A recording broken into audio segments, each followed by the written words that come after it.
Absolutely. So our advanced factory targeting system is designed to track strong, threatening odors like sweat, industrial glue, or even vanilla-flavored sodas. You know, criminals tend to smell like trouble, while your family smells like laundry and dinner. You'll know the difference. Now that's clever. Folks, you have the deal of a lifetime in front of you. The M134 minigun with the carry harness, the rate reducer, the geofence system, and the advanced olfactory targeting system. If you call now, we'll throw all of them in for free. Plus, the welcoming mat and the recoilless blade. Folks, this doesn't happen often, but I really feel this is too good of a deal to sit out. Now, let's pass the live feed over to Hector so we can see this bad boy in action.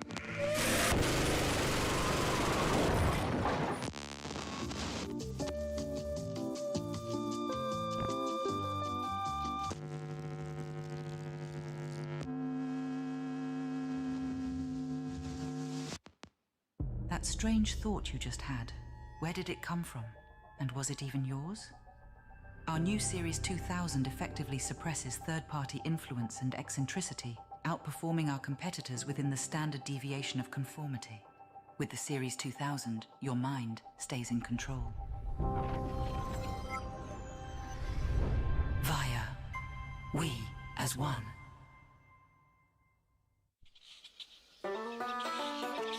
Out in the transatlantic landfill, where yesterday's products drift into tomorrow's oceans, Mother Nature tapped out. So we stepped in and did it better. Introducing Tiger Fruit, a delicious treat grown in post-consumer sediment rinsed to perfection. Picked at peak ripeness by the gloves that made it possible, we give you a taste of the past, simulated for the present. Trentilla, real fruit, but better.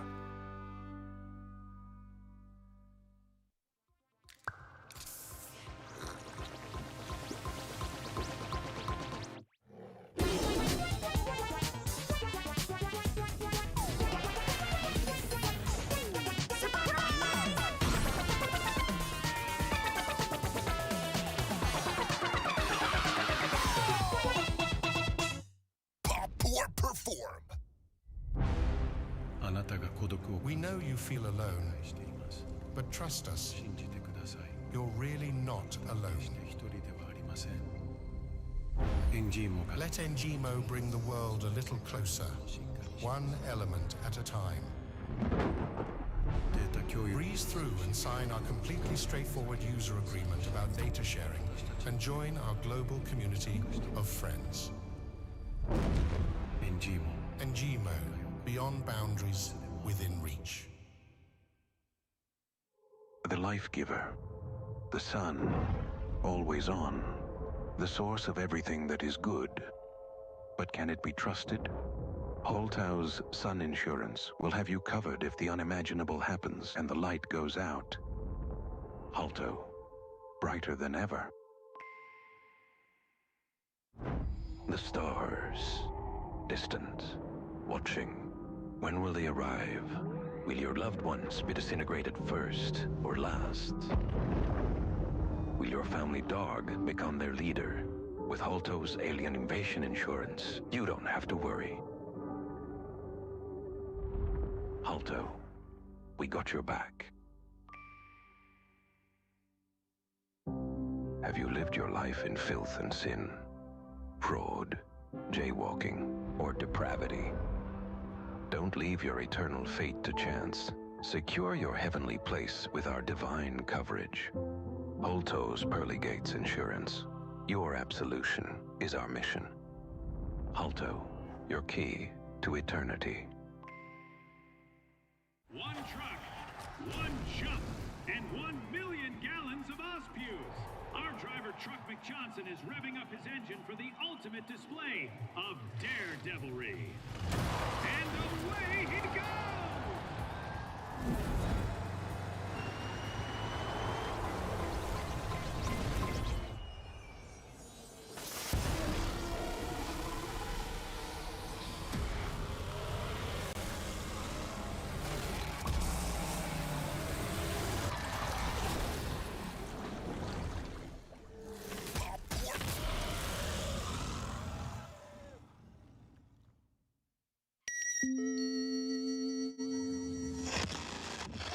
What's up next? Next up, we have the Alpha Acta Modular Tactical Mace. Ooh, we're going classic. Its modular head lets you switch out its spikes But how dependable is it? It never jams. It's always on, and it's near silent. It is exactly what every family needs. Ultimate reliability. You heard the man. No reloads, no recoil, no downtime. And the nursery stays perfectly calm. Let's see this bad boy in action. Wow, that is clever. Yeah. Modular head with interchangeable spikes, from expanding splitters to poison-tipped injectors, so they, won't feel encouraged to return later that evening. And it also disassembles easily to fit in your dishwasher. This, folks, is a golden opportunity to safeguard your home against low-standard individuals with our zero downtime close-quarter solutions. Buy now and receive an incredible 85% discount on our exclusive Family Fortress Upgrade Kit, including our hello and goodbye mats, the 360 inflatable moat, and preheated barrels of oil.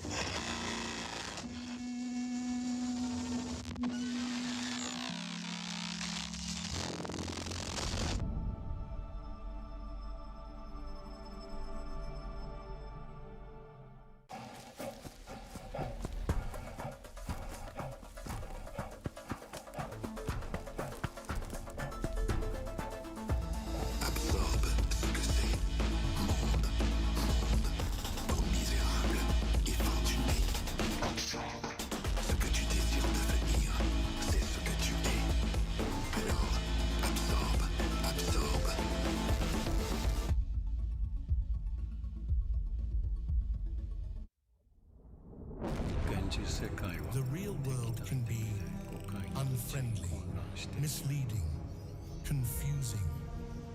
But your world doesn't have to be. Reality Shield will protect you, cutting out the noise, making the world perfect. We do not censor. We cultivate. Engimo.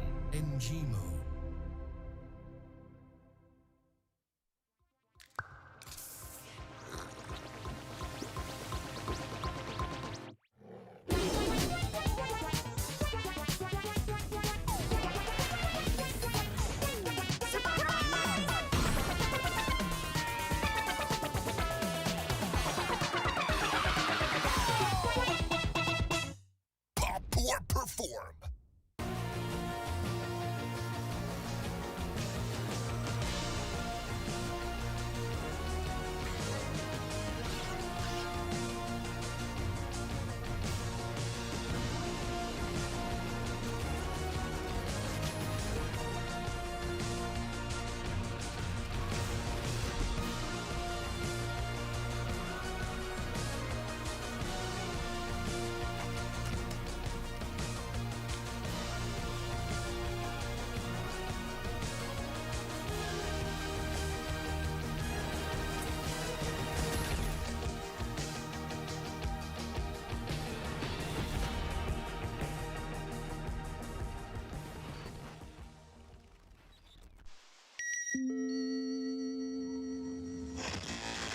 Absolutely. So, our advanced olfactory targeting system is designed to track strong, threatening odors like sweat, industrial glue, or even vanilla-flavored sodas. Criminals tend to smell like trouble, while your family smells like laundry and dinner. You'll know the difference. Now that's clever. Folks, you have the deal of a lifetime in front of you. The M134 minigun with the carry harness, the rate reducer, the geofence system, and the advanced olfactory targeting system. If you call now, we'll throw all of them in for free. Plus, the welcoming mat and the recoilless blade. Folks, this doesn't happen often, but I really feel this is too good of a deal to sit out. Now, let's pass the live feed over to Hector so we can see this bad boy in action.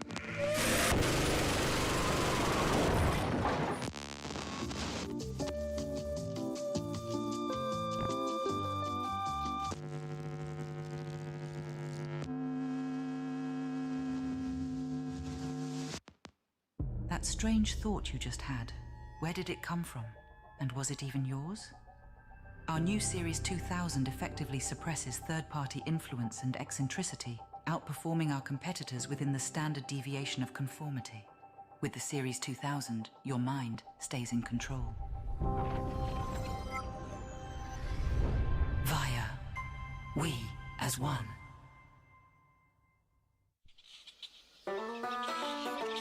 Out in the transatlantic landfill, where yesterday's products drift into tomorrow's oceans, Mother Nature tapped out. So we stepped in and did it better. Introducing Tiger Fruit, a delicious treat grown in post-consumer sediment rinsed to perfection. Picked at peak ripeness by the gloves that made it possible, we give you a taste of the past, simulated for the present. Trentilla, real fruit, but better.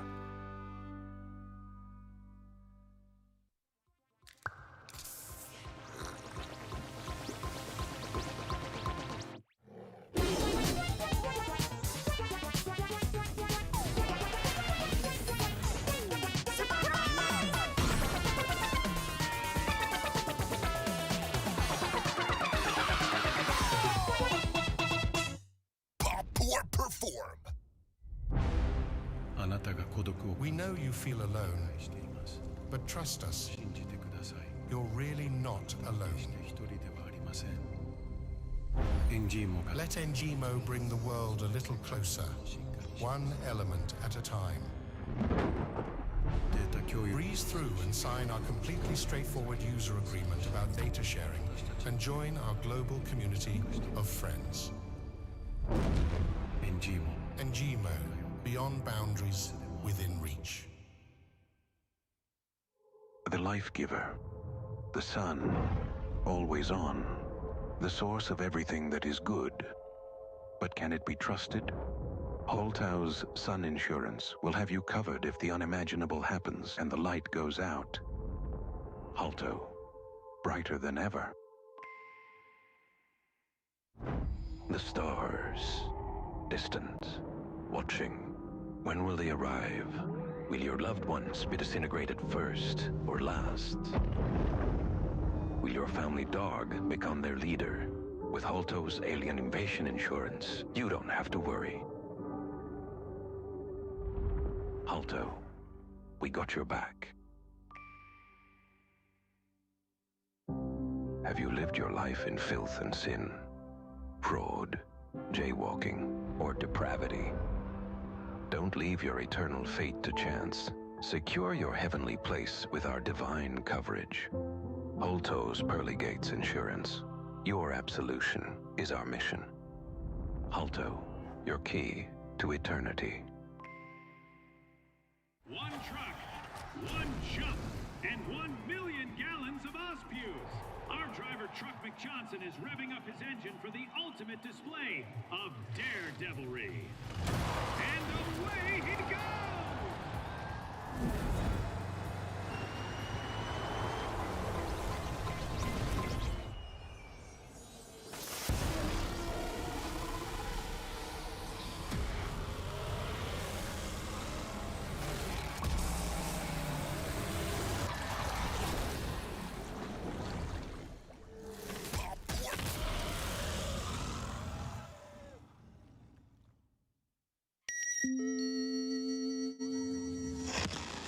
Hey, what's up next? Next up, we have the Alpha Acta Modular Tactical Mace. Ooh, we're going classic.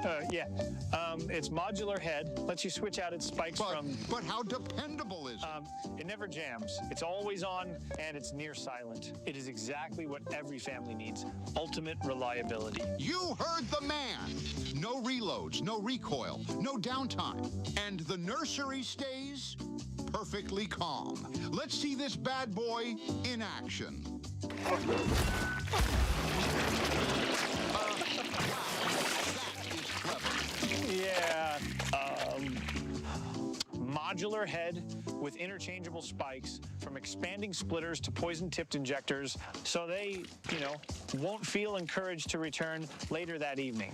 And it also disassembles easily to fit in your dishwasher. This, folks, is a golden opportunity to safeguard your home against low-standard individuals with our zero downtime close quarters solutions. Buy now and receive an incredible 85% discount on our exclusive Family Fortress Upgrade Kit, including our hello and goodbye mats, the 360 inflatable moat, and preheated barrels of oil.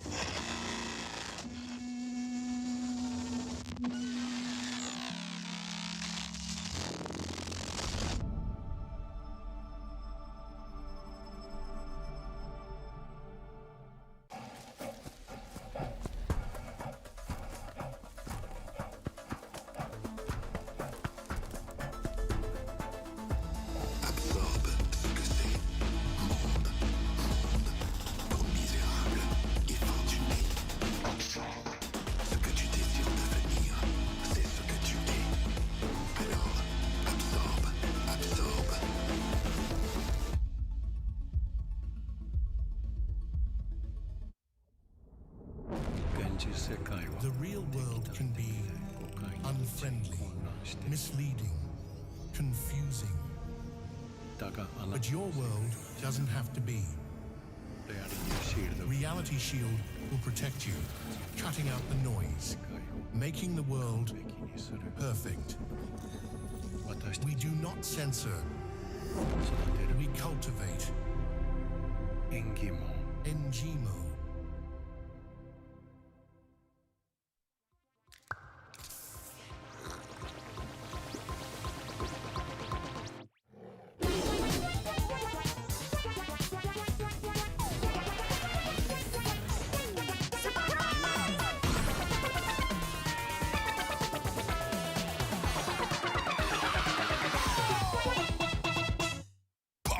Perform.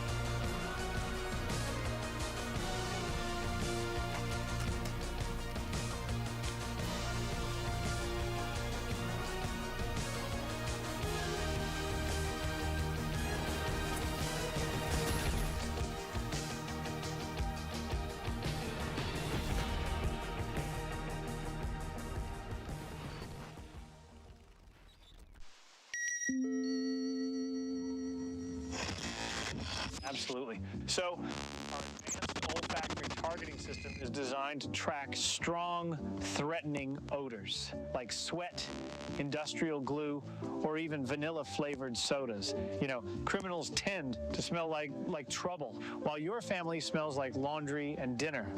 You'll know the difference. Now that's clever.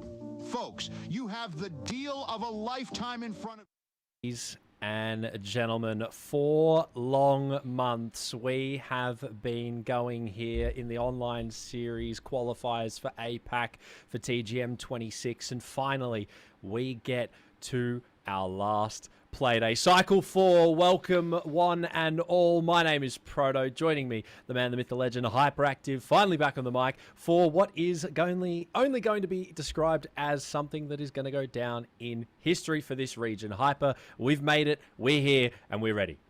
The stakes cannot be higher. We're looking at 3 teams that have a shot at punching themselves to be the second team to go to the TGM Grand Majors. Of course, we would have been first, but Five Fears took that away from us just a cycle earlier. But it is a close race, Proto. Ape Squad, King Zero, and DRG all in contention for that golden ticket. Speaking of Ape Squad, a highlight for you guys who didn't notice, I got a ping at about 2 a.m. this morning, and it turns out they picked up Hebu. So congratulations to Hebu. They're jumping on over under the Ape. Yes, round of applause, round of applause. We also have a name change as well, which will highlight. It was Team El Ruse, which is Gunflix. We saw that during the top 16. We know they're Gunflix, so we're just putting that out there for people that might show up differently on things, but they are Gunflix. Same with Hebrew. They are Ape Squad, just in case graphics haven't been updated or anything. But so far, what we're looking at coming into this Play-Doh Hyper, you alluded to it a moment ago, Ape Squad currently leading the charge. 230 seasonal points for themselves. King Zero in second, DRG third, 777 RS, and I believe Hanabi slotting up into fifth after some SP changes overnight off screen. So you may notice that Mir have come off the leaderboard as well because they had a small roster change, which meant something happened there and they lost their points. And then 4AM had a reduction change as well for whatever reason. But Hanabi will, I assume, jump up into that fifth spot. So an interesting top 5 for today going into our matches, and a couple of new names coming in from the top 16 side of things. Yeah, there are some new names, new people ready to put up the fight, but for those who are just joining, and a reminder, we started the Swiss stage last week on the OFL channel. We had the top 16. We're here at the top 8. And as a reminder, top place at the end of all 4 cycles advances to the Grand Major without questions asked. The top 2nd to 5th will advance to the closed qualifiers, which are happening at the end of September. But if you're getting yourself between the 6th and the 9th, you get an advance into that Swiss, horrible, grueling open qualifiers. So you want to make sure you're within that top 5. And for everybody competing today, first place is where you want to be. $2,000 and 100 of those are coveted SP points. Today we're going to find out who from APAC is punching their golden ticket. And there's a few people in contention for the prize. Second is still nothing to scoff at. 1,000 big ones and 75 points for yourself, and it just scales down as we move on down. But looking at the leaderboard, Ape Squad, we talked about it. There's 3 teams today, Hyper, that are in contention realistically for that golden ticket. That is Ape Squad, KZ, and DRG. Depending on where these teams finish today, they will be the ones that walk away with a golden ticket. However, 777 RS are possibly in the conversation for a top 3 finish, but unfortunately, with the way the points are worked, even if they get 100 and Ape Squad losers, they can't qualify for that golden ticket. So it really is a 3-man race for that top spot today. It is. It's really, really close. Of course, you have to look at the 5th position as well. The closed qualifiers is up for contention because realistically, any team that jumps into the top 4 will have a fair crack at Hanabi, as 4th place will hold 30 points, 3rd place holds 50. So it very much can be an upset if you're one of the lower teams and you crack the top 4. But realistically, I think from the narrative we had from those top 16, there are 5 teams all capable of that top 4. That being 777 RS, the New Ape Squad, King Zero, DRG, and Hanabi. All of them international worthy teams wanting a cycle win under their belt. Definitely, and the top 16 was a spectacle to watch. If you missed it, these are the results. 677 RS, very close. They put on a great show for us, as well as a couple of others. We expect a little bit more from WGZ and Hanu on the day, but unfortunately, it just didn't show up. Sometimes it happens. That's why there's 4 cycles, not just the one. Teams get a chance to show themselves. But for today, we have our bracket on the screen right now. Game number 1, 777 RS, Ape Squad, KZ, and Gunflix. Right, we'll call them GR for the sake of it, and then following on, we'll be looking at the Hanabi DRG, Team Hannah Lennon, aka Team Hannah Lemon, and Mir GG. Hyper, what are we thinking today? We've got all of our big hitters here. We've got 2 new names, obviously Gunflix and Hannah Lemon coming into this. Do you think that we see one of these 2 teams knock one of our big dogs out? We saw them going crazy in top 16. Can they keep it going in top 8 now? Answer to that, yes, possibility. Particularly Hannah Lemon being one that is very, very capable of knocking out some of the big dogs. They went toe-to-toe quite often in the final rounds. Unfortunately, being a sledge team, it's a bit harder. And yes, ladies and gents, you heard that right. Hannah Lemon is a sledge team. But the match we have in front of us, 777 RS, Ape Squad, King Zero, and Gunflix. Holy cow! Proto, that's a banger off the rip. It definitely is. This is probably going to be one of the biggest games today. You've got current top #1 seed, followed by the remaining members of that top side of the spectrum at a leaderboard with names alike, 777RS, etc. following along. But our map to kick us off, banal, not one we usually see. And something to highlight, which you'll see here on your screens in front of you, Galaxy Estates is in. Finally, for Cycle 4, it will be being played. We talked about it a lot in the top 16 hyper. A lot of teams like it, especially along the lines of Mir. We've been told that Mir have extensively prepared it, but a lot of teams also don't like it. They don't like how hard it is in a 3v3. They don't mind it in cash out, we've been told, but head-to-heads are very difficult on that map. So maybe we'll see it in a couple of cash outs today, but Banal to kick us off is relatively straightforward, I'd like to think, especially for the teams that we see in the top end of the spectrum playing this match. We're talking about range fighting with Banal. We're talking about cross rotations. There's a lot that goes into Banal. Like through the top 16, we had a lot of Nozomi Citadel. We had a lot of Sis Horizon. So the fact we're seeing teams deciding to go a bit of an opposite direction, go for some different maps, is relaxing and nice to see. I am surprised though that off the rip, Sis Horizon being banned by King Zero.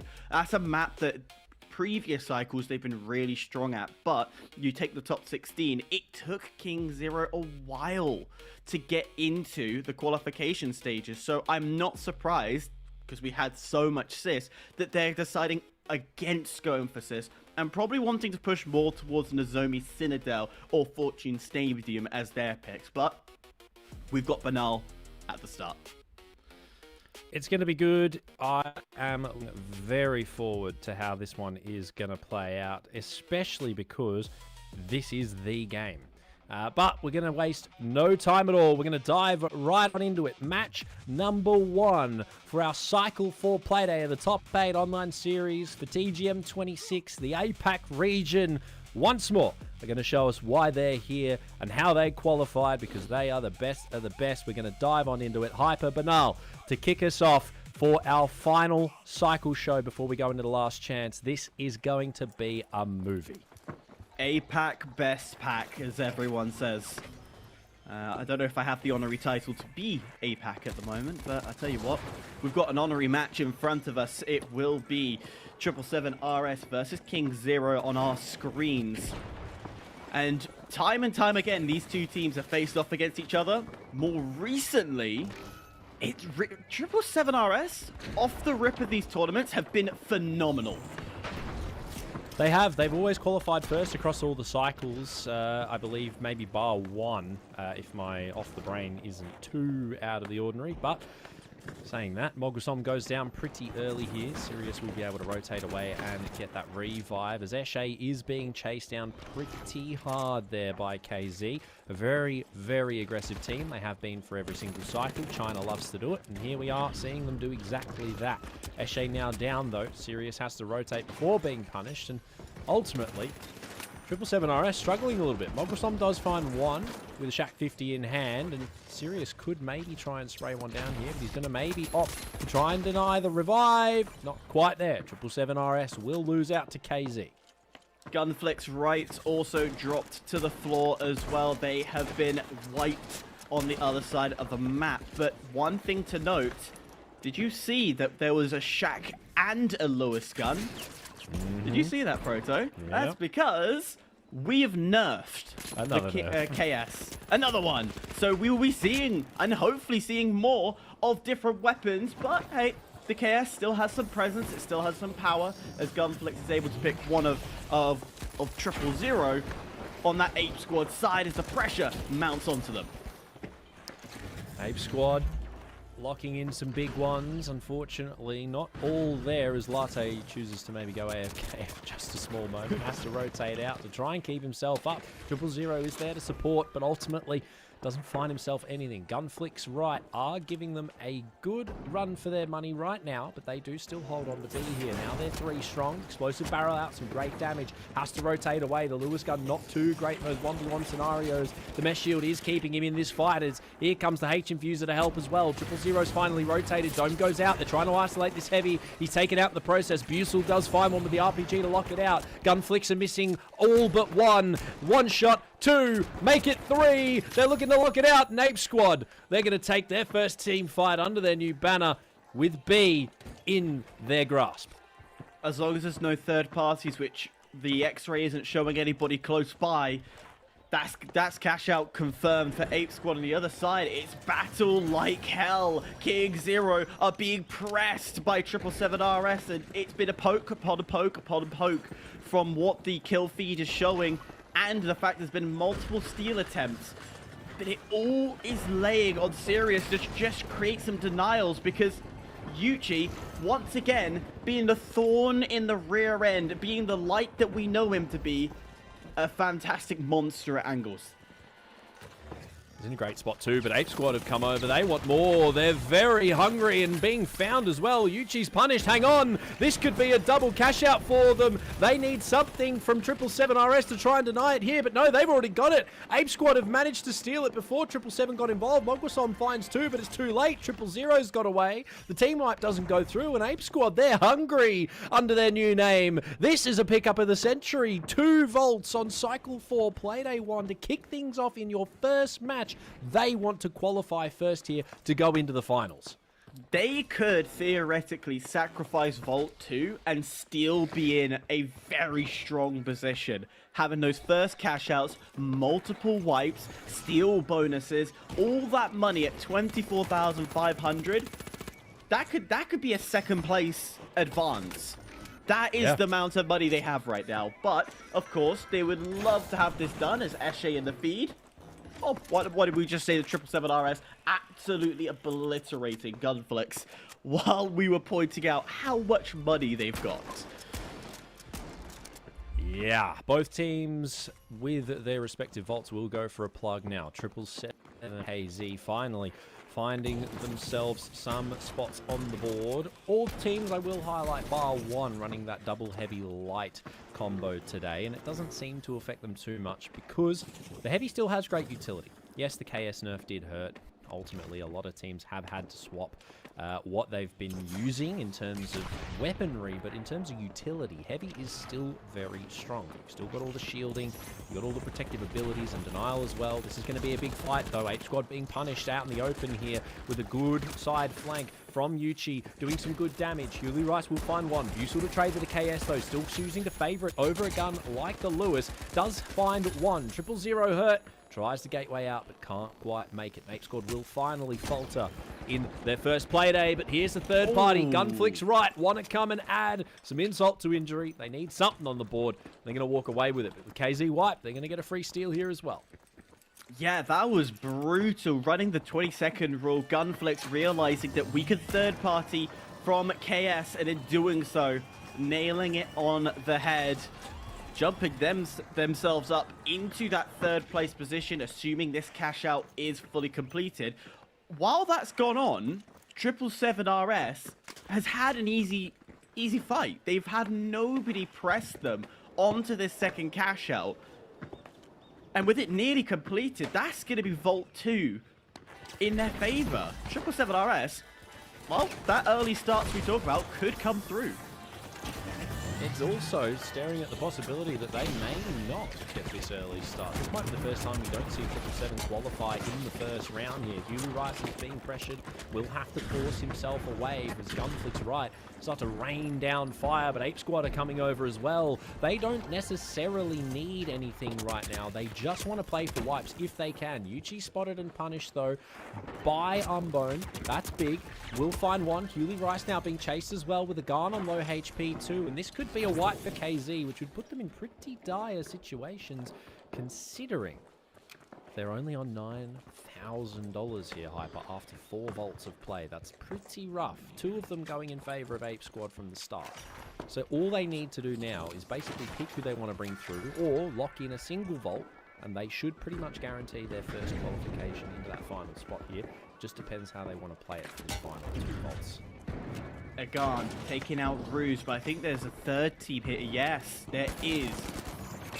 There's 3 teams looking at the same vault as we could also see 777 RS wanting a piece of the pie as the RPG lands, and 777 will have to back away as Mogwasom is the last alive. King Zero, they're hungry. We are in a very large theoretical kill race. 777 RS and Ape Squad, they could fight for kills and play off that game. Oh, one wipe as well. Yeah, good shout on that. Mr. Maths, my co-commentator. I can do it. The only caster in the region that can. No, 2 + 2 is 4, -1, that's 3 quick maths. Thank you very much there, Mr. I forget his name. What was his name? Anyway, it doesn't matter because everything's going on. 777 find a wipe. They've got something on Gunflix right, finally. They're still in third, though, so ultimately they will not lock themselves in any movements up the leaderboard side of things. Yuchi does sort of thwart 7's plan. They will lose out on that gateway, and now both the heavies are sort of just forced to hang around, probably waiting for a coin. 20 seconds is a long time, but it doesn't necessarily matter. You've got enough time, and 6 still hasn't been opened. Sorry, just got plugged now by Ape Squad, and you've got to also acknowledge the fact that they're playing this pretty much perfectly. Everyone is over here by A right now. They get this plug. Yes, the stagger is huge. 30 seconds plus on that vault. But in the final moments where everybody rotates over, that is where Ape Squad thrive. They did it all through every previous cycle. In those last few moments, they pretty much are undefeated. 777 RS are making a play, but is it going to pay off? RPG lands, it's a good shot, but no damage comes from it. Too much goo, too much of a mesh shield. And in doing so, Eshe has to back away, and 777 RS, we can start to see that frustration kick in, knowing that they were just a kill race away. And now they've got to commit to this push. They can't make that rotate. They can't change directions and go for a different angle, because guess who's also here? Gunflix also wants a piece of the pie as well. The steel starts going through, but the fire amongst the mix. King Zero doing a fantastic job at holding off. Sirius is going to try and get the heals going through. Steel is successful. It's in its favor. 777 RS, they will steal it at the last second. And the OCE will advance to the next round, guaranteed. Ape Squad, oh my gosh, clean as day as the rotation's just too far. What a steal at the last second, Proto. Sirius was cooking in there as well. That was a bit of shoot house 24/7, but it's a cash out as well from Ape Squad, and that's the new org pickup buff. They're going to lock themselves in the first qualification spot in round number 1. That is cinema, ladies and gentlemen. You love to see it. You get freshly picked up, you go out, you perform. I mean, the guys over at Ape Squad, shout out to Justin and Sonsoyo. They got to be happy with that one. Money well spent, gentlemen. Money well spent. You've locked yourself in a spot of the finals in match number 1. We didn't even really get to see much going on over at their box, and they actually plugged it a lot sooner than they thought that they did, because that cash out there, we had a little bit of fighting towards the end, but we didn't even get to flip over to it because people didn't even get time to rotate to that side of the map where it went, and they played that perfectly. But we've seen that from them in every single cycle. They're really good at third partying. They're also very good at early game aggression. We saw it there. 2 vaults, no questions asked, thanks very much. And then ultimately sit around in the mid game, play for a couple of wipes, knock down the teams that are causing you issues, maybe grief a couple of vaults here and there, and then push your way through into the end. When everyone's fighting off on the 1 vault, you just go plug the other on the other side of the map. Thanks very much. You've qualified number 1. You've knocked 777 RS off their run. They were close. They were very close. Only 2,000 kills. There's 1 team wipe and a couple of kills, and they would have been in first hyper if that last vault had got a little bit more chaotic. Sirius was trying his best. Definitely try to get as much money down as possible, but just as a reminder, because Proto, you jump in the gun just very, very slightly. They advance to the next cash out. Remember, we've got a match 1 and a match 2. We got another cash out, then we recycle it again, and then we have our final round where we get to see who will qualify first. So we're excited. We're 100% excited as both Ape Squad and 777 RS jumping forward into the relative regions. But we still got another 4 people. Got another 4 people to fight it out. And yeah, I just want to kind of parrot what you're saying. 777 RS, Ape Squad, brilliant game sense, brilliant knowledge to, first of all, get that first cash out. Thankfully, there was enough of an offset, which, you know, you can't control at that point. And their rotation speed to quickly get over to the other site on a map this big incredible. Great use of gateways, great use of the mega pads, and the zip lines. Everything was perfect. So hats off to them. And then, of course, that ending, again, I'll air it the same way you did. To split it and to get themselves so far away from the action secured their safety and victory. You've got to cut me some slack, guys. I was up at 2 a.m. reading Ape Squad announcements. I'm sorry. I forgot that they're still the head-to-head. Technically, they did qualify for the finals of this round, not the whole thing. Outside of that, we got one more game of cash out to figure out who they're going to be going up against. It was very close, but Hanabi, DRG, Team Hannah Lemon, and Mia, freshly coming off the back of some lost points, unfortunately, will be looking to put themselves at least in the top 9 today, should they lock in. KZ going to lower bracket was not on my scorecard for today, Hyper, but here we are. They found themselves there, but we have seen that previously in a couple of our qualifying brackets, especially for top 8s and top 16s. They sometimes will have those lower bracket moments where they just struggle. Aside from that, another big game here. Some of our top leaders currently on the leaderboard. DRG sitting in 3rd. Mia were there. Obviously, that changed. Hanabi just now moving up into 5th. So they are part of our top 5 on a technicality, but realistically, they were probably going to end up there anyway. That was a huge first game, and I think this one's going to keep up the pace following on from it. Yeah, especially when we know that Hannah Lemon and his roster is a sledge roster. This is one that can create a bit of turmoil, a little bit of upsetting, because a lot of these teams, Mir, DRG, Hanabi, they're going to focus on each other. They know the threats are going to be standardized weapons. And it was a conversation that I think Akazo brought forward, is that with trying to counter a team that is different, are you willing to sacrifice your fight against everyone else to pick off that one team? Or do you stay to your normal strats and just work, once you see them, play a slightly different movement pattern rather than your util to counter? And that's the mindset you have to think when going against a team that is known to bring a sledge, that is known to bring a sword, that is known to bring something out of the ordinary. You just have to play your game, because there are 2 other people that are playing the game in the quote-unquote meta standards. And that's why you don't stray away. Head-to-head, different story. Absolutely bring out the counter-strikes. Absolutely do something that will upset them. But right now, you kind of have to look at Hannah Lemon as the outlier. Also, I want to give a big shout out to Dim here. The ability to play on 2 teams at once is absolutely insane from him, and I will have to highlight that he must have more dedication than anybody else in the region.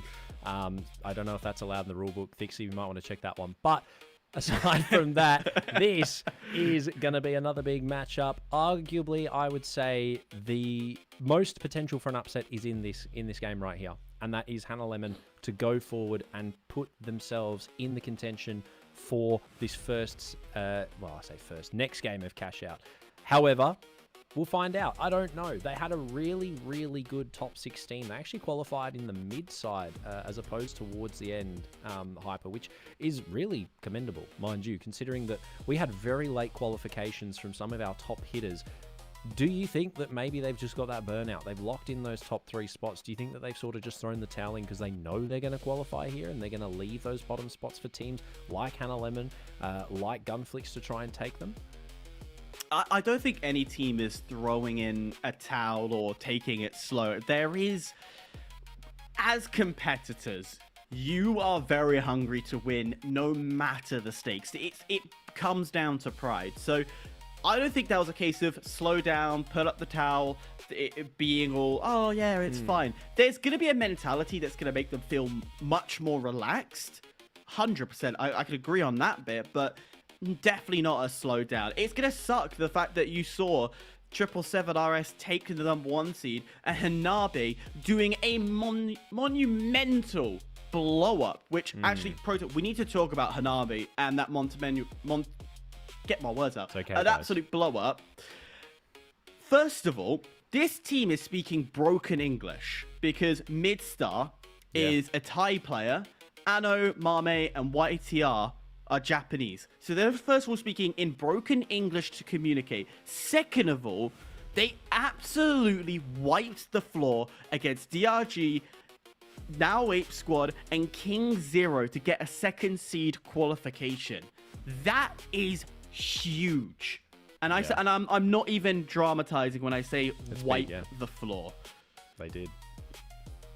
Let me get the numbers out. Qualified second in that first match. Of course, Ape Squad just slightly ahead. Go into that second match. They then went in and absolutely dominated the lobby. 2-1. And then it was 2-1 for their head-to-head. 2-1 Ape Squad to qualify through. Which, mind you, considering Ape Squad is our front runner right now, to beat them to send them to qualify later is huge, because DRG qualified third, Hebu, aka Ape Squad, then qualified fourth, which you do have to give props to them. They went pretty brazy in the 1v1 to start, well, 3v3, to start off in qualification spot number 2. 777 obviously kept up to their appearance, but very quickly we'll speak about the map. Las Vegas, baby, is where we're going to for this one. Galaxy States, again, going out very early in the banning section. Hannah Lemon not too interested, but Mia wanted to keep it in very clearly. They got rid of Monaco. Ultimately, Galaxy did go out, unfortunately. Las Vegas, though, another great map. Lots of ability for range, lots of ability for close quarters as well. You got YTR bringing out the ARN today on the light, which is an interesting choice. With the M11 recently being nerfed as well. Yes, I was about to say the ARN did come back into the spotlight just a small bit, as other guns have sort of started to fall off. LH1 is only used on certain maps in certain instances, a lot more in head-to-heads than it is in cash-outs, because the XP54 is just so strong at the moment. But ultimately, teams still opting for that double heavy light even after the nerf of the KS, because they're just pivoting onto the Lewis gun. It used to be the best for a reason. It is still really good. Some teams are opting for the medium heavy light, which is more consistent of earlier cycles. We see that from Mir and Tsukuyomi. But ultimately, we'll find out how the teams go. You can run a sledge. We've seen it before from members of these teams, and they've managed to make it work. Mame opening things up with one for himself. Midstar now as well. He's taken out and traded, and ultimately, it's a very quick start to this one on Las Vegas. A C4 in the feed. Someone threw a C4 and got the kill. Absolutely beautiful work. Tsukuyomi, though, getting dropped early. Quick note, DMAT, of course, getting a buff in the recent patches, and Canned, well, running DMAT on that medium as well. So we'll see how powerful, if we're going to bring back, if you remember, TGM26 and the DMAT plays that came from that. I would love to bring it back to the previous, well, the previous Grand Major, but we're in a new one. We're in a new era. 2 cash out started. Mir and DRG opening things up quite swiftly. No offset to be seen. One thing to highlight about this map as well is very different to a few of the others we see in the competitive pool currently is there's a lot of play in and out of buildings, mostly alleyways and streets and or in the buildings, which is what's seen right now. Winch away to try and get one of those steals off, but it's going to be a lot of hype playing today. Winch Claws making their way back into the rotation as well. China have traditionally loved them, but we're seeing it pretty much across the board here. Hanabi with one, DRG with one, Tsukuyomi with one as well. Mir the only team opting to have that mesh shield, and as well, highlight, DMAT in the hands of Tsukuyomi, as well as the Winch. So no mesh shield in the hands of them in this match at all for cover. Yeah, also a grapple on Tsukuyomi as well. So again, we're seeing quite a vast, wide range of different utility being brought forward. Like, we know that I think Mir runs grapple on Monaco. Oh, the Winch just misses from Mame. Oh, that's going to be annoying. It's going to beat him up inside. But I tell you what, he's got 2 very capable players trying to push forward, all to target one. Battle of the lights as they dance around. Of course, Dash having a little bit of a refix as well. Seeing that come back into the question. But nonetheless, calm before the storm. 2 totems by each other. Can YTR create a denial? The glitch is good, but the steal continues. Mir takes control. Blader absolutely trying the competition. Hanabi have just come back in on coins. Some big damage with the ARN right now, but it's not going to matter too much. Not enough time as Midstar dives on in to collect one. The cash out's going to go through in just a moment. The model from Yangdoon diving on in to collect one, looking for another. Gets winched and punished by Mame. It's now just July. A full wipe for Hanabi, taking down Mir, but ultimately the third-party Kings strike again. They will walk away with their first vault respectively, and DRG as well. The Tsukuyomi start to open up number 3 and number 4 respectively to follow. I can imagine very soon from DRG. Yangdoon running that model, he ran that through the entirety of top 16, and clearly, well, we saw how brilliantly it worked. He's found something that not many people have, and shown that model, again, once you get up close and personal, and even with a slight bit of range, really, really powerful. There's Dim. Yeah, you pointed out, LH1 in hand.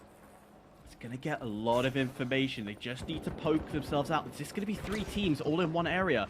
This is dangerous. Another third party all into this D site. YTR will get the first as July will drop. Yes, and to highlight as well, with the reliability of the KS now going away, teams are opting to move back to the previous meta, which was Winch Shack. It always was. It was Winch Shack, every heavy, or Winch Lewis, very similar. SA-12. SA-12, yeah, all of that. But Winch was the main thing because you have to get people close to do the big damage. Headshots, lots of shots on target. It's all that old style of meta, which is why we're seeing it more now with the recent KS nerfs, because the damage drop-off was insane. It got hit so hard with this one. The damage stayed the same, but the drop-off is what's really getting it. It's only viable close now. Speaking of, we've got to get up close and personal. DRG doing their best to try and thwart Hanabi in this steal right now, but it's not going to work. They didn't even really get much damage at all. Gateway out as well. They've given themselves plenty of time to disappear, and now they've got the high ground as they start to drop on in. They tried to find where they went, but can't quite spot them. It's a great spot here.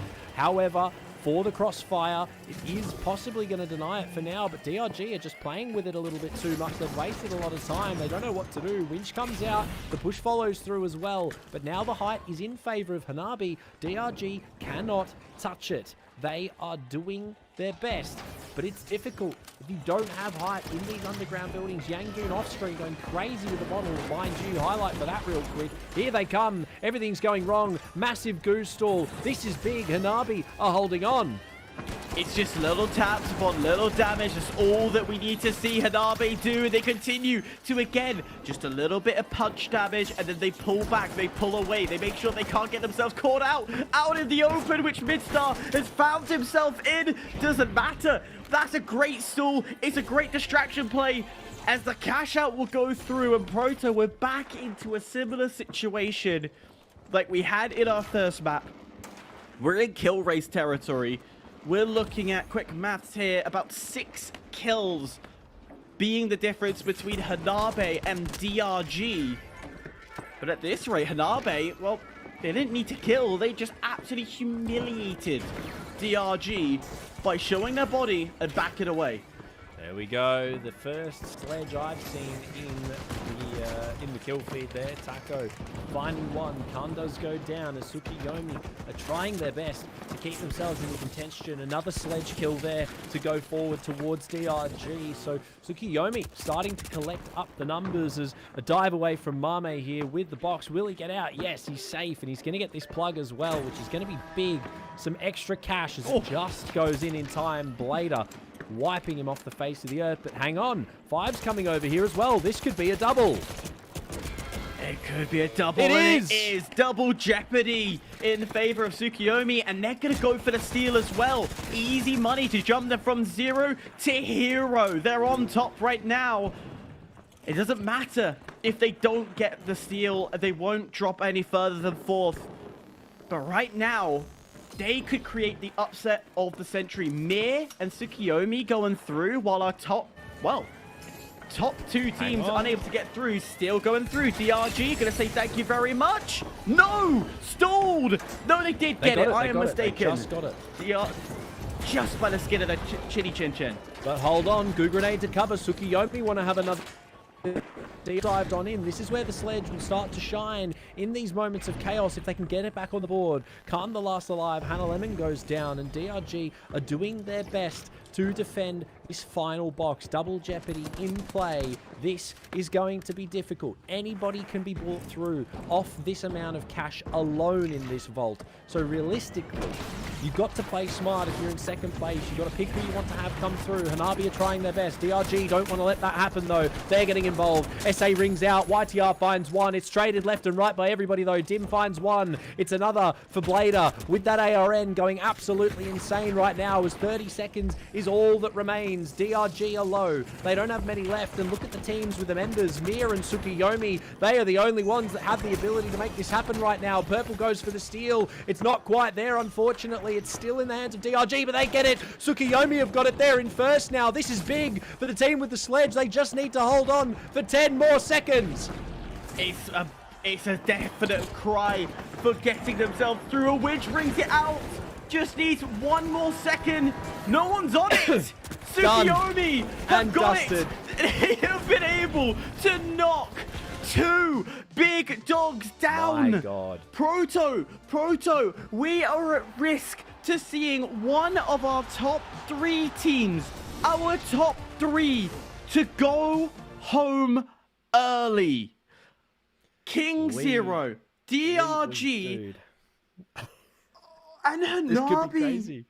We spoke about this. We said it at the start. We said, guys, one of these teams could do it. And we saw it in top 16. We saw Hanabi pulling off insane qualifications out of nowhere. We saw Hannah Lemon doing it. They were taking the fight to the big dogs. And mind you, for top 16, a lot of the top teams in our top end of the spectrum weren't really trying hyper.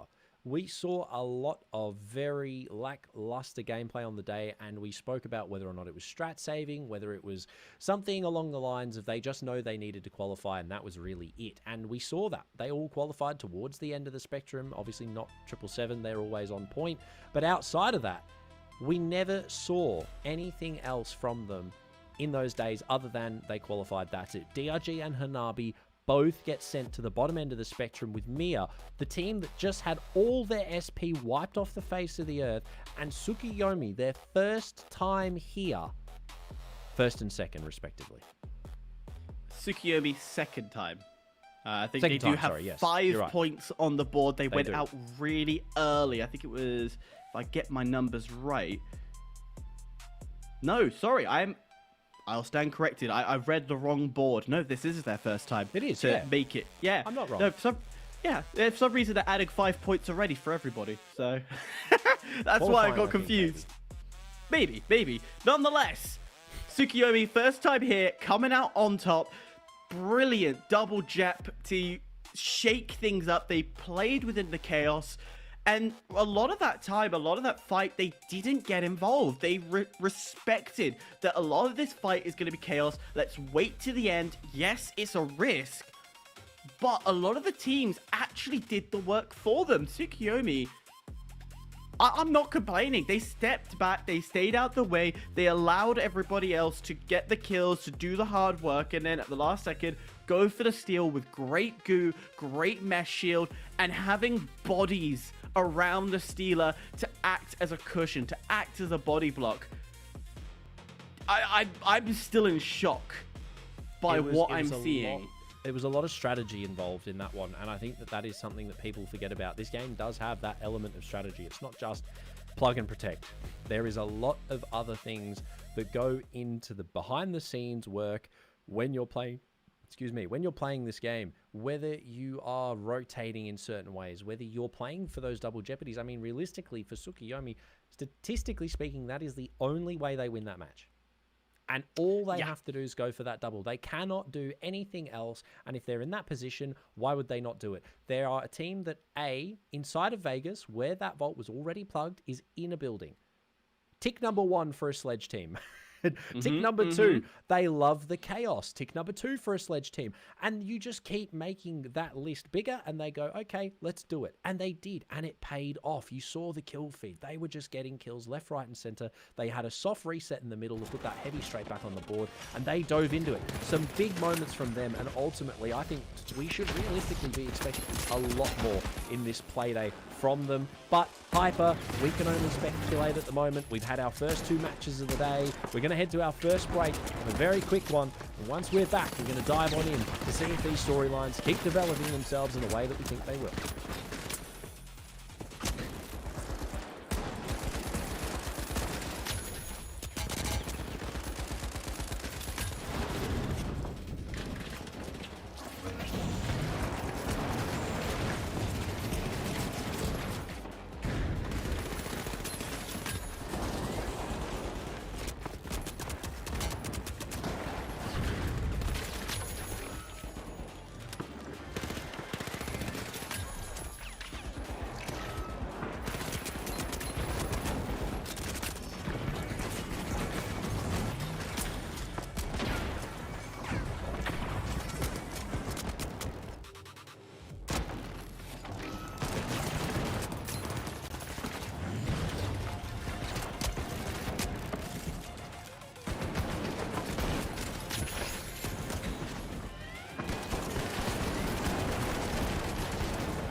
Out in the transatlantic landfill, where yesterday's products drift into tomorrow's oceans, Mother Nature tapped out. So we stepped in and did it better. Introducing Tiger Fruit, a delicious treat grown in post-consumer sediment rinsed to perfection. Picked at peak ripeness by the gloves that made it possible, we give you a taste of the past, simulated for the present. Trentilla, real fruit, but better.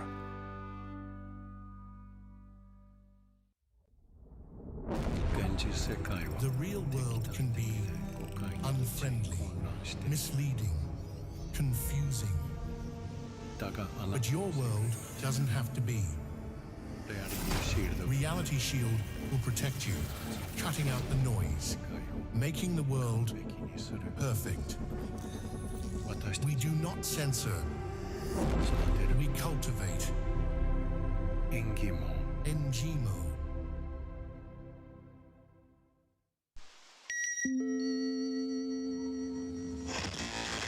Absolutely. So, our advanced olfactory targeting system is designed to track strong, threatening odors like sweat, industrial glue, or even vanilla-flavored sodas. You know, criminals tend to smell like trouble, while your family smells like laundry and dinner. You'll know the difference. Now that's clever. Folks, you have the deal of a lifetime in front of you. The M134 minigun with the carry harness, the rate reducer, the geofence system, and the advanced olfactory targeting system. If you call now, we'll throw all of them in for free. Plus, the welcoming mat and the recoilless blade. Folks, this doesn't happen often, but I really feel this is a too good of a deal to sit out. Now, let's pass the live feed over to Hector so we can see this bad boy in action.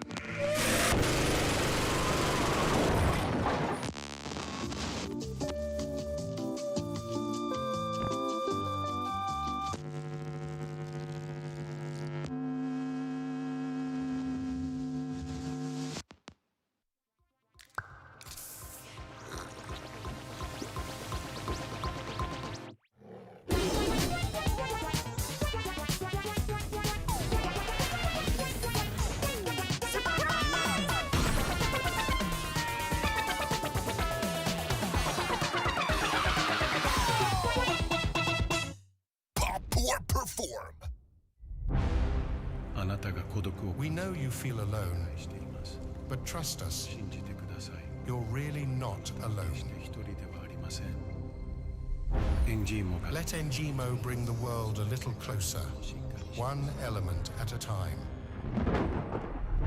Breeze through and sign our completely straightforward user agreement about data sharing and join our global community of friends. Ngimo, beyond boundaries, within reach.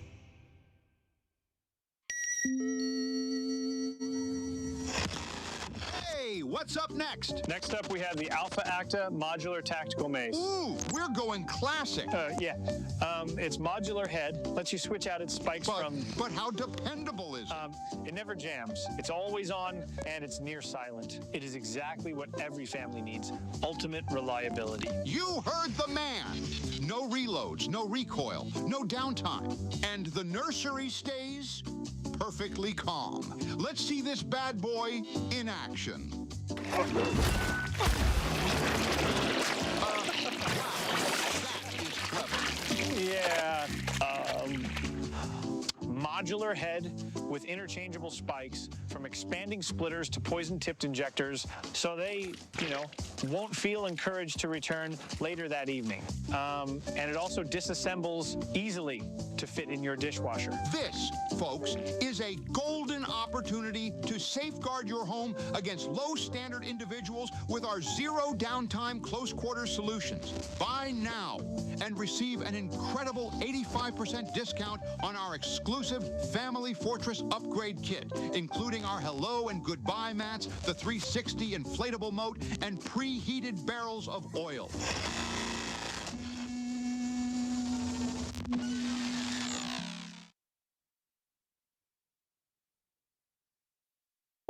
Break Hyper, we had an amazing kickoff to our matches today. We look towards our first head-to-head now as our next game of cash out rather, as we move forward. It's still early days here. You gotta just bear with me for a moment.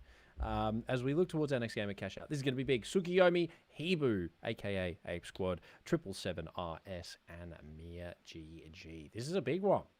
A major upsets, because normally at this stage you'd be really seeing one Chinese team, maybe King Zero, DRG, amongst this mix, but none of them there. This is a Korean-dominated lobby with a Japanese roster and our OCE representatives in the mix. And let's be honest, with the way today's been, it could go in either direction. I'm actually starting to fear that if 777RS or Ape Squad can actually get through to the top four with the way that Mir and Tsukiyomi are playing today. I genuinely am fearing right now. They have had an amazing run, mind you, and highlighting to that as well, the way that they've been playing already off the start of their matches already this day has been insane. I just had a small brain moment there, I apologize. But regardless of that, they've qualified through to the first top side cash out to qualify for a head-to-head match, and this is where you are going to start to pick apart who is who. You're going to have one of the big hitters, I'm assuming probably Ape Squad or 777, depending. 777 have in history been the team that qualifies first so far for majority of the cycles up until this point. Ape Squad, they're looking pretty good off the rip. They might be in contention for it, but then I'm going to have a big one and a small one. Tsukiyomi and Mia, I believe one of them is probably going to qualify here for this head-to-head. This could be a massive upset for our first qualification match of the day. It could be. It could be the best thing ever. It could be an upset. It could be anything and above. But one thing that these four are happy about is they're in the upper bracket, which gives them 4 legit opportunities to get to that qualification to the finale. We look at them picks and bans again. Galaxy Estate, we're still waiting on it. It will come out eventually, but 777RS saying that we are not having that. Fangwai banned all 3 times that we've seen it popped up. Tsukiyomi not wanting that at all. Banal being banned by Ape Squad. Mir again does not want Monaco. That's been the second time they've banned Monaco. But we're going to Sis Horizon. We're back to familiar. Top 16 brain aneurysm starting to come through because we did this map a little too much.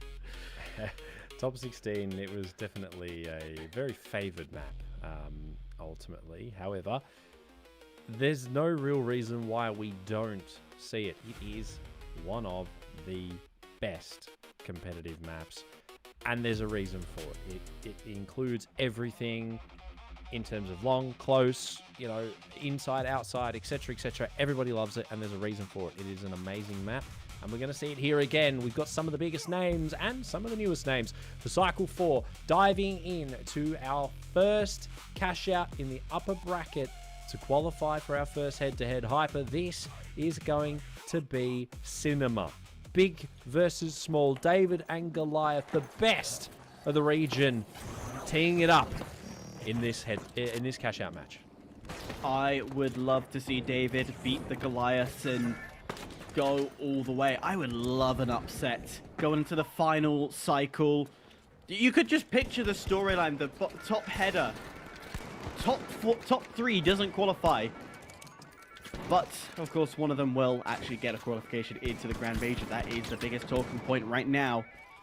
Off the rip, revolvers flying away as Tsukuyomi known to go for a slightly different meta. Sledge, revolver, ARN. Right now, the Sledge can do blissfully nothing. Until now, as we get all close and personal. Goo to cover the assault. They want to get close, but Mir's already pulled away. Can't diving onto the revolver. First cash out has been plugged, and already a steal going through here from somebody. It's going to be Tsukuyomi straight onto it. They want to get it away from Mir as quick as possible. With that grappling hook making another return. Not the optimal choice for Light at the moment, but Vanishing Bomb is definitely up there, given how strong invisibility as a sort of passive effect is at the moment. Hence the invisibility cloak being the favor of most teams right now. But Vanish Bomb and Grapple Hook, good. This is big as well. This is why we see it. Anna Lemon likes these angles as well when you have a Sledge in play. And look at the damage. The LH1 opening up that fight. A huge hit from the Sledgehammer, blocked by the Dome Shield, but does it really matter too much? Khan needs to get back in there to help. He does have Jump Pad. Straight back up. One. No, it's Hannah Lemon. Make it one, though, with the Revolver. Looking for more. Trade it out. This is going to be close. Oh, Blader clutches up with the ARN. 1 HP to keep alive. Blader, you godsend, gets it done. But look at this rotation. Ape Squad pushing over because we have an offset. We've got instability onto the other cash box. So all the other teams want a piece of the pie. It's 777 RS and Ape Squad. They've been fighting left, right, and center on the other side of the map. And, well, they're going to go head-to-head and toe-to-toe amongst each other for the second time. Ape Squad able to get that steal. They lost to 777 RS on the other cash out, but 777 won a piece of the pie.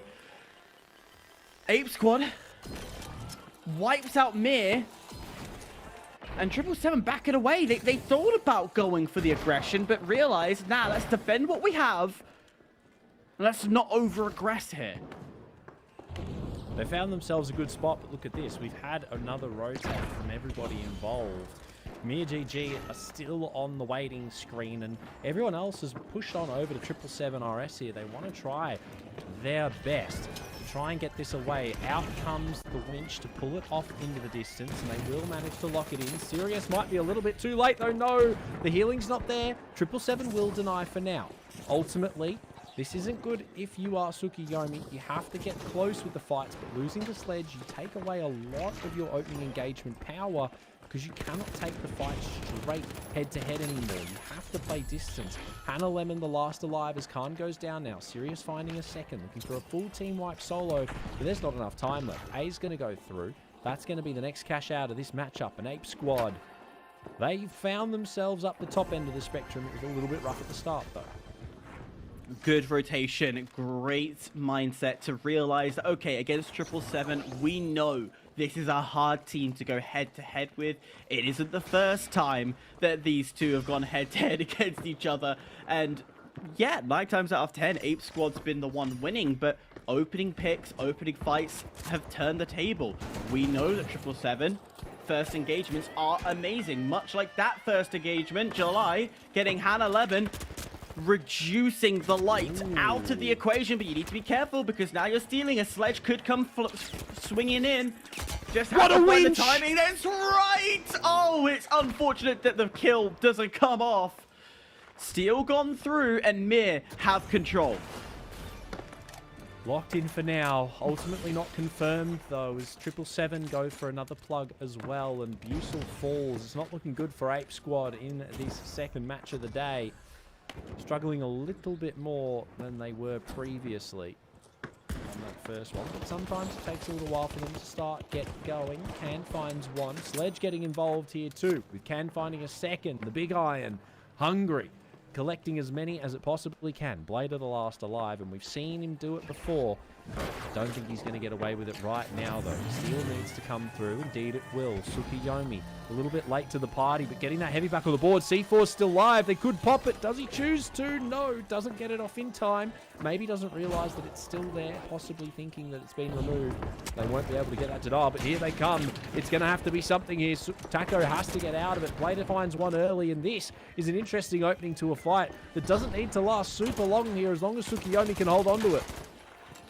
Another steal attempt from Mir will try and come through it. There is goo left, right, and center. They need to be careful because D-Max is in play. The stall, perfect, but they need to remove that medium because he too has the power of defib. So even though, yes, it is going to be a case of get the damage done, get the damage done indeed, as Taco able to come in swinging in the most literal sense. July going for the hunt, realizing that no, we've lost our opportunity. Last ditch effort. Blader gets winched in. That is what Taco needs. The captain going above and beyond. And Tsukiyomi are in a prime position to get second on the other side. 777 RS are being stolen. They could lose their lead, and it could be Ape Squad that takes it. They don't. 777 hold it out, and they're still going. Ape Squad wipe as well. Huge. Unfortunate for them. They are currently in third. A double will bring them back. 777 hold on for first right now, and they're keeping up appearances. They always like to qualify first. Whether or not they finish first later on is a different question, but they love to qualify first. They're really strong out of the gate, but I don't know, maybe having that cooler period in the middle where they just sort of sit there and don't do much for while everyone else is playing, it definitely puts them on the, I don't know, they haven't necessarily had much success in the end spectrum of things. Serious. A little bit of a whoopsie daisies there. Caught out in the middle of the street, especially with Blader on his ARN shenanigans today. And we've got another plug. Tsukiyomi looking to snipe away first from 777 here. Yeah, no surprise. And 777 will be happy because pre-cash out, they're leading. That's all they need to think about. That's all they need to know. In that mindset, you can control what happens. And it's a double! It's a double. Mir going for it. They're willing to risk. Steel starts to go through. We guarantee, and this is the thing, 777 RS is going through into the finale. But the question is, who's going to be next? As Tsukiyomi are the ones wanting to defend this with their life. They would love an opportunity to be top 4 and guarantee themselves a jump up at a shot at the closed qualifiers of top 5, because that's what's at stake for them. All a little bit of poke damage right now. Not many kills coming out just yet. This is going to be a heck... Oh my god, what a winch! It doesn't get through the shield, though. That is big, but it's going to be a quick wipe. Tsukiyomi going down quick, but it's Ape Squad now trying their luck. They lose one in the process. Sirius, Eshe, both there to defend, and that's a wipe for Ape Squad. They're out of the contention. Tsukiyomi, they're still holding on, but Mir won it now. They're going to get it. Mir have locked it in, unless 777 RS can do something about it, but they don't necessarily need to. Even if they do, it's still then going to be Tsukiyomi that comes with them. Do they choose to grief it out here? They could let this steal happen, or they could go for it themselves. Tsukiyomi know this. They're going to get the shot that they want at second place, and that's going to be that. There's not much that anyone needs to do now. They don't need to fight. They don't need to get involved. Ape Squad are back, but there's no time. Ape Squad, a great start. Can't quite find the finish in this qualification match, but ultimately, it's going to be Tsukiyomi taking on 777 for our first qualification spot for the final. Not just yet, Proto. Not It just is. yet. There's still It 10 is. seconds. No one's close by. You sure? Steel's going through. Ape Squad going for one Yeah, last all dead. attempt. It's now They're all gone. They're gone. They're burnt alive. Done. Dusted. Tsukiyomi coming in first ever cycle are looking down the barrel at making a top 4 appearance, but they've got to go against the team that have made it into the finale first. Every single cycle. It's 777 RS and every single OCE fan. Proto is very much trying to contain it. I can already see the spam of text in my chats right now. Go like, oh my god, oh my god, oh my god, oh my god. APAC's the best region in the world. Like, yeah, we know, guys. We know. It's okay. We're here every cycle. Sirius with 10 and 5. Also, a highlight, that was not a caster curse. Realistically, think about it. 777 RS, they're going to defend the box. Tsukiyomi's going to defend the box. It's 6 versus 3. Ape Squad were not getting away with that unless they found 6 kills in 2 seconds, which was not going to happen. So, you never hold that. know. I do know that. It's statistically impossible. They tried, and you give them that, but it was not going to happen. Outside of that, you can see why. 777 RS, 10 kills on Sirius. This man has been on an absolute tear today. Huge games from him so far. And I mean, seeing him on that XP54, whenever we get his POV, he's just nuts, dude. The tracking, the ability to move and shoot, like, this guy is on a different level. There's a reason they qualify first every time, and they're looking to continue doing that today. However, Tsukiyomi could be the bane of their existence right now. They have had some amazing matches through that top 16, and as well today, they're finding themselves in the first head-to-head for the first final qualification spot at the end of the playday. This is huge from them, as their first time coming in to the top 8. I want to keep spirits going. I want to be positive, but I do need to point out a negative here.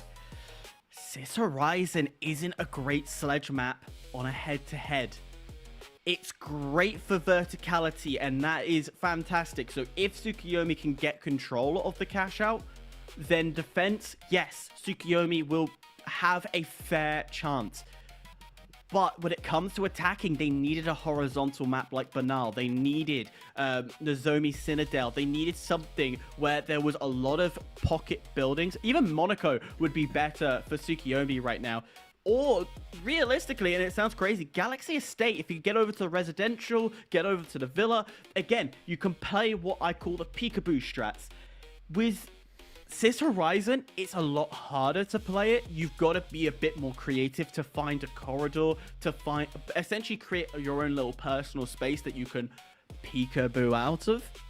Yep. And that is what Tsukiyomi needs to do to outwit 777 RS. The biggest problem with 777 is, as we've been gloating and glazing every step of the way, is Sirius. The light of a nightmare. I will have a very quick shout out in chat here. I don't usually do this to Cringy. He stole my point before I could make it. Look at who we have. At the top end of the spectrum, Hyper, for our first head-to-head, none of the teams who are signed have currently been in that top end. It is our 2 unsigned teams who are locked in for the first head-to-head of the day. Money doesn't win. A spectacle. We thought off the back of how they had played their first matches, Ape Squad were looking really good to find themselves here.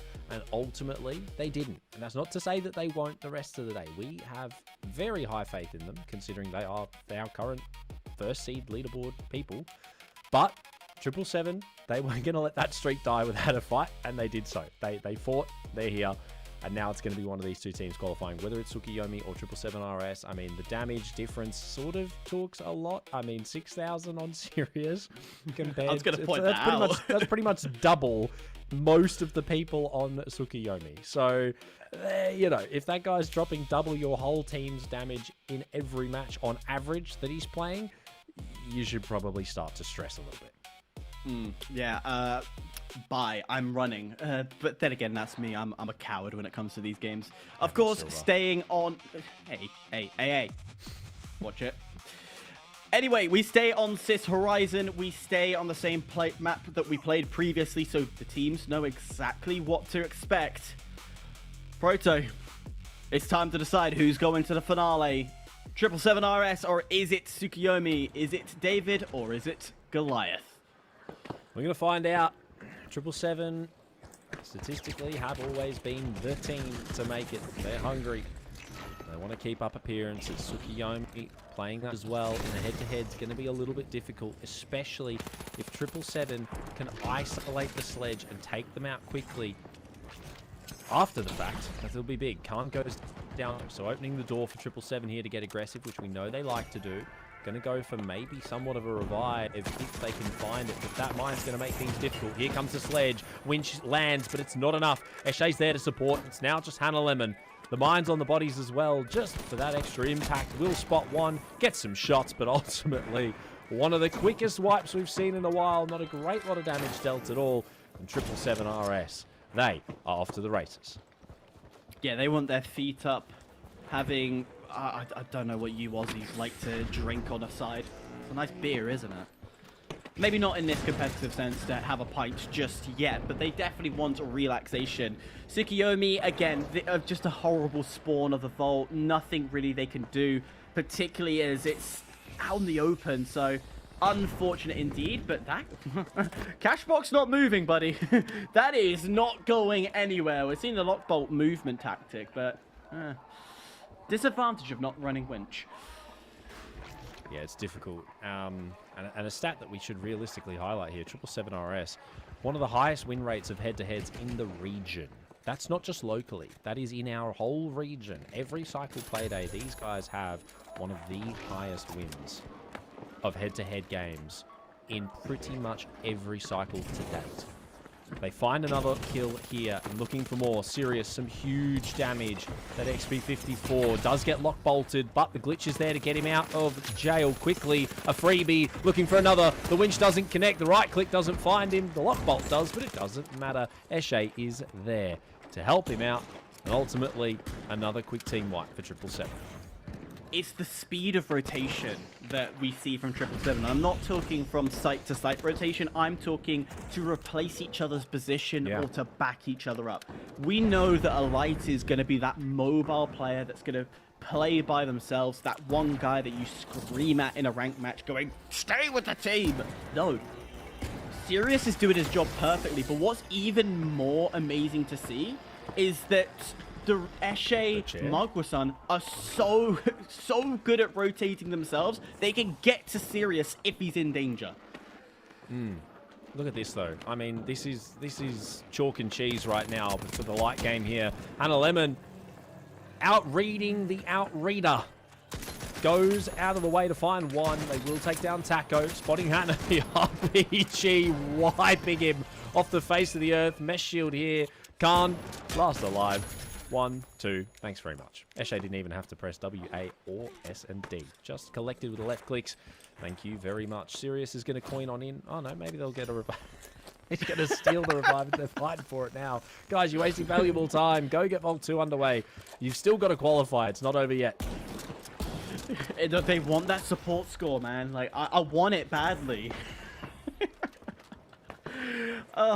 One in the bag, one to go. 777 RS absolutely starting this game the same way they commenced it last week. Off with a bang. Right now, Tsukimio absolutely controlling map. They can decide whether it goes A or C. They can decide if they want to keep the pressure over to A or we do a long rotate over to C. But this is 777. They will start to play these mind games. They will try and force unnecessary rotations. And guess what? Sirius is on a run. He's seen him. Enemy spotted. Tango's in sight. He knows. He's there. He's coming slowly. Oh, he does have backup as well. Yeah, it's visually a draw. That lock bolt's huge as well from Mogwasom. does manage to lock one down as Sirius now starts to move in for the kill, but it's ultimately him that goes down. Hannah Lemon 2-0 on him right now. Can't quite land the shots that he needs. Sirius struggling, and Eshe has to back out. This is painful for 777RS. They've lost the big man early, and now they're ultimately playing catch-up. Hannah Lemon's got to go retrieve this vault, but 777 don't want to give it away for free. DMAT through the wall to pick it up, and they dive back across, but they've been spotted by Mogwasum. This is big damage. Eshe falls off screen, and ultimately now, it's just one left. What hesitation. Major hesitation from Hannah Lemon. I would have at least gone for a shot, put a bit of damage, put the fear of God into your opponent, but no. Another plan, another mindset of how we're going to approach this, but the pressure to go from A has been switched. They're going for a last-second decider. They're going C. It does allow time, though, and it is a rotate that's going to be caught off guard. They've been spotted. Taco dropped down low, and in doing so, they're chucking away the vault. They know they can't get the plug without losing more players. Hannah Lemon left alive. And the mind games are unreal right now. Yeah, Hannah, not much left to be desired.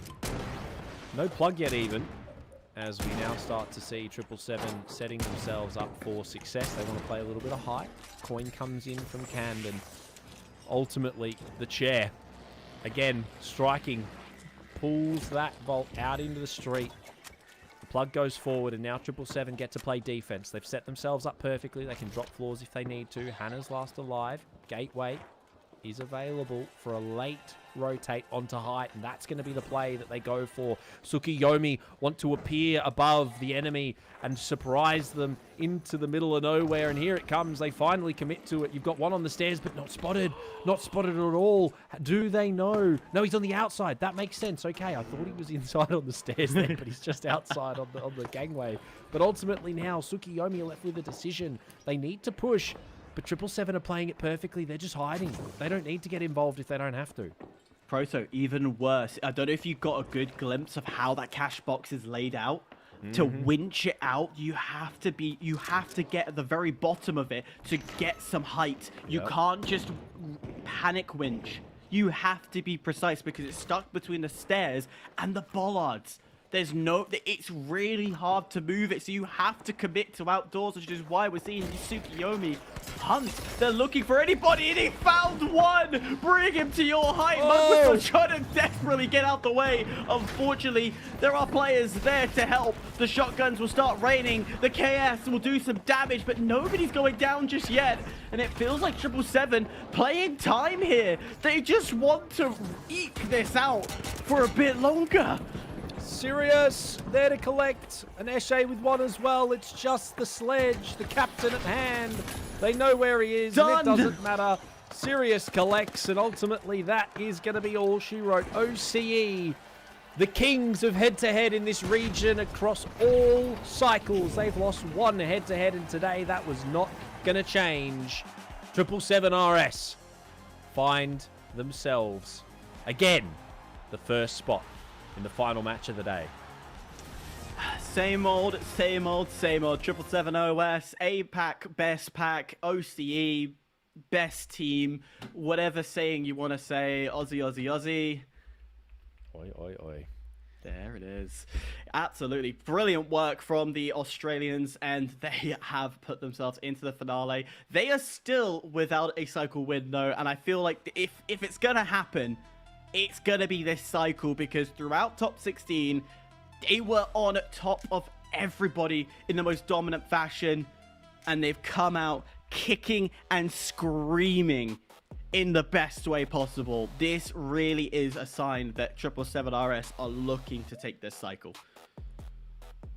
Yeah, they're hunting. They're hungry. And realistically, then they didn't want to give up that spot. Undefeated, some of the best head-to-head players in the region. We can keep saying that as much as we want, but they are insane. Cash out, they struggle, but I think that's with the added 2 extra teams. You get a little bit more chaos. Sirius thrives. That's how he gets 6,000 damage a match, mind you. But He loves the chaos. When you get into the head-to-head, he can just dial in on individuals, and it just becomes too easy for him. You've got to give him that. But they lock in their first spot. We now look towards our lower bracket side of things, where all of our big names are. Hanabi, Gunflix, DRG, and KZ. Some of our massive top-end Spectrum teams in that lower side. Of course, this is a danger zone. The team that comes last here is out of this tournament. They will finish in 8th place, so we could have an upset here. We could see the rising Hanabi, who have been absolutely phenomenal in the top 18, especially with a mixed region roster. We could see one of our Chinese rosters get dropped down to that position as well. Or it could be Gunflix, which, well, then it becomes a non-surprise to being down there, just statistically speaking. But I'm sure with Fixie in the chat, he's rooting for the underdogs every step of the way. So I'd be surprised if they go out this early. Yeah, look, it's going to be an interesting one. We're going to find out very quickly, though, what happens with that one. Arguably, I want to say Hanabi will go through, which then opens the door for anything else. And that is just purely based on the fact that Hanabi had an amazing top 16, regardless of that fact. We'll find out.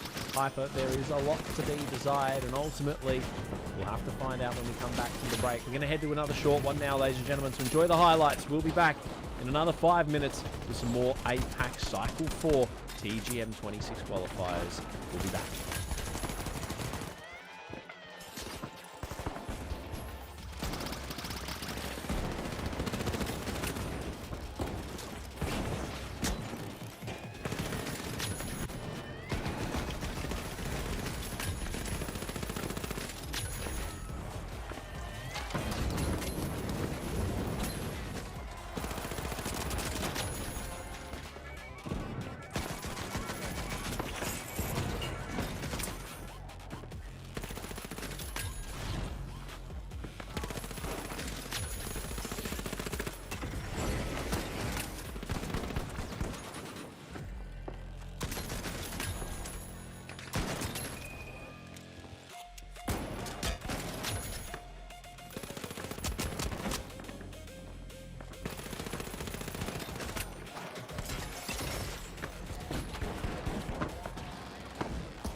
Johnson is revving up his engine for the ultimate display of daredevilry.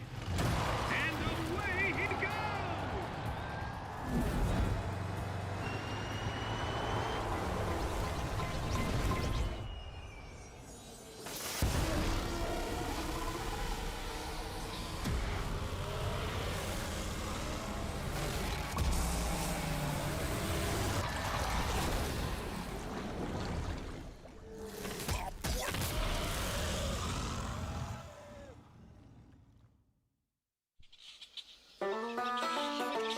Out in the transatlantic landfill, where yesterday's products drift into tomorrow's oceans, Mother Nature tapped out.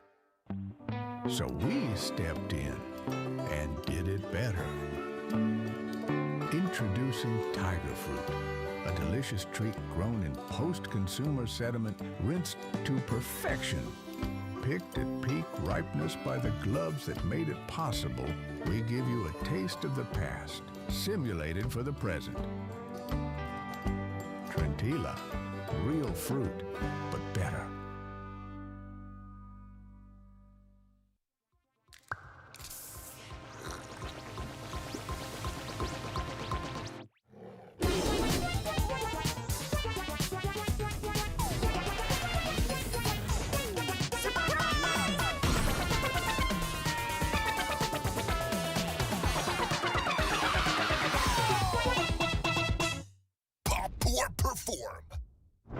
The stars, distant, watching.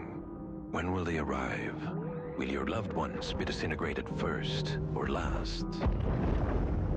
Will your family dog become their leader? With Halto's alien invasion insurance, you don't have to worry. Halto, we got your back.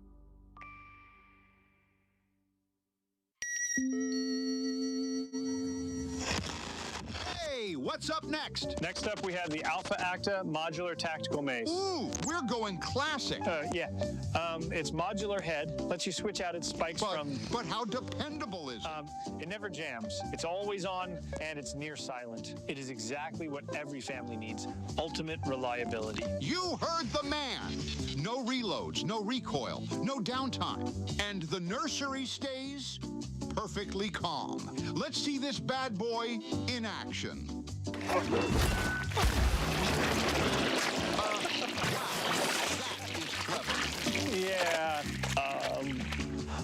Modular head with interchangeable spikes, from expanding splitters to poison-tipped injectors, so they, won't feel encouraged to return later that evening.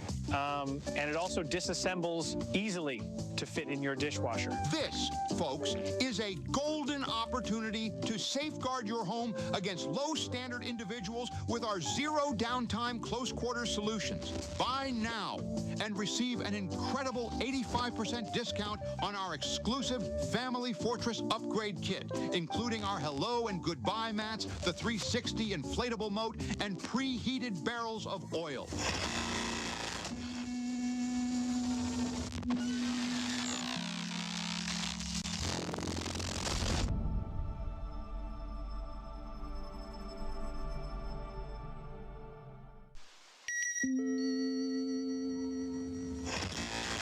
Absolutely. So, our advanced olfactory targeting system is designed to track strong, threatening odors like sweat, industrial glue, or even vanilla-flavored sodas. Criminals tend to smell like trouble, while your family smells like laundry and dinner. You'll know the difference. Now that's clever. Folks, you have the deal of a lifetime in front of you. The M134 minigun with the carry harness, the rate reducer, the geofence system, and the advanced olfactory targeting system. If you call now, we'll throw all of them in for free. Plus, the welcoming mat and the recoilless blade.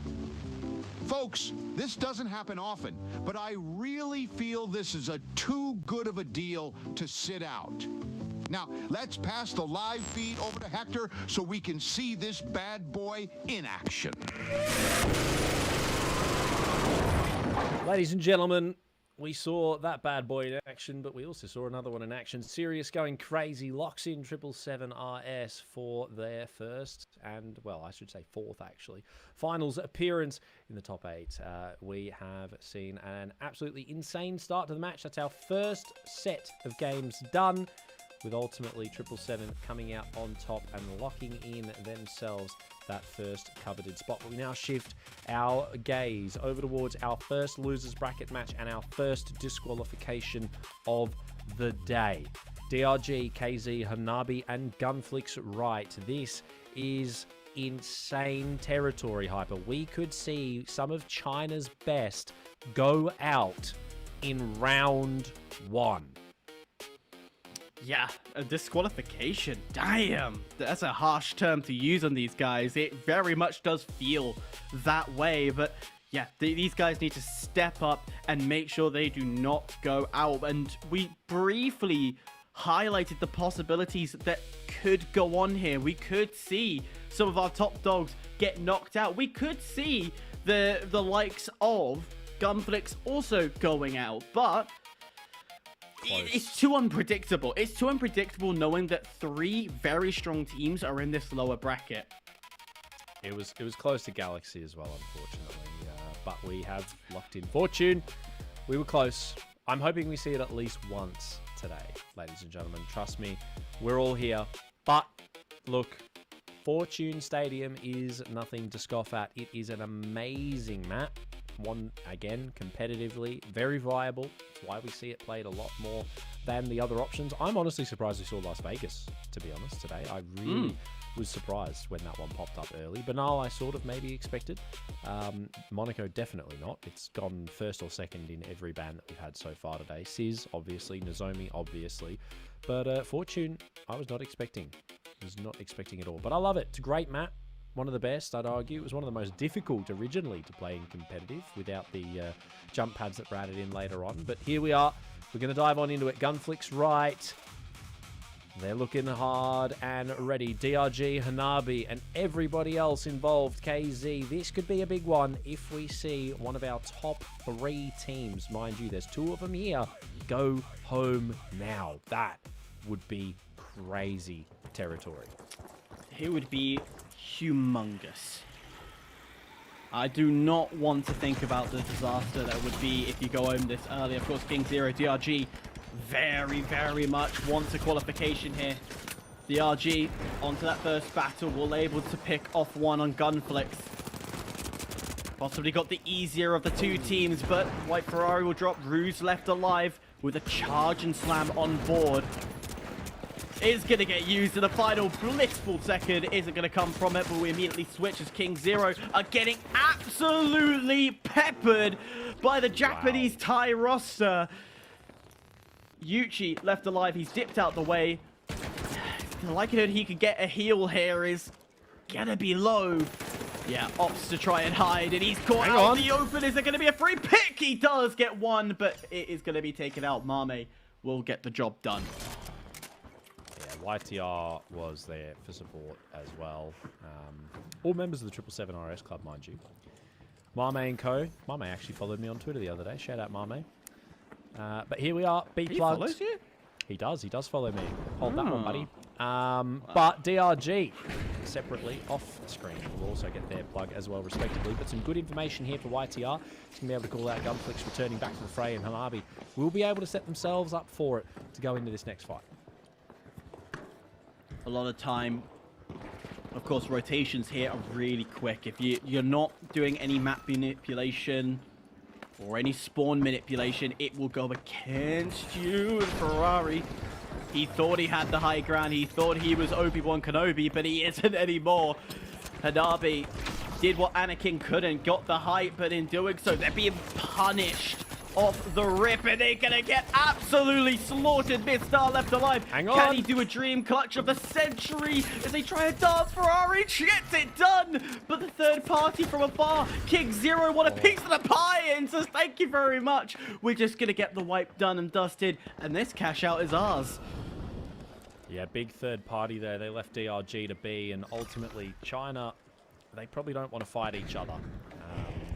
They're very proud that way. We've seen it across a lot of qualification matches in top 16 and previous top 8s where these 2 teams hailing from the same region will sort of just ignore each other because they want that competition to be there later on. They want to get rid of the external valuables first, and they do so. But DRG are also a lot better at cash out than KZ, so they don't want to fight them, and you can't really blame them. They're going to lock in this one though, provided Gunflicks can't do something pretty serious in the next 10-15 seconds. They're going to do their best. A little bit of a steal off the he's going to go with it. See you later, Ruse. Unfortunately, you're not going to get to play much more, and Yuchi's going to find 2 of his own onto White Ferrari and Unbone, so they'll definitely lock that in. That's a good one. That is hilarious. And the camera angle as well. That was perfect. Shout out the observer on that one. On the other side, DRG versus Hanabi. Of course, DRG able to get their cash out. Hanabi coming up a little bit too late, but this is only first cash outs. The game is still open. Of course, if the second cash out goes in favor of King Zero or DRG, they basically solidify themselves of going to next round. But this is where Hanabi thrives. We've seen previously that, okay, first cash outs have not been their favorite, but they come straight back as they take the same gateway. Oh, I thought it was Hanabi's gateway, but no, it wasn't. It was DRG quickly getting out the way, but they've been too slow. They've messed up the stair jump, and in doing so, Hanabi are here. Hanabi are coming to put the pressure on. Then DRG need to run out. They have to disappear, but they've got the plug. So ultimately, they're happy. And they can play for denial. They've got a red barrel in hand already. They can go for the height retake, which seems to be the place, but a perfect bit of information there. Gives their position away, and ultimately the Steel now has to wait. White Ferrari off screen, getting a couple of revives as the defib comes out as well. So their fight is going hard, but KZ's actually wiped. So Gunflix have just taken down one of the big dogs, and they're going to get the plug finally on the board. Finding themselves in second right now. This is a big fight, huge, big kills. Dim, Midstar find one each respectively. It's diving on in. The MP5 in hands, running it with up in the air. Dim's doing his best, but he's cleaned everything up. It's now just Mame, last alive. The heavy for Hanabi found and ultimately possibly taken out. No, Schweiz had to disappear. He's low HP too. Everyone's trying their best, but it's Dim. 3 for him and a wipe for DRG. On the other side, we briefly, and you called it out, Gunflix beating King Zero to get in the plug going, which has caused an offset in terms of cash out. And guess what? King Zero moving across. But White Ferrari won the 1v1 against Yuchi. We talk about how great Yuchi is as one of the greatest lights in the APAC region. Well, he just lost to this Indonesian roster. As the aggression onto C starts to come through. You said DRG didn't want to fight King Zero. They're going up and down the elevator, pressing all the buttons while you're at it. Pressure continues to go, but the kill can't go through. They just can't get it through, but Hanabi are in. Hanabi going for the steal. They've taken advantage of all the action, all the chaos. Unfortunately, still unsuccessful. They tried. They're doing their best. Everything's still going on. DRG and KC not really trading kills at all. KC now attempting to go for the steal. It's just a spray fest. Yuchi finds one. He's hunting down another now as he can sort of figure out the wrap's going to come through, but it's Yuli Rice to lock it in. DRG will lose out their first fight against KZ. Realistic fight without rotating away.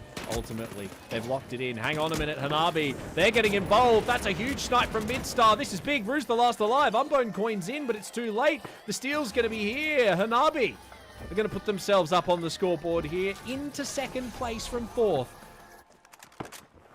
Game's not over. Game is far from over. The top three that we should expect to go through are still going through, but critically, this is the critical thing. Qualified to the next round, you have a shot to get straight back into that upper bracket, to have a shot at the second qualification spot. Right now, Gunflix in that danger zone of being eliminated from this tournament. King Zero, though, kicks things off, gives themselves a little bit of buffer. King Zero also in the firing squad. If they lose and the steal comes in the favor of Gunflix, which, let's be honest, Gunflix can go head-to-head with King Zero, we could see them out. The team that led this championship, or this cycles, for 2 cycles before the third came around, before 8 squad took the lead. You've got to remember as well, Hyper, China statistically have not been great at 3v3s. They really struggle with head-to-heads. They get that box out of play, and they're now just going to look to protect it. They don't need to do much else. They've already locked in second. And a steal here only from Hanabi is going to be the one that causes issues. However, there is still Gunflix to worry about. Not that they're going to make it into the top side, but they could start helping teams like Hanabi here if they want to get that extra shot. Diving around outside. This is big, but they're just sort of waiting, Hyper. They don't need to do too much. They just need to defend.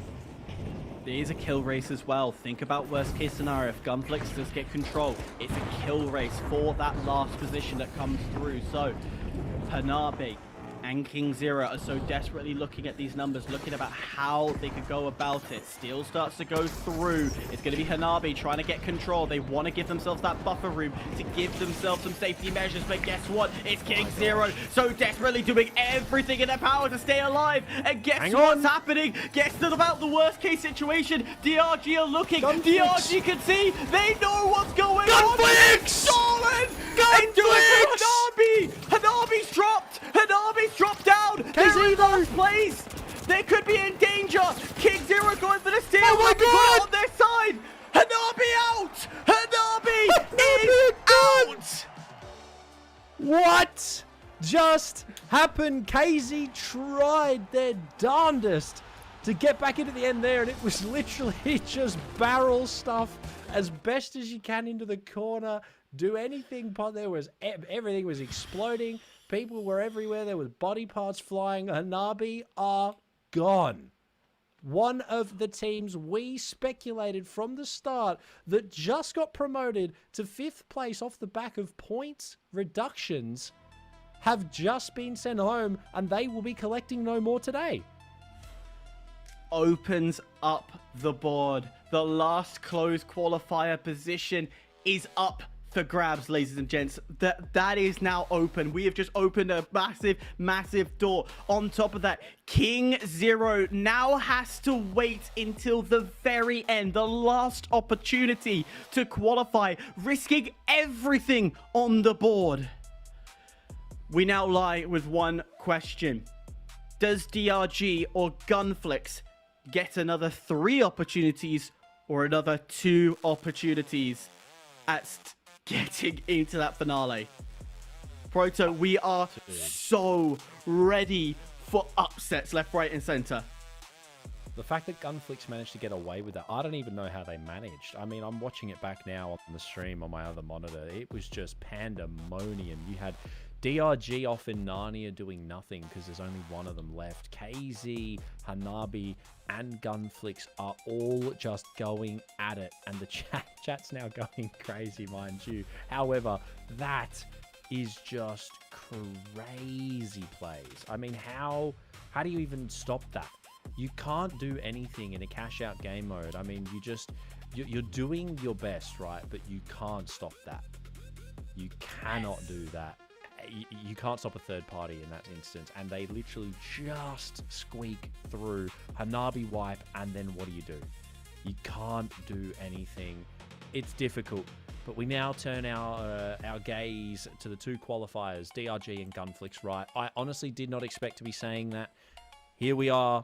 Why would you wipe? I don't know. Lots of questions being asked about that last one, but we have to say goodbye to Hanabi, and we have to move right on, ladies and gentlemen. It was lovely to have them. But ultimately, they're not going to get much playday today. Our first team eliminated. Hanabi go out. DRG and Gunflix right. Now, we've seen China before. They're not great with the head-to-heads hyper. Do you think that narrative continues here against Gunflix right?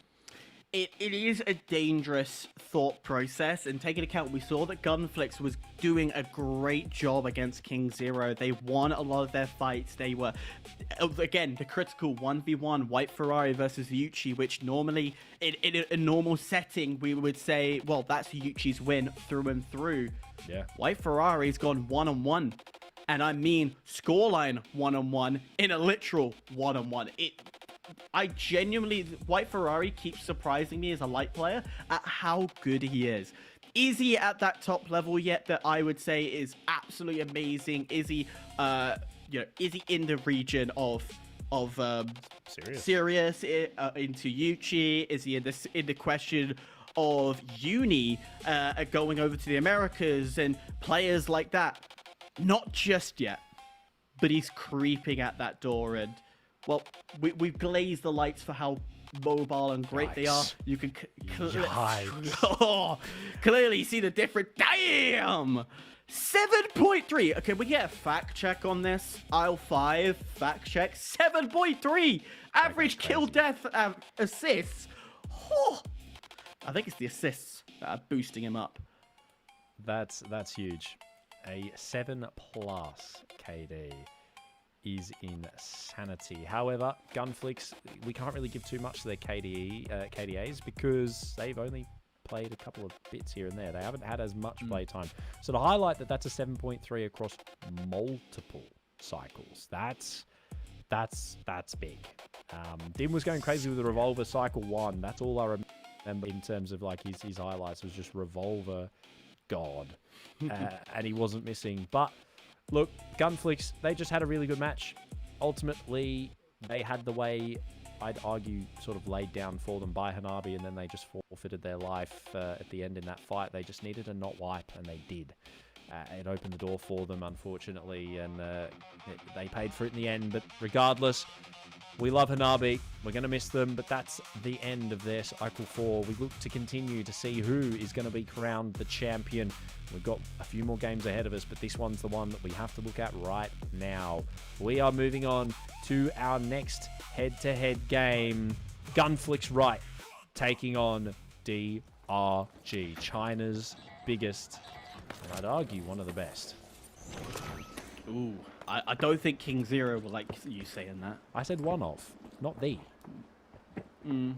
I still don't think they'll like you for that. That is true. Anyways. My bad. Sorry, King Zero. DRG, two second places, a win under their belt. They are probably the most consistent team currently looking to fight their way out of that lower bracket against a team that, well, this is their first ever appearance into the top 8. Not their first time being in these fights. They've come in previous top 16 cycles. Indonesia would love a roster to represent them in this cycle, and well, they have got it. First goes through, and oh, just unfortunate. Shui able to get the first, and then Ruse gets the second.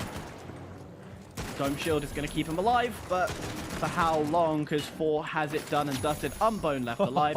Oh, that's just brutal. Come on. Yeah. Really? Right to the face.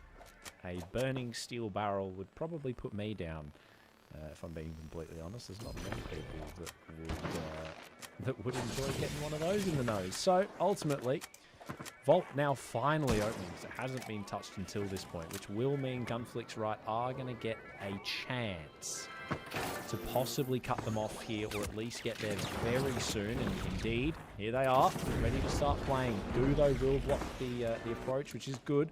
Vault does get dropped down a little too far, though, and maybe we see DRG go for the rotate, but hang on, White Ferrari's there. He's going to open it up, and ultimately, this is now an interesting question. 20 seconds is what we have to see here for DRG if they want to wait, but they've already rotated box out, and they're trying to move away. As White Ferrari goes along, Godzip, he's punished by Shui. They equalize. Yeah, this is just for delay. This is to make sure they can get Dim back into the question. He's going to spawn next to the Vault. He's going to spawn next to 4. And in doing so, this rotation will allow them to get to A, well, with a bit easier and quieter process. But I say that, look how quickly Gunflix have read this.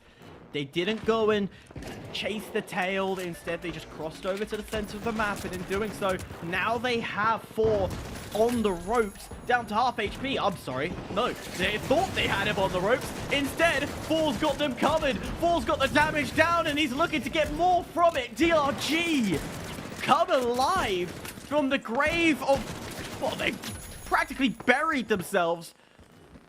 And the tombstone was not written. It was written for Gunflix. DRG, great opening. That was probably some of the best head-to-head we've seen from DRG, to be completely honest, this match so far. You could argue that, you know, maybe it's some of the, what's the word that I want? I'm having a moment. The practice, they're more practiced, they're more experienced. That's the one I'm looking for. In terms of competitive, maybe, as opposed to Gunflix. We can't really speak too much to them. They have played a couple of times. Obviously, we've seen them in a lot of the cycles. But outside of that, DRG have consistently been on that top end of the spectrum. And while, yes, their head-to-heads are not the strongest, they, I would argue, have sort of gradually improved across cycles. They started off pretty bad, but now they are actually quite good when we see them in the head-to-heads. We saw it for the top 16 and currently for the top 8. Good damage being traded here and there by everybody involved, but ultimately nothing of note just yet. A small flank here possibly for Dim in just a moment as he looks to lock in on what's left of Gunflix on this side of the main building. Get some good damage, but we'll have to disengage. Yeah, again, too much damage done onto Dim. It's been a problem he's found multiple times. He gets a little too aggressive and then just can't get the kill. He'll do the damage work, but then he will cost for it as well, as that is more successful for himself. 2v1, Ruse left alive with only 3 bars of health, or 2 and a bit. He will back out. He will wait for the reset though. He's going for a tacky wipe.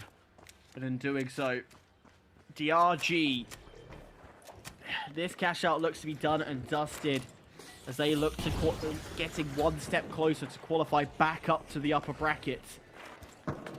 DRG, Proto, I feel like this is, in terms of head-to-head, this is definitely a new formed DRG that looks a lot stronger, a lot more coordinated. I'm still hesitant, though. There are still bits that I am questioning. There's still some over-rotating, this exaggeration on their movement that I feel once we get to the international stage could be easily picked off, though. You look at what EMEA and the Americas bring forward and what DRG is bringing forward, I still feel that DRG is going to get isolated and individual players are going to get picked off. Yeah, definitely. And I think regardless of what we're seeing right now for Gunflix, avert your eyes, children, they were just wiped in a matter of 2 seconds. However, realistically speaking, yep, that's your teammate.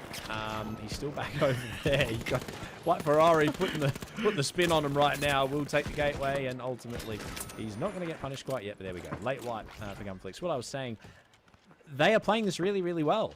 Undisputed top 3 team, mind you. DRG having an insane cycle set from 1 through to 4. This is close. There's a couple of moments in here where Gunflix have been absolutely thwarted, and we do have to highlight those as well. But you do also need to recognize that Gunflix wouldn't be here if they weren't a good team. They would not have qualified top 8. They also would not have maybe qualified through that cash out. Yes, you could argue that, you know, Hanabi made a mistake, but that's the thing with cash out. If you make a mistake, you're going to get punished. You could argue that, oh, you know, there's flaws in the game mode, da-da-da-da. Gunflix would not be in the position to play that game mode in this top 8 if they were not good enough to be here. Simple. And they are. They have taken some really big fights from DRG in these cash-out games, as well as in this. They've done really good work, and they've got their foot in the door, and they've caused a lot of damage. They just can't quite commit to the finisher, and that's the problem. That's the experience. But we're going to see maybe they can turn that around. They've got 1 or 2 more team fight chances here. Losing Unbone early isn't going to help. Great crossfire, able to get a lot of damage down to White Ferrari, left alive. He's been a very good light. It might be easier to go for a techie wipe here, which is not what he's looking to do. He's actually trying to hunt for any free totems to bring up. And instead of a techie wipe, going for the hard reset instead. Interesting. A bit of a quick fact about Gunflix. The very last match that they did in top 16, the cash out, 71k. And then 2-0'd WGZ to get into this position, into the top 8. Either way, they will go straight back into the upper bracket if they can get this cash out. Or they'll have 2 shots nonetheless ahead of King Zero, but the drop in still starts to go through. Hold on. No one's there to respond just yet, but the damage is just too much. Gunflix have to back out of it. They have the chance. They have a lot of damage on multiple members of DRG, but it's just Ruse now on heavy, and ultimately they're just going to bide their time. Ladies and gentlemen, DRG seem to have figured out how to play head-to-head in amongst the break between Cycle 3 and 4. And here they are, a 2-0 victory against Gunflix, right? They're not out of it just yet. They'll get another go later on maybe, but ultimately DRG, ladies and gentlemen, will find themselves out of the hot seat for now. It is a breath of relief. A sigh of relief is probably the better term for it. DRG, lower bracket for a top 3 team. Yeah, not what you want to see, but I tell you what, a lot better from DRG. And again, I can air how great that improvement is. But it's, again, that momentum needs to continue. This DRG that took the loss, took the L at the start, needs to come back. However, I think we've also forgotten about something critical here. Targets on their back. Yeah. Do you think there was a target on DRG and King Zero's back? I feel there was. Just so slightly. Nothing that was so clearly obvious. It wasn't like obvious griefing or things like that. It was just felt like the attacks felt personal. To make sure these 2 Chinese teams didn't have a shot. at that golden ticket. Possibly. I mean, we'll find out. It can still happen. We haven't had qualifications. KZ, we're not going to see them until the upper bracket round 4 now, because they were in that lower side. And ultimately, they're not going to get to play for a few matches now as we head on forward into our next set of games. We will, I believe, have a small break in the interim, but very quickly, Hyper, we've already had some upsets in this one. Hanabi going out really wasn't on my scorecard for this at all, but they have. And realistically now, winners of the next upper bracket matchup, when we go forward from here, DRG are going to progress on to our next game of cash out,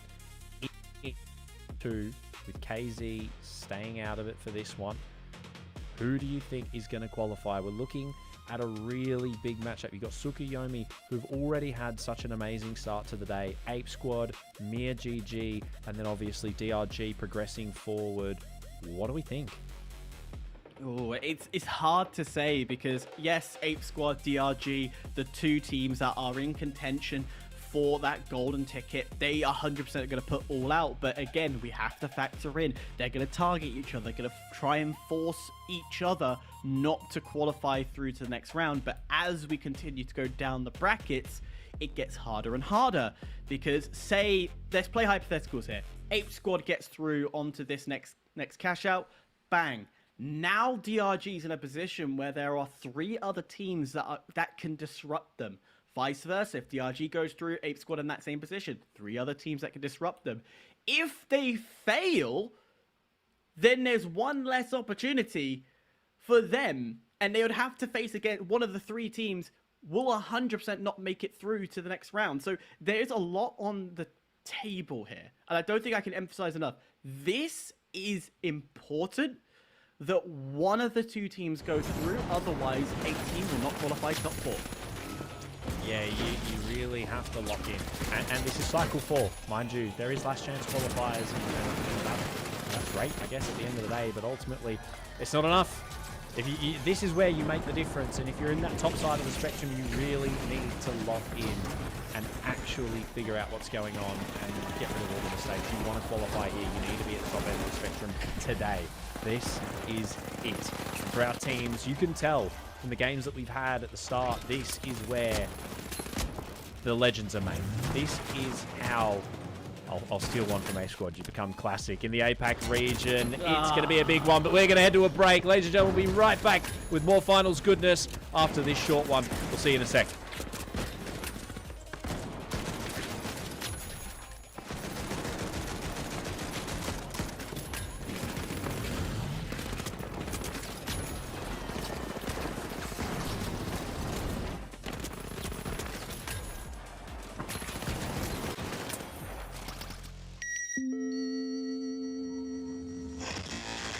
Absolutely. So our advanced olfactory targeting system is designed to track strong, threatening odors like sweat, industrial glue, or even vanilla-flavored sodas. You know, criminals tend to smell like trouble, while your family smells like laundry and dinner. You'll know the difference. Now that's clever. Folks, you have the deal of a lifetime in front of you.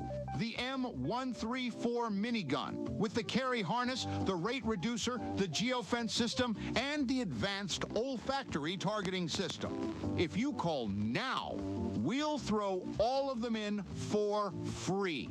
Plus, the welcoming mat and the recoilless blade. Folks, this doesn't happen often, but I really feel this is too good of a deal to sit out. Now, let's pass the live feed over to Hector so we can see this bad boy in action.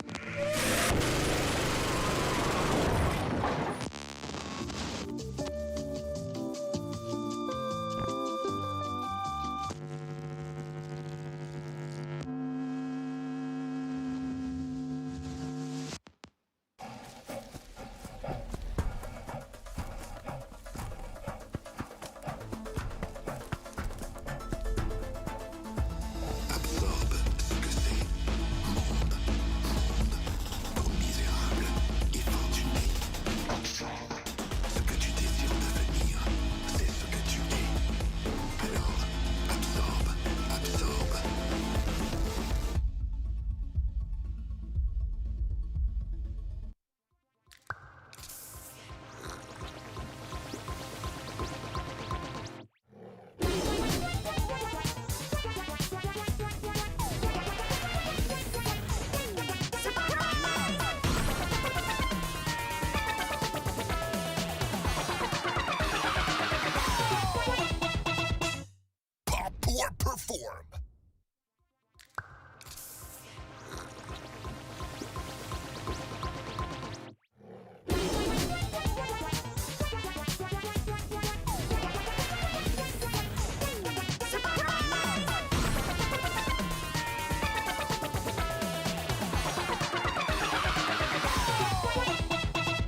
survive?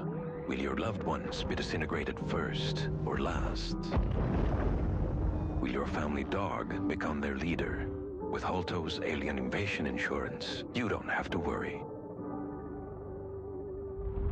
Holto, we got your back. Have you lived your life in filth and sin, fraud, jaywalking, or depravity? Don't leave your eternal fate to chance. Secure your heavenly place with our divine coverage. Holto's Pearly Gates Insurance. Your absolution is our mission. Holto, your key to eternity. We know you feel alone, but trust us, you're really not alone. Let Ngimo bring the world a little closer, one element at a time. Breeze through and sign our completely straightforward user agreement about data sharing and join our global community of friends. Ngimo, beyond boundaries, within reach. The life giver, the sun, always on, the source of everything that is good. But can it be trusted? Holto's Sun Insurance will have you covered if the unimaginable happens and the light goes out. Holto, brighter than ever.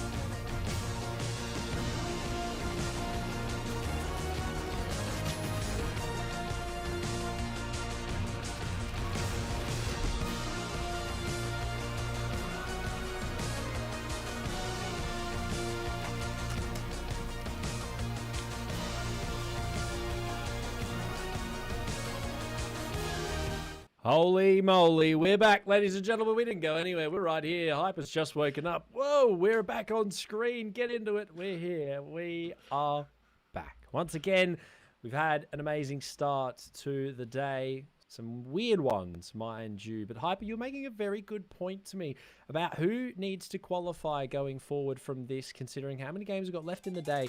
Would you like to reiterate that point for everybody, the lovely people here in chat? I know I fumbled it trying to explain it first, but let's highlight how important it is. First of all, Ape Squad, DRG up for contention for that golden ticket. If one of them qualifies, the other team goes into that match 3 against 3 teams that are not in that fight. They are going to cause chaos. They're going to make it hard. However, if both teams don't qualify, taking into account King Zero are sitting in the waiting area, one of the 3 teams will not make it to top 4, and in doing so, we will see an early team not fight for that golden ticket, aka they're going home. So this matchup is super, super important, and we're going to Banal. 2 for today on Banal is big, and I think arguably I would not have wanted this match to be anywhere else. It is a map that allows so much interplay between teams, between classes, the lights, the heavies, the mediums. Everyone can work together, and there are strong point positions. You've got the church, you know, especially if it's suspended structures, which I don't think it will be today. But outside of that, great map. LH1 territory, you've got shotgun territory, we've seen models, we've seen all sorts of things today. SA-12s have come back onto the board. The reiteration of the winch meta is slowly creeping its way back in, especially across the Chinese teams. With the nerf of the KS, everyone's opting to go back. We are still seeing KS obviously in KS in play, which makes sense. But then you have teams, I was about to say, Tsukiyomi bringing that sledgehammer. You do have guys playing off meta. That's why we love it. DRG are back as well as Ape Squad. Finally back on screen. Mia, here we are. We're going to dive back on into it for our next of qualifying matches. Hyper, this is going to be who's joining 777 in the finals off the back of these next couple of qualifiers. Oh, I'm getting excited. This should be an intense battle nonetheless. Immediately, Tsukiyomi jumping straight into DRG, and they need to win this peekaboo contest. Thankfully, they've been able to get themselves some cover, so that heavy is going to be more impactful, more powerful to come out of nowhere. And talking about coming out of nowhere, Hannah Lemon, great side angles. Unfortunately, damage not coming through. DRG are scrambling right now. They are a little worried and taking a lot of hits from these first engagements. We've got Yangdoon back on the model. We got Dim picking up the LH1 as well here to go toe-to-toe with Hannah Lemon. With Ape Squad having a bit of a rough start. Almost a full wipe, not a single kill on the board for them as well, mind you, with Busel and Latte both down. Rough gig. A very rough gig here, and not a great start, especially considering how good their first game was. A plug as well to come forward for DRG here too. They're just holding down the top of the church. We spoke about it being a power position, and that is it. It is exactly that. You play the roof, you've got that verticality, you cannot touch anything. But with team members coming from the sky, Tsukiyomi intends to fall down on DRG, but they haven't spotted Dim here, Hyper. They've not spotted him, but Dim hasn't spotted them, and I think he's going to get crowded like a horde of zombies looking around, trying to do pressure.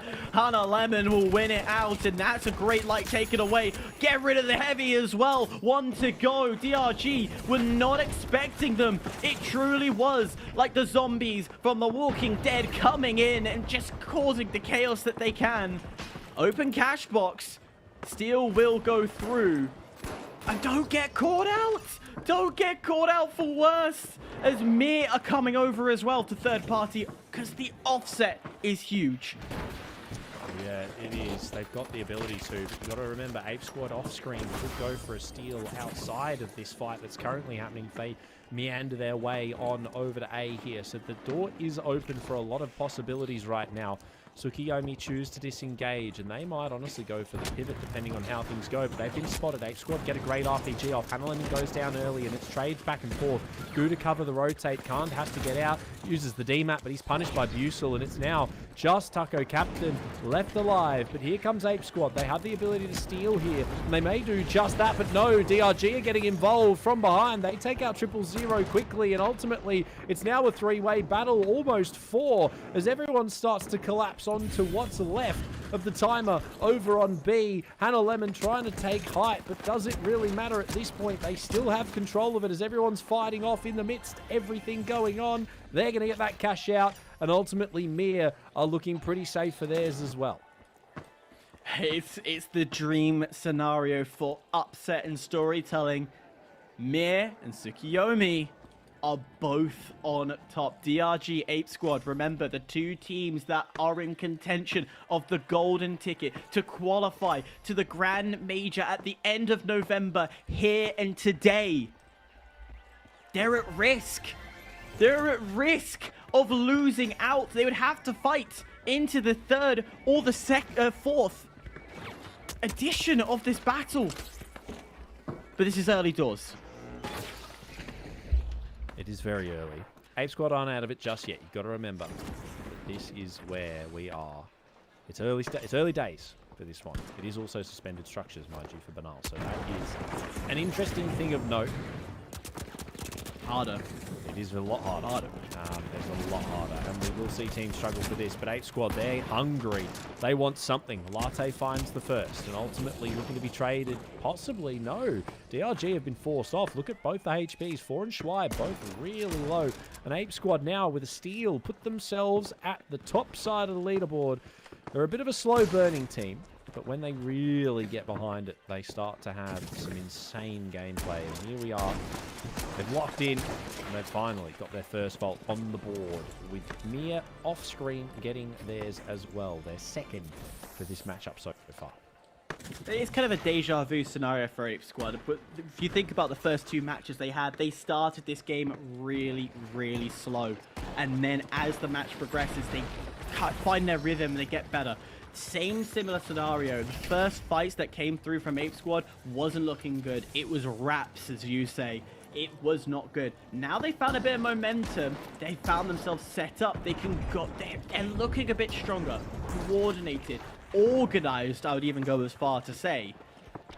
However, All 4 teams looking at the same place again, and Mir's getting away with it. Mir's got control of the other cash out, and they're here for the fight as well. They have to. They have to be. This is what we saw Ape Squad doing, though, in that first matchup. They were so strong out the gate. They got the first 2 boxes without any contest. But here we are, finally, a flank from Tsukiyomi. One spotted by 000 and taken out quickly. But look at this. The Sledge is involved now. They've lost one. Ape Squad lose Latte, and now the steal's coming through. They have to deny it, but DRG have dropped it down. They're in cover. It's been stopped for now, though, and that's okay, because Busel needs to heal, and ultimately, they need to just keep sending things down to try and deny for as long as they can. But Tsukiyomi have height. It's the dive now from Ape Squad. They've got to try and deny. They're getting involved. 000's there, but all have been punished. Busel from beyond the grave takes one with his mine, and that might be enough. That might just be enough to deny for that little bit of time here to keep Ape Squad in it. But ultimately, everyone wants a piece of the pie. They're doing their best. Latte's here. Tsukiyomi do it. They've got away with it. Ape Squad have been sent packing off the back of a coin. Latte just too far away, and Tsukiyomi will snipe second. We are in that dream scenario, Proto. Every storyline I've wanted to write is coming alive. It is alive. Ape Squad, DRG in danger zone. And we're at this position where, yes, a single cash out could bring you through, but they're probably going to double. So one of these teams are going to be out. This is unreal. Tsukiyomi is a godsend at these last-ditch efforts, and I wouldn't even call it cheese strats. This isn't cheese. This is control amongst the chaos. Can we highlight this real quick? Mir and Tsukiyomi, both of our lower-ranked teams, currently in first and second place, respectively. It's crazy. Ape Squad, they do have the biggest target on their back. You have to remember, they have the arguably largest target. It's going to be a double. It has to be a double here for anyone to qualify, mind you. And it's going to be Ape Squad that are trying for this. It has to be Ape Squad that are trying for this. DRG even, one of our China greats, staring down the barrel. No, separately plugged now. But look who it's plugged by. Tsukiyomi and Mia are controlling this lobby. Our 2 lower-ranked teams are absolutely wiping the floor with Ape Squad and DRG. You say Cash Out does not highlight the greats and opens the doors for teams that shouldn't be there, but they're here. And they are doing so fairly and straightforwardly. Boxes have been theirs, and that steal was insane from Tsukiyomi, and they're running with that momentum right now. I think the math is adding up for them. Only just. Tsukiyomi needs more kills. They are technically in a kill race. If they get stolen, they are in a kill race to keep second place. What they're hoping for is all the attention to go over to Mir. If it goes to Mir, which it is, it's going to Mir. Tsukiyomi have just saved themselves. They need to stay out of the fight. They need to stay safe. They're in a great position. There is a large margin. This is a dream scenario. Tsukiyomi, stay away. Don't fight. Don't do anything. Don't get wiped. This is your game to win. This is insane. There's nothing that Ape Squad can do here unless they wipe Tsukiyomi and somehow manage to get their box as well as their own. But with only 30 seconds left, they're going to cash theirs out right now, and they need to hit the quickest rotate of their life. They've got 39 seconds of gameplay here, but nobody is going to let them happen. This is going to be the quickest rotate they've ever hit. Look on screen. Wait, 000. He's already halfway there. If he's far enough ahead, he might actually have the time here. No, someone's already there, and it's DRG. They want to have a go. Tsukiyomi, they need to defend, but he's got to steal. This could be big. Hang on. 7 seconds. No, DRG are helping. They've denied it themselves. C4 to cut it out, and that's it. It's Mir. They've come back in. They've locked it out themselves. Apes are doing their best, but there's 2 seconds left. Tsukiyomi and Mir lock in top 2. What has happened? Oh my god! What is going on? We're gonna decide one of these teams not getting that golden ticket. One of these teams will not get the golden ticket, not in the finale. Ladies and gentlemen, we have had the 4 same teams in cycle 1, 2, and 3. We finally shake it up. We finally get a new team coming through. My heart is going at 1,000,000 miles an hour. Ladies and gentlemen, welcome to APAC. Oh my. APAC best pack. All day, every day. Tsukuyomi. Whoa, wow. Tsukuyomi, wow. A huge game from them, and you can argue that that was not fed to them. That was the least fed game I've seen from them, and they played it perfectly. They were walking down our top 2 teams, 1 and 3 respectively. They are slamming in cash outs. They are so strong in cash outs. We saw it in top 16. We've seen it here today. They qualified for our first head-to-head hyper. They're now going forward into another one. These guys have had some amazing gameplay across these last 2 qualifyings for Cycle 4, top 16 and top 8 respectively. They now stare down the barrel of what could possibly be a qualification and points to put them on the board for the top 5. As well as Mia going forward. Apes and DRG really need to lock in if they want a chance at qualifying, because as you've rightfully highlighted, if they go all the way to upper bracket 4 without doing it in this next matchup, one of them will be going home. One of our big hitters is going to be sent packing with Cycle 4 with nothing to show for it. On top of that, let's talk about 5th place position as well. Door is open. Tsukuyomi or Mir could be in the fight. Remember, you have to remember Hanabe at 35 points. They qualified in 8th. They had 30 walking in. They now have that additional 5. 4th place gives up 30 points. Mir lost all their points due to roster changes and too much of them. Hence why they are back down to 0. Tsukuyomi, brand new. They won't have anything. So realistically, they are in a shot. If they find themselves 3rd, if they qualify and go 3rd, which is a fair assumption that they could, they go to close qualifiers. The door is open, ladies and gentlemen. The door is wide open for the golden ticket and for that close. It is. And to highlight as well, Mir there, I mean, you guys qualify July with 700 combat score. You get 2nd. Tsukuyomi had arguably such a better game. I'm worried coming into this for Mia, purely because Tsukuyomi have looked really, really good just today in general. I mean, they are bringing their A game. They clearly want to qualify.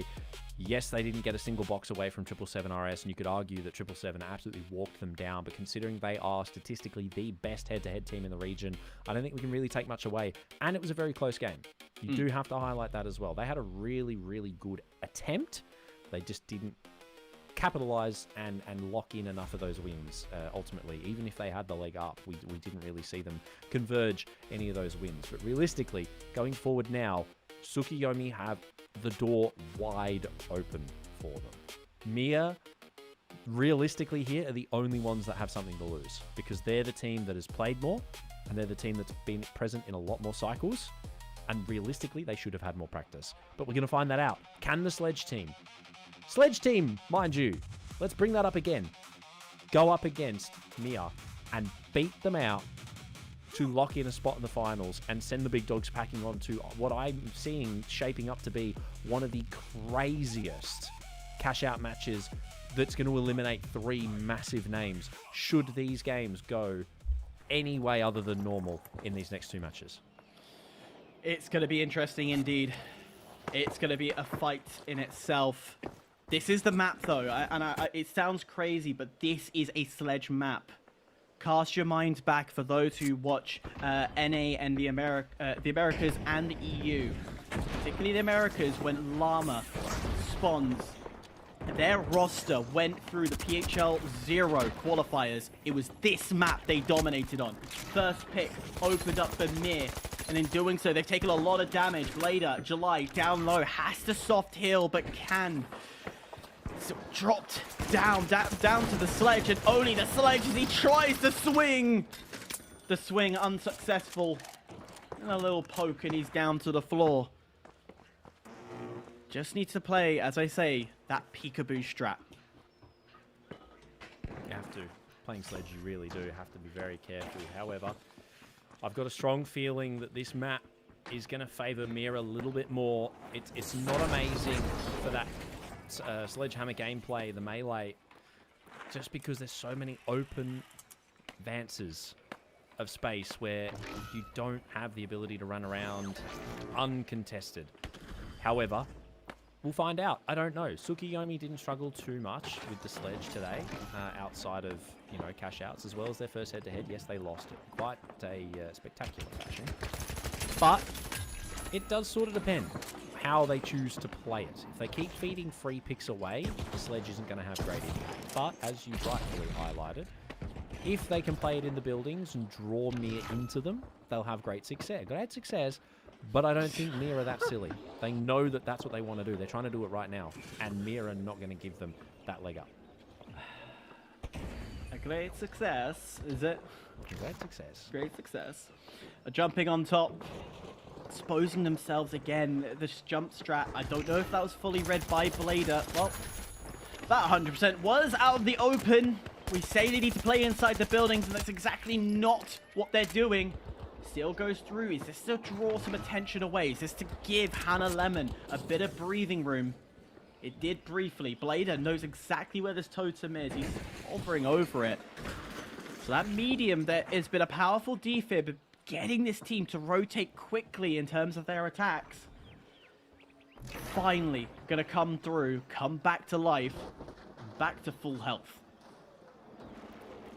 There's not really much happening from Tsukiyomi here. They've been spotted, and this is a great positioning for Blader, who's been a menace of that ARN today. Getting the healing off as well for his team. Hannah Lemon trying to do his best to provide some covering fire, but ultimately, Taco Captain's decided to go for a steal, and Hannah Lemon is nowhere near him. Questionable play there from Tsukiyomi. Hannah's come on in, and maybe we'll get one for his troubles. Ultimately does manage to get out of dodge quickly enough there to survive that onslaught, but he's going to take the gateway and will be spotted now, as he himself is now going for a steal. Hang on, he's sticking it. No, got off it. Not enough time. Later, you don't really have to do too much there. Tsukiyomi almost turned that around. You've got to highlight that. They did get two in the process, but ultimately, oh my god, this guy is a beamer. Here we are. Maybe he gets all three here. That could be generational. Yes, if you give it to him like that, he'll take it. Mia. Vault number one. Thank you very much. A lot of missed opportunities for Tsukiyomi. A lot of it is that they're playing outside too much. Their setup should be indoors. They should be not jumping out into the open. That Sledge, as soon as you get into these open fields, is absolutely useless. And I know that in the chat, I try not to read it as much, but our great Lamp was in our chat. The man, the myth, the legend. He's saying, no, this is a terrible map for it, but in a way, yes and no. And you could argue for it. If you're playing how Tsukiyomi are playing, then yes, it is not a great map for them, because they are losing to these rotations. They're losing to being outside. But if they started indoors, start their prep, their attacks indoors, like how Pulsar play, then it's a different story entirely. Because Pulsar play indoors. They play within the buildings, they come out, they explode, they capture with a winch or somebody, bring them indoors, and now they have that safety net around them that the Sledge can utilize the building at its fullest potential. These sites, these positionings are just not great for them. I agree, in the fact that they're struggling. But, however,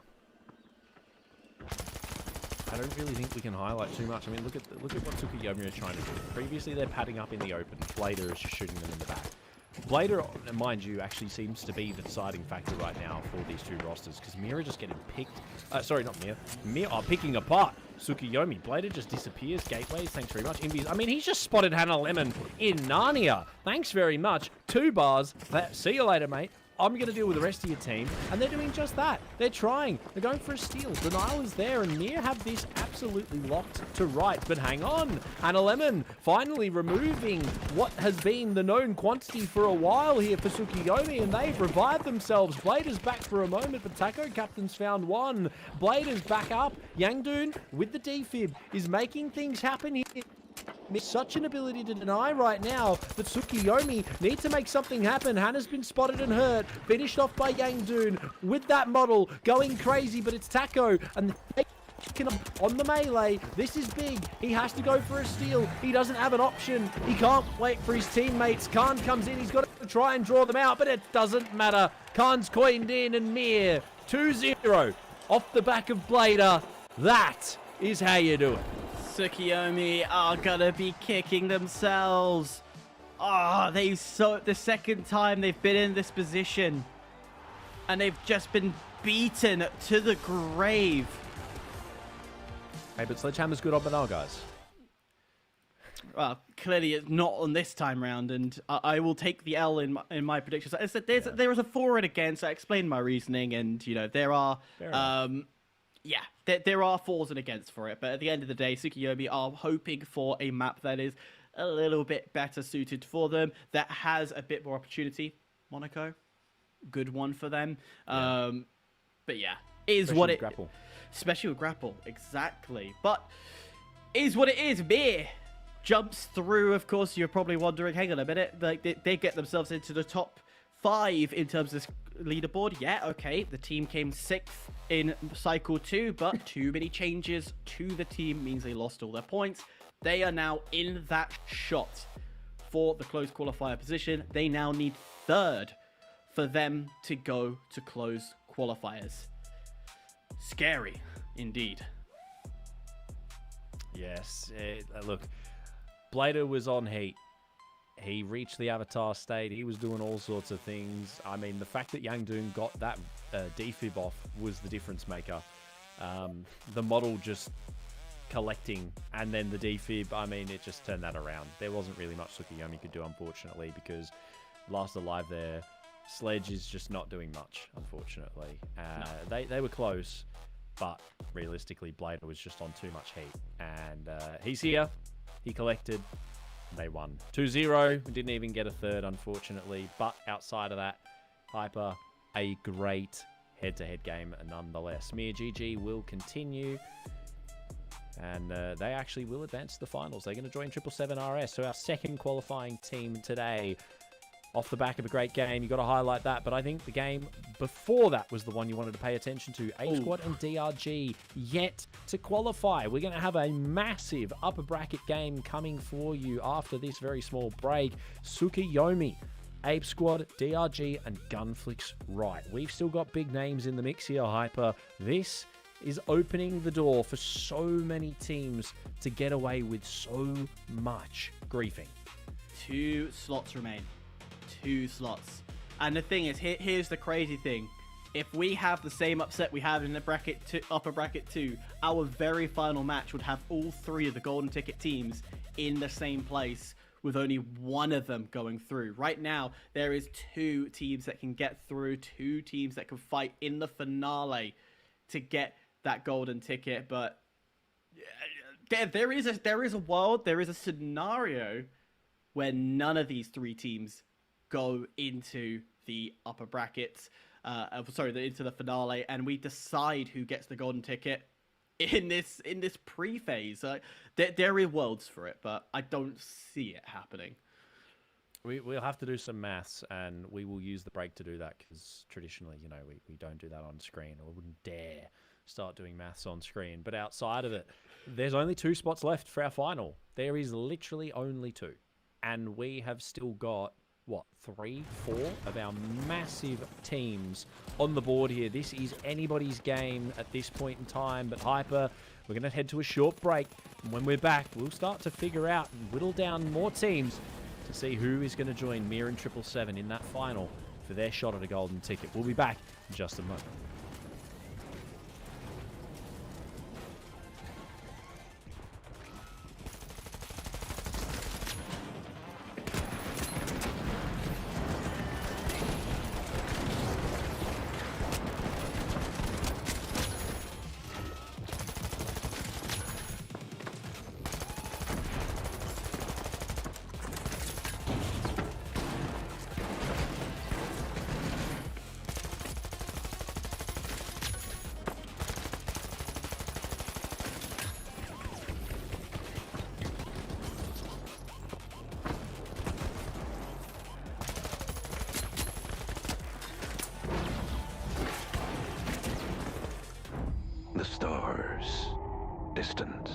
watching. When will they arrive? Will your loved ones be disintegrated first or last? Will your family dog become their leader? With Holto's alien invasion insurance, you don't have to worry. Holto, we got your back.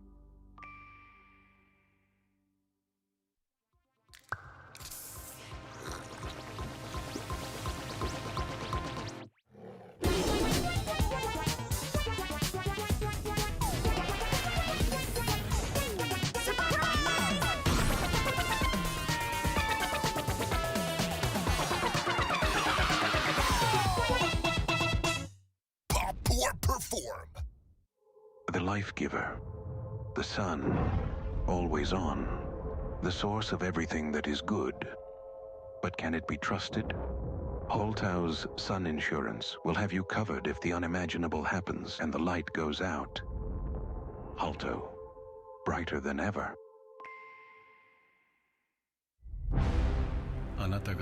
We know you feel alone, but trust us, you're really not alone. Let Ngimo bring the world a little closer, one element at a time. Breeze through and sign our completely straightforward user agreement about data sharing and join our global community of friends. Ngimo, beyond boundaries, within reach.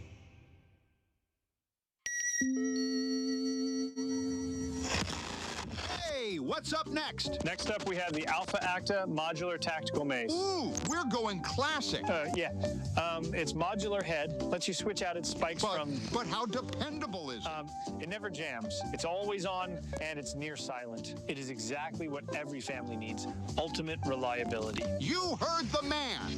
No reloads, no recoil, no downtime. And the nursery stays perfectly calm. Let's see this bad boy in action. Wow, that is clever. Yeah. Modular head with interchangeable spikes, from expanding splitters to poison-tipped injectors, so they, won't feel encouraged to return later that evening.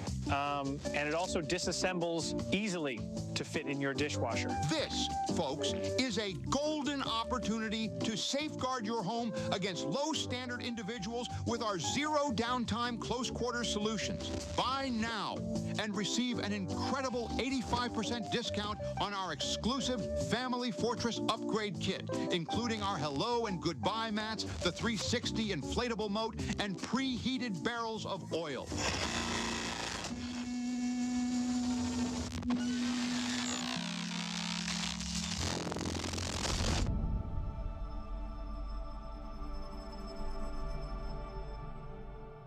One truck, one jump, and 1 million gallons of Ospews. Our driver, Truck McJohnson, is revving up his engine for the ultimate display of daredevilry. And away he goes!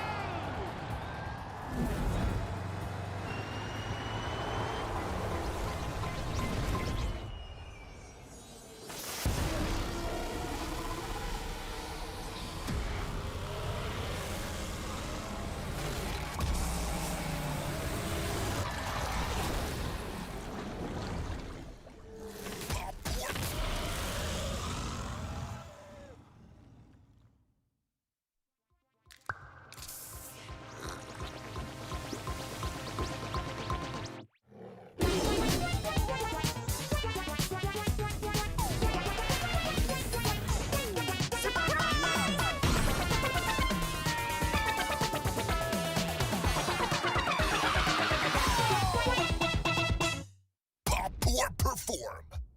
That strange thought you just had, where did it come from? And was it even yours? Our new Series 2000 effectively suppresses third-party influence and eccentricity, outperforming our competitors within the standard deviation of conformity. With the Series 2000, your mind stays in control. Via, we as one.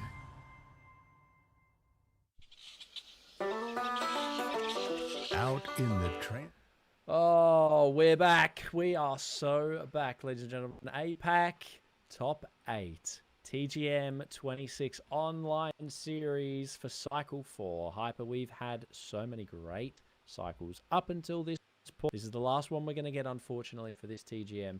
We do still have the closed qualifiers coming up, which we will get to see more of, hopefully, in the future. We do still have last chance. But for today, we only have a few more games left. We've got a final and a couple more upper brackets to go. This next one is going to be big.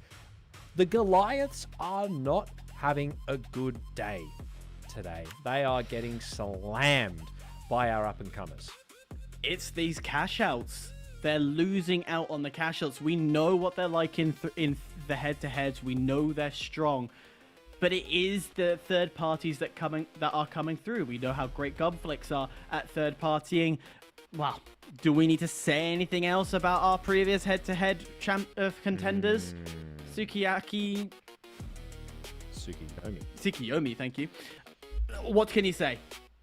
Tsukiyomi dominating the third-party galores, but the thing is it's not like cheese third-partying, oh, last-second steal. They create their opening at the perfect time, the attack at the perfect time. So these third parties are warranted and timed to perfection. And even they'll win their head-to-heads if need be as well. So it's a team you have to be mindful of, and DRG and Ape Squad, I'm scared. I'm shaking, and I'm having to try and forget what's been happening previously to get even a chance to win here. Yeah, it's going to be difficult, but outside of that, we've got two big ones coming into the fight as well. Ape Squad and DRG, obviously. We know that they have been having an amazing matchup so far. However, I would argue not the best. We have obviously not seen them qualify. So, look, at the moment, the door is open for anybody. Nozomi Citadel is going to keep it nice and open, though. As we know, a lot of these teams love this map. It is, again, very, very similar to the SIS. Everyone loves SIS. I mean, pretty much, if you don't qualify here, mental's in the bin for the next one. You've got to lock in. You've got to have a little bit more fortitude. But Hyper, this is really do or die. We need to see one of our big hitters qualify here off the back of this matchup. We do. If we don't see it, we're going to be having King Zero coming at the next match with the other two, and we'll be deciding who's qualifying positioning in that match of who gets that golden ticket, which is crazy because then we've got to then do another finale afterwards. We don't want to get to that stage. We would love two teams in the finale battling it out to the bittersweet end, but hey, I'm also down for these upsets. Galaxy Estate is being banned by Ape Squad every single time. Why? I want Galaxy Estate. Look, they know Mir is good at it, and more to be completely honest, but we know that it is something they're struggling. Look, Hannah Lemon off the LH1 onto the ARN. We did see that. I'm highlighting that right. A page out of Blader's book and jumping onto the ARN. That could be the difference maker here for Tsukiyomi. A little bit more DPS, a little bit more ability to spray is going to be big. Still on the grapple, mind you. We can't still bringing over the DMAP as well, but we'll see how that pays off for Gunflix and DRG getting into it early, respectively. Tsukiyomi taking off a little bit of damage, and ultimately a very quick wipe. Gunflix right. They go down. Arguably the quickest I think any team has gone today. That is... Yeah, that is definitely the quickest. Gunflix not going to be very happy with that. They've been sitting on the sideline, getting a little bit cold as the head dips forward. But again, this has been a problem with Dim. He gets great damage, but he doesn't get the elimination. And this has been the downfall for DRG, is not fully getting the job done. Ultimately looking to do it now. Ape Squad lose one early. 000 falls, and Dim's looking to just collect what he can. Flicking left and right here and there. I do have to say as well, shout out to Embark's cosmetic team, dude. This MP5 is tough. I'm getting it. I'm 100% getting it. I need to get it. If someone wants to sponsor the credits, that'd be amazing. If not, it will be being bought personally very soon. But Hannah Lemon, speaking of, going absolutely ballistic with that ARN. Some good damage, but punished. Taco Captain does find 2 over to trade it back, and Gunflick's punished. Or then what for a last alive. And Ape Squad, they want to go for a steal here on DRG's vault. They don't really know how they want to go about flipping it just yet. Gonna have to get rid of everybody. This is very much a site where you could be positioned on the roof, you can be positioned low. No matter if there is a player around, they can create that denial. So you have to clear it out. Meanwhile, this B site, you can brute attack this. If you just barrel up with a lot of goo, chosen shields, mesh shields, you can get the steal to come through in your favor. You've got a lot of walls protecting you. So 2 different play styles that you have to attack with on 2 different sites. Depends on who favors what and who's better at it. We jump back and, well, that's an RPG from Shui. That's one way to kick things off. Yeah, definitely a big one. With Apes losing members so fast. I mean, what happened from their first matchup to lead them to this point, Hyper? They had arguably the most dominant first game of cash out of the day that we've seen from them. We've seen from pretty much any team, I'd argue. But look at this, waiting on the come in. Hannah Lemon with a fadeaway. 1, not the second. As Khan does get it. Now it's a 1v1. White Ferrari spotted his target, and he's going to go collecting. No, Defib drops him down. DMAT drops him down, and ultimately just chooses to run. Does manage to survive. Stopped by the window, and that's a cash out for Tsukiyomi. Time wasted enough. Ferrari couldn't collect it, and they're going to lock in the first vault. That's huge. As I was saying... Oh, gone. As I was saying very quickly to finish out, I apologize. Ape Squad, where are you? What's happened? Game 1, huge. Game 2, 3, 4, 5, etc. Nothing. Barely $1,000 on the board. We need to feed them a few bananas. I think that's a bit of potassium, bit of protein. Yes. That will get them going. That will get them going indeed. Oh, hello. Reappear, appear. Jump back in, jump back out.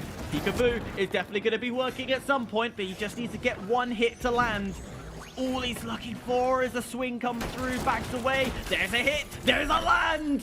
Taco gets it done. That was too many dips and dives, and I probably would have been sick by too much teleportation. Yeah. Look, outside of that, DRG dialing in a little bit. They locked in their second vault. Tsukiyomi, I will highlight, they have been one of the most consistently on-par teams for the day. Yes, they haven't won, but they have consistently been putting up numbers. They've been winning their fights. They've been getting cash outs. They've been getting great steals, a couple of balls from third parties. Rotating back onto height. Hang on, caught by Gunflick's right, though. That's going to force them back down as Ruse finds an early one as well, and realistically probably isn't too far behind as he's being chased to the nth degree. Tries to DMAT out. Will actually manage to make it away as the whole rest of the team is coming on over, but now White Ferrari, an attempt at the steal. Can they stop it? Yes, as Ruse is hunting, and Hannah has to go for the soft reset. Taco Captain's up, but they can't stop it. It's now in the hands of Gunflick's right, but that doesn't change where they sit in the leaderboard, so they have time to play with. Yeah, good positioning for Tsukiyomi in the sense of not going to attack. They could have jumped down, gone for that last second, denial, the stall, but realistically it was too dangerous. They knew the dangers that came with it as the sledge comes back. Hello! Swing, swing, my dear. Unfortunately, nobody will get taken down, but definitely the damage has come through. We flip to the other side. DRG versus Ape Squad. A battle that really is more intense than ever. As again, we're seeing Buzil get dropped down. Latte left alive. DRG dominating Ape Squad for the second time. Yikes. That's a tough one. Ape Squad yet to even touch a vault.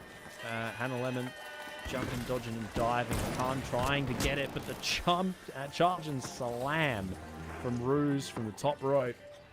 All of his HP's gone. KS locks it in, and ultimately they'll get the revive as well on the White Ferrari. Put him back in, and Ape Squad are not going to have much of a chance to do a great deal of anything. Tsukiyomi were leading the leaderboard, but that next vault hasn't gone in just yet. So It is going to be DRG for the moment.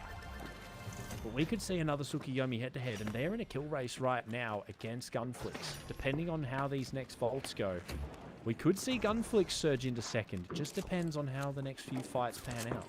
2 kills or a tap on the vault, a plug of the vault will change the matter for Gunflix. Tap of the vault will give an extra 1,000 for Tsukuyomi and give them a little bit of an extension away. But White Ferrari goes head-to-head with Tsukuyomi. But just like that, Ape Squad, they're technically still capable of jumping into this qualification, into the finale. And in doing so, they're in a great position. However, so can the other teams as well. If Gunflix and Tsukuyomi get these cash outs, we could see DRG drop down. We could definitely see DRG go out here. And not to mention, today, we've seen a lot of doubles. We have seen a lot of doubles. And we're still yet to be plugged.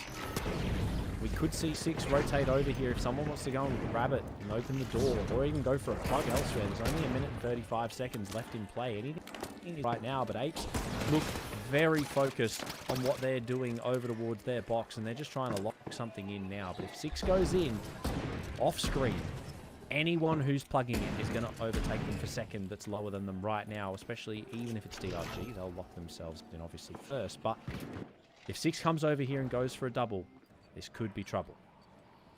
Yeah, no, DRG don't want to let it happen. Yeah, get that qualification through. They are so desperate. Of course, DRG 30 points behind Ape Squad in terms of this championship. They so desperately want that qualification position. They don't want to go back into the blender. Steel starts to go through. Ape Squad are going to have to do everything. APS, focus up. huge. The APS, good shout. Doing a lot of defense work. Latte, gone. He was low, but he's gone now. Taco able to get the sledge onto him. 000 now in a compromised position as his position's given away. Gunflex is going to go for that steal. Tries their best, but they get forced off point. Tsukuyomi, again, still in the contention here. Buzel down low. 2 of the Ape Squad players are gone, but the coin starts to come back in. And this is where DRG can play. They can come back into the fight. They plug! They extend! DRG extends. They want the fight to continue. They're looking for the hope that another team can force Ape Squad out. They're playing the big Grep plays here. They're wanting Ape Squads out. They know that if they can get another team in, it could be huge. That is big. It's rough, but realistically, Ape Squad still have an option. DRG are going to let anybody steal this. If it's Ape Squad, they'll defend it. But realistically, considering Ape Squad spawned on that side, they could definitely find themselves it. But they're letting everyone rotate through with them. They're not choosing to engage. Yeah, just backing proven. off. Tsukuyomi's coming in. Proven now. They don't want Ape Squad. And you have to highlight that. Because why would they let it happen? They don't need to do anything at all. They're actually defending. And there you go. It's a qualification from Tsukuyomi. Ape Squad being actively griefed out by DRG. They don't want this to happen, and with only 10 seconds left, Ape Squad have to do something, and that's got to be dive on it. They can't do much else. Busel's the last alive, the last hope. It's a steal coming in, but it doesn't matter. A wipe for Gunflix. Ape Squad aren't going to lock in second. They've been griefed out by DRG. That is a kick in the nuts. Tsukuyomi 3 for 3. Have made it to that final round. Is it gonna be third time a charm? They're going against the third best team, the team that has a golden ticket opportunity.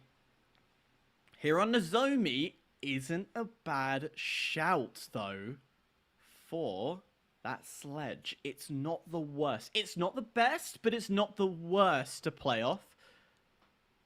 We're getting quite interesting here. This is an interesting dilemma here, Proto. It's okay. Lamp has gone to bed, so you don't have to worry about your sledge takes being questioned. However, we are staring down the barrel of what could possibly be qualifying. And considering they're sitting at first, that's not good. That's bad. Not good territory. However, griefing is a part of it. You gotta plan for it. They needed to win earlier boxes, and we need to highlight they started the day really well. And why would you want people to come in and out? They don't want Ape Squad coming up. They're the top-rated team. They're one of the best teams. They want that golden ticket for themselves. So they grief them out, and fair enough. For now, they get one more chance. You've got to remember that. Ape Squad do have one more chance. After this matchup happens, DRG will take on Tsukiyomi, and one of these teams is going to qualify. Imagine it be Tsukiyomi. Imagine it be Tsukiyomi. DRG on the chopping block there, as well as Ape Squad and KZ. That is a big game. The thing is like, you've got to factor in the maths as well, because there is a 30-point difference, and then the 5th, 6th, 7th, and 8th, they're all 5, 10, 15, 20. Then it goes 30, 50, 75, 100. You can see those point jumps really stretch out as you get from 4th to 4th and above. So that starts to come in play. So dream scenario that DRG drops down and we have all 3 of our golden ticket contenders in the final heat. There's chaos amongst itself. There's a lot that could go on here, but let's be real. DRG, okay, we say about how China and their head-to-heads being somewhat so questionable. Yeah, they are questionable. They haven't been strong periodically for this year. However, DRG have gotten better. Every cycle that's come along, DRG are clearly practicing. So I would argue that this is DRG's game to lose. It has to be their game to lose, because Tsukiyomi coming into this, they have nothing to lose. There are no points on the board for them. Nothing else really is at their disposal right now. And ultimately, they haven't done a great deal outside of this cycle. DRG have been present, ever present, at that top end of the leaderboard. They have something to prove. They have to win. Realistically, they have to win. Will they? Who knows? But Tsukiyomi, upset of the century right now. You qualify and knock these guys down into the lower side. They had a great game against 777, but I'd argue DRG are a lot weaker than 777, and Tsukiyomi were taking some big fights from 777 in that first head-to-head. That second one we watched from them as well just a moment ago was also absolute cinema. So, yes, they lost both 2-0. Sorry, the first one, 2-0. They haven't played a second one. My apologies. But realistically, there's a chance. No, they did. I'm right. Sorry. Don't guess. I should never guess second. Be confident. Both 2-0 losses. But, Blader was on a heater. 777's the best in the region at head-to-heads. DRG have realistically struggled with them for a long... Will that continue? I don't know. But I'm sort of hoping that we can see them show up, maybe take us to that 3-vault territory. That'd be amazing for a head-to-head. That'd be cinema for matchup as well. I would love it to go for the third. There is a part of me that is saying it's not going to go that distance. I feel it is going to be a 2-0 stomp in favor of DRG. I know, chat, you so want the Japanese roster to go through. Tsukiyomi are so good, but we look at pure numbers. We look at that DRG's found their pace again. For me, it makes sense. It does. It makes a lot of sense, but we're going to dive into it. No more session, no more stats, no more carrying on. Here we are. DRG take on Tsukiyomi. Arguably the biggest grief-in of the century. This could have been Apes, but it isn't today. We're going to see them next in the matchups coming from this, but here we are. That is a target, but it doesn't matter. DRG have a target on their back as well. Tsukiyomi are coming to collect. Special delivery. RPG lands, but the winch doesn't dim. Able to get that first, but it gets completely traded back. Hannah Lemon able to go for the full return. Soft reset quickly goes through, but it's been denied. But in doing so, you exposed yourself. Hannah Lemon left alive. Done, dusted. DRG open up strong. Big showing from them. And realistically, I don't think we expected much different, as much as we want to see Tsukiyomi win. Sledge grapple, again, yes, it's an okay choice, but I don't think it's going to do them well against teams like DRG. You need to be on a different level. And I don't know if Tsukiyomi are quite there yet. They're very off meta, which, don't get me wrong, is not the deciding factor. You can beat meta teams against the odds with an off meta pick. We've seen it done plenty of times before. Look at Codely, look at Z-Tony. But when you're doing things like this, I mean, guys, you can't just walk in the div. It's hard to know that he's there. You've got to give them that. But that, I don't even think I got to breathe in the time while I was speaking. And Tsukiyomi are just sort of walking in because they have to. They have to play Sledge. And if Dim and the rest of the gang just play to that knowledge, all they need to do is play flanks and back. And it's exactly what we just saw. Sledge is not going to help them here, I don't think.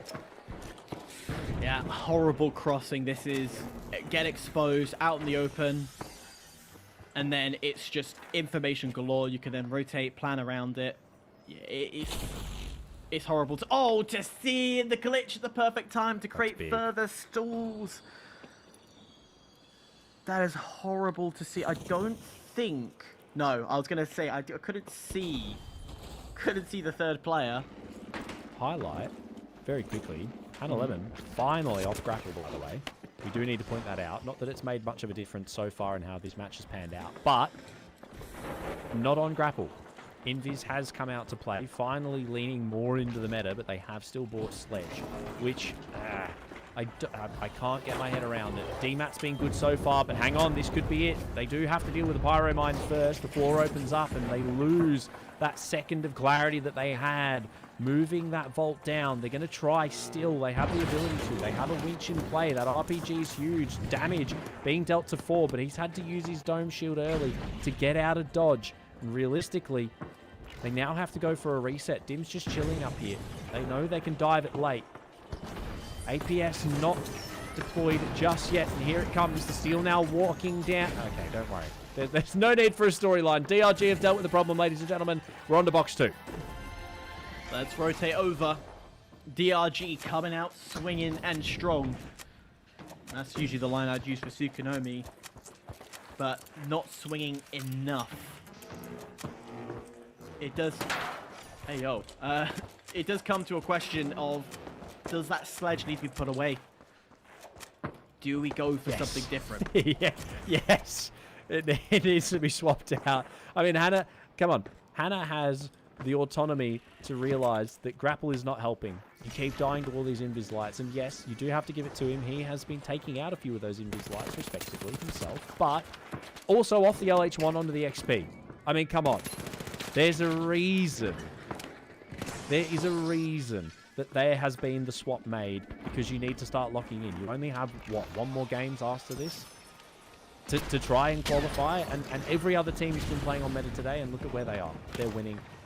The Hammer's not doing it for them. They need to do something. They need to win a fight, and this could be it, with 4 going down early. Shuai now as well. Hang on, Dim. Ladies and gentlemen, they might have flipped the switch. They have. You were saying... do you want to reiterate what you're saying? Yeah. It's okay. That is brilliant to see. DRG taken down, and this allows for good prep time. About 10 seconds worth of prep time to get themselves ready. I'll say that. They're going the long way around. Definitely taking the long way around. Come on. Come on. There we go. Just as they spawn in. There's still some prep time to come from it. And this is where they want to play indoors. They will want to try and create these surprise attacks. They're great at defending. We've seen this in Cash Out when they did have control of the cash box early in the fights. They held it well. And taking into account this is a multi-story building, there's a lot of drops they can play off as well that create stall opportunities. We're going to find out. We've got a steal coming in very quickly from DRG, and not a great deal of deny.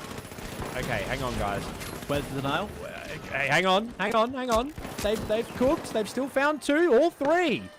They're going to be able to flip it back. We don't need denial, ladies and gentlemen. We're here just to swing and ping. Hannah Lemon finds 2 amongst the fray, and Taco, we saw him standing there swinging that thing, and he did not hit a single thing while that steal was going through. It's kind of coming down to get the job done, but realistically, it opened the door. Quite literally opened the floor for them to dive on into it. So we might see this go to 3-box territory. DRG are going to get one more go. Should they succeed? We'll see. It very much was a delayed attack, which I think threw DRG off. What is this hiding? Hannah left. What is this hiding? What is this? You wouldn't be able to do this with grapple hook. Oh, He's got my away God. with it. How do you get away with something like that? Seal starts to go through. This time, more aggression, more pressure. Hang on. Seal's gone They've got through. it. The sledge is being powerful. Dim's able to find one, but the damage is so low for DRG. Sledge misses. But they need to return. They need a steal. Guys, they you've got a need steal. it. It's not coming through. DRG are able to create the steal. Taco going down. DRG will qualify into the finale. Can I make one point here, ladies and gentlemen? In that entire chase sequence that we just watched with the sledge, he may or may not have only hit the enemy one time. I'm just putting that out there. Sledge was very effective in that matchup. Thank you very much for bringing it. Yeah, rough for Taco Captain and the gang there. They had some insane moments in the middle of that map. Like, that was flipped on its head. They flipped the switch. The light suddenly came on. Monitors were plugged in.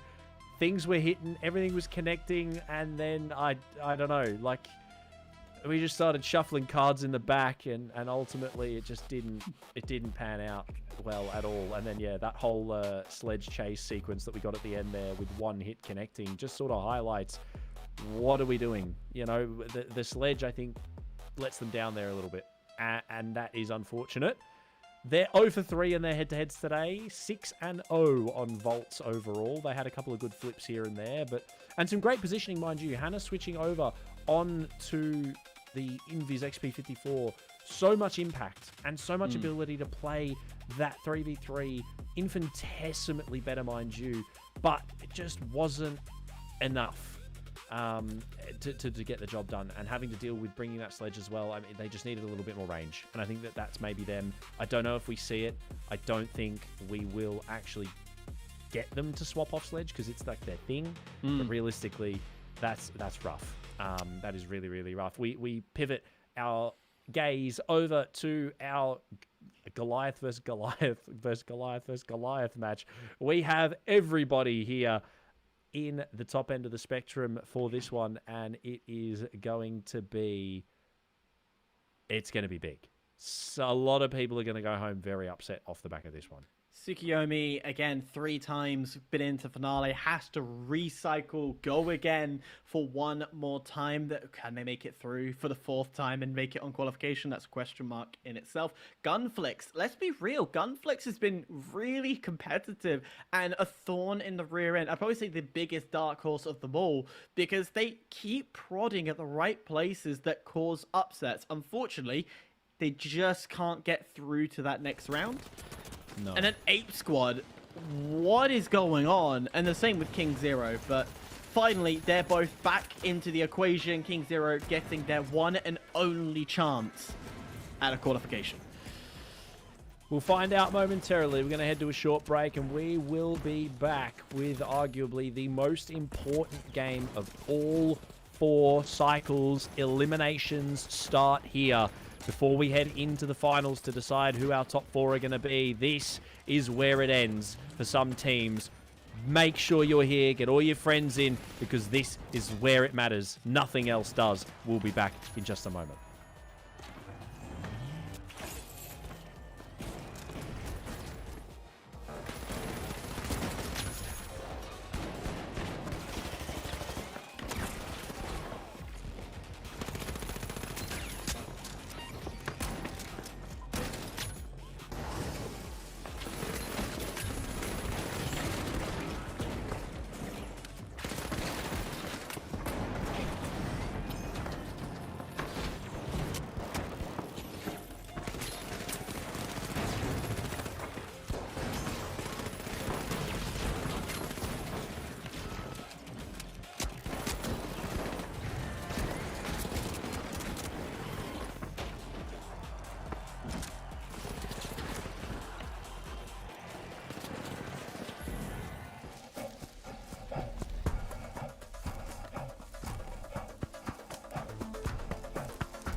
life giver. The sun, always on. The source of everything that is good. But can it be trusted? Holtau's Sun Insurance will have you covered if the unimaginable happens and the light goes out. Holto, brighter than ever.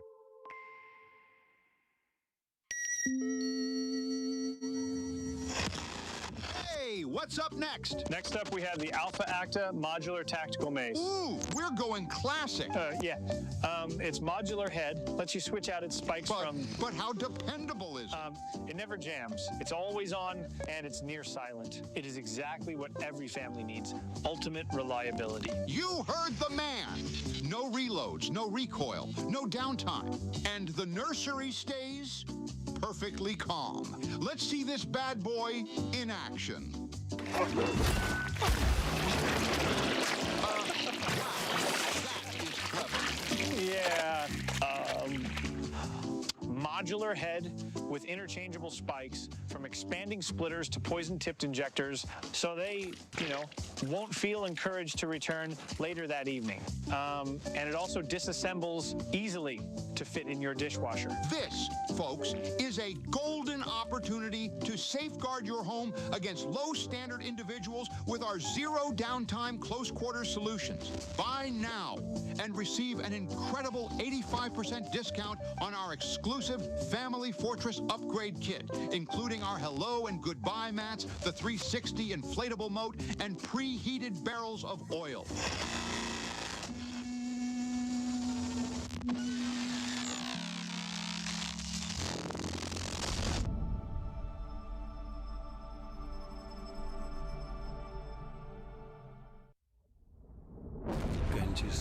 The real world can be unfriendly, misleading, confusing. But your world doesn't have to be. Reality Shield will protect you, cutting out the noise, making the world perfect. We do not censor. We cultivate. Engimo.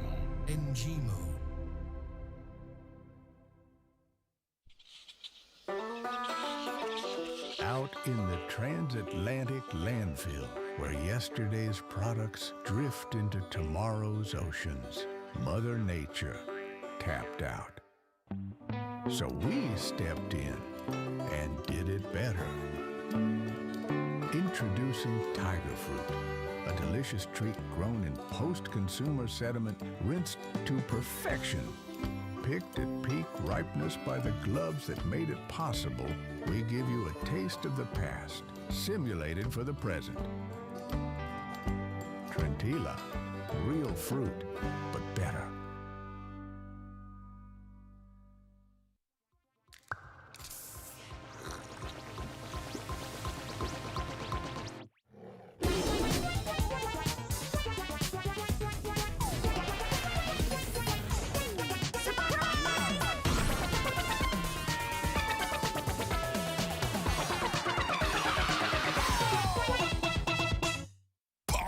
Perform.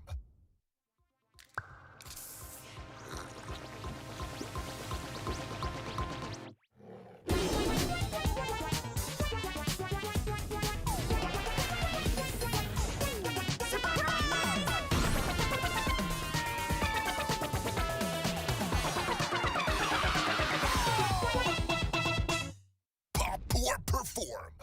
One truck, one jump, and 1 million gallons of Ospews.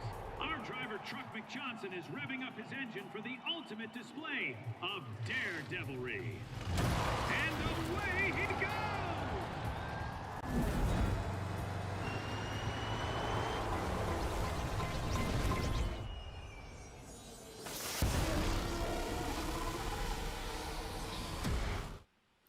Well, just like Truck McJohnson, we're about to get underway as well. We're diving into our final qualifying set of games. Hyper, we are moving towards the penultimate of Cycle 4 for APAC. There isn't really much left here for us other than we got one more game of cash out.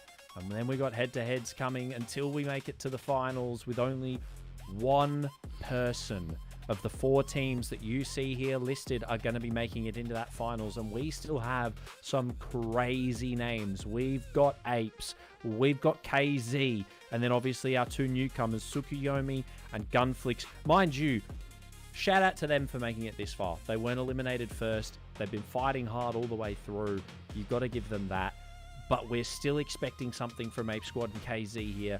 We need them to lock in if they want to start trying to figure out who's going to be getting this golden ticket, because it is coming down to the wire. Third place team DRG are currently in that hot seat to fight for the golden ticket. But right now, if it stands and ends as it is, Ape Squad technically could still hold out. They can still claim the golden ticket and not get into the upper bracket, but that will be depending on DRG's performance in the finale. There is a lot still on the line. For King Zero being only 5 points behind Ape Squad, it is critical they advance through or at least be ahead. That is the objectives that these 2 teams are looking at. For the other 2 though, this is still a fair fight at the closed qualifier position. 5th place is up in the air as Hanabi at 35 points has failed to make it through. And that's 35 with today's points as they went out in 8th. So there is a lot on the line for this bracket. I feel like every time we've gone into these brackets, we've said how important it is. And each time, I would say relatively, in their particular moment, they have had a major significance. Now, it's a do or die. This is it. There is no redos after this. There's no save. There is last chance, but realistically, that's not something you want to rely on. We've got Fortune Stadium. We're going back. We've had pretty good map variety today. I will say that, but we're sort of now, as things get a bit more serious, we're leaning in to the maps that people are a little bit more confident with, and that is going to be getting rid of stuff that people don't like. KZ get rid of Sizz because it is so strong for especially teams like Ape Squad. Fair enough. Ape Squad, they've kept up with the Galaxy ban. They're happy. Monaco's gone. Fangwai, fair enough. Banal, and then obviously our non-decided Banal, Nozomi in Las Vegas. They're not too worried. All of those are pretty good, but Fortune, I couldn't think of a better map to round this out. I'd say maybe Galaxy, but that's just because I want to watch Galaxy played at top level. But look, we can hope. But other than that, Fortune, I couldn't have picked anything better. Smallest map, fastest rotations. If there's any form of offset, you know it's going to be chaos upon chaos upon chaos. If we have the fights over at Hospital, it's whether you can get a jump over. If we go towards the office buildings or the hotel buildings, then again, it's all about dropping, height. Everything about this map is going to be fast, intense. And I think you said it right. This is the perfect map to give us an indication of where this golden ticket is going. Here we are. We're locked in, ladies and gentlemen, for our final qualifying match of Cash Out into the finals of Cycle 4 for TGM26, the online series for APAC. Here we are, ready to... Almost a little bit short there, Takeo. We are here to play KZ and the rest. Tsukuyomi, Gunflix, and... not Hebrew, almost. Ape Squad, diving into it. Let's get it going. Latte will get the first pick of them all. Ape Squad need to come out swinging, and what better to do it against the team that literally has a sledge on their side. They literally will swing, but King Zero not wasting any time. Get the cash out open and sorted, but Gunflix, well, they didn't really do any damage to them. No damage indeed, but Yuchi, no, you can't get away with this. You can't get away with easy picks. That is done. Get the second, why don't you know? Rue's able to get a flip around and get the kill. Average in this light player. Ah, yes, this corner looks like corner. I'm going to sit here for a little bit and bang. KZ wiping left, right, and center with just a gun left. He will be able to get a soft reset, and Gunflix ultimately still on top right now, but taking their time going for the steal. They wanted to optimize for 3 strong here. No denial coming in from KZ. They want 3 as well. Mines will be their place. C4 as well. So Gunflix now have denial in their hands. Tsukuyomi off screen haven't plugged, and Apes, I'd argue, have a pretty straightforward fight here should they continue with... well, how they played that first match was absolute cinema. But we'll find out. Yuchi's got height. He's going to look for any form of angle, but he gets the damage down, but he takes half of his. Has to back away, and King Zero just haven't found an easy path just yet. White Ferrari could be the disruptor. That's all he needs to do.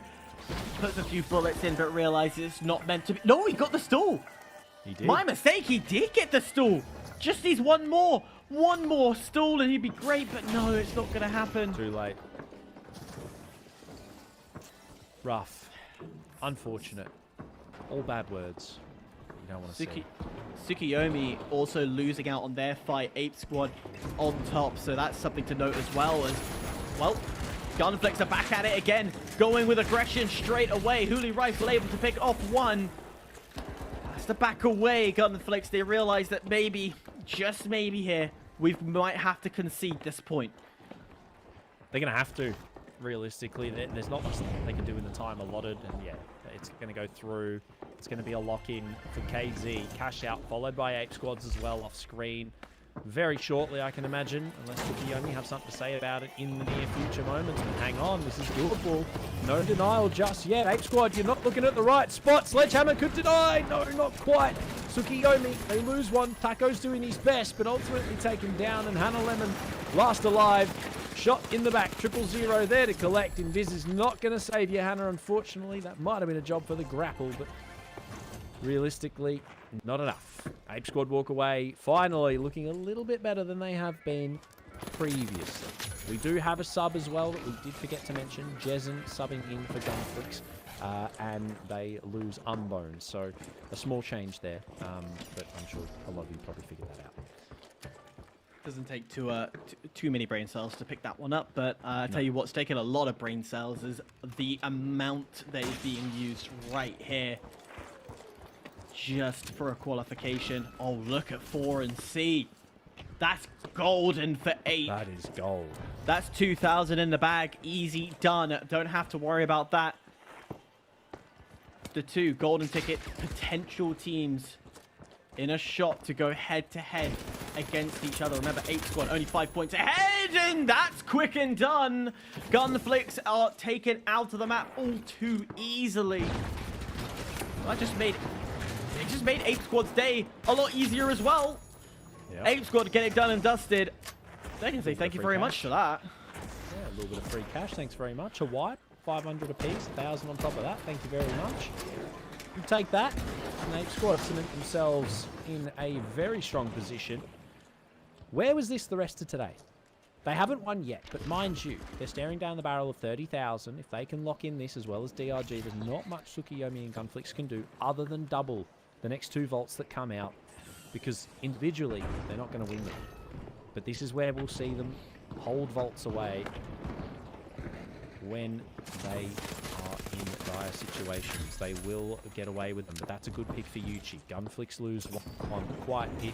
Ultimately now glitch to follow. They're trying to lock it in, and they will do just that. Yuchi doesn't even need to ADS. He's going to find 2. Looking for the 3rd now for a 3-piece. He will get it off screen, but ultimately, look here. It's Tsukiyomi. They're coming in for a 3rd party. They've given the comm, and they want to maybe try and make it happen. They've got the APS down here as well. That's... Hang on.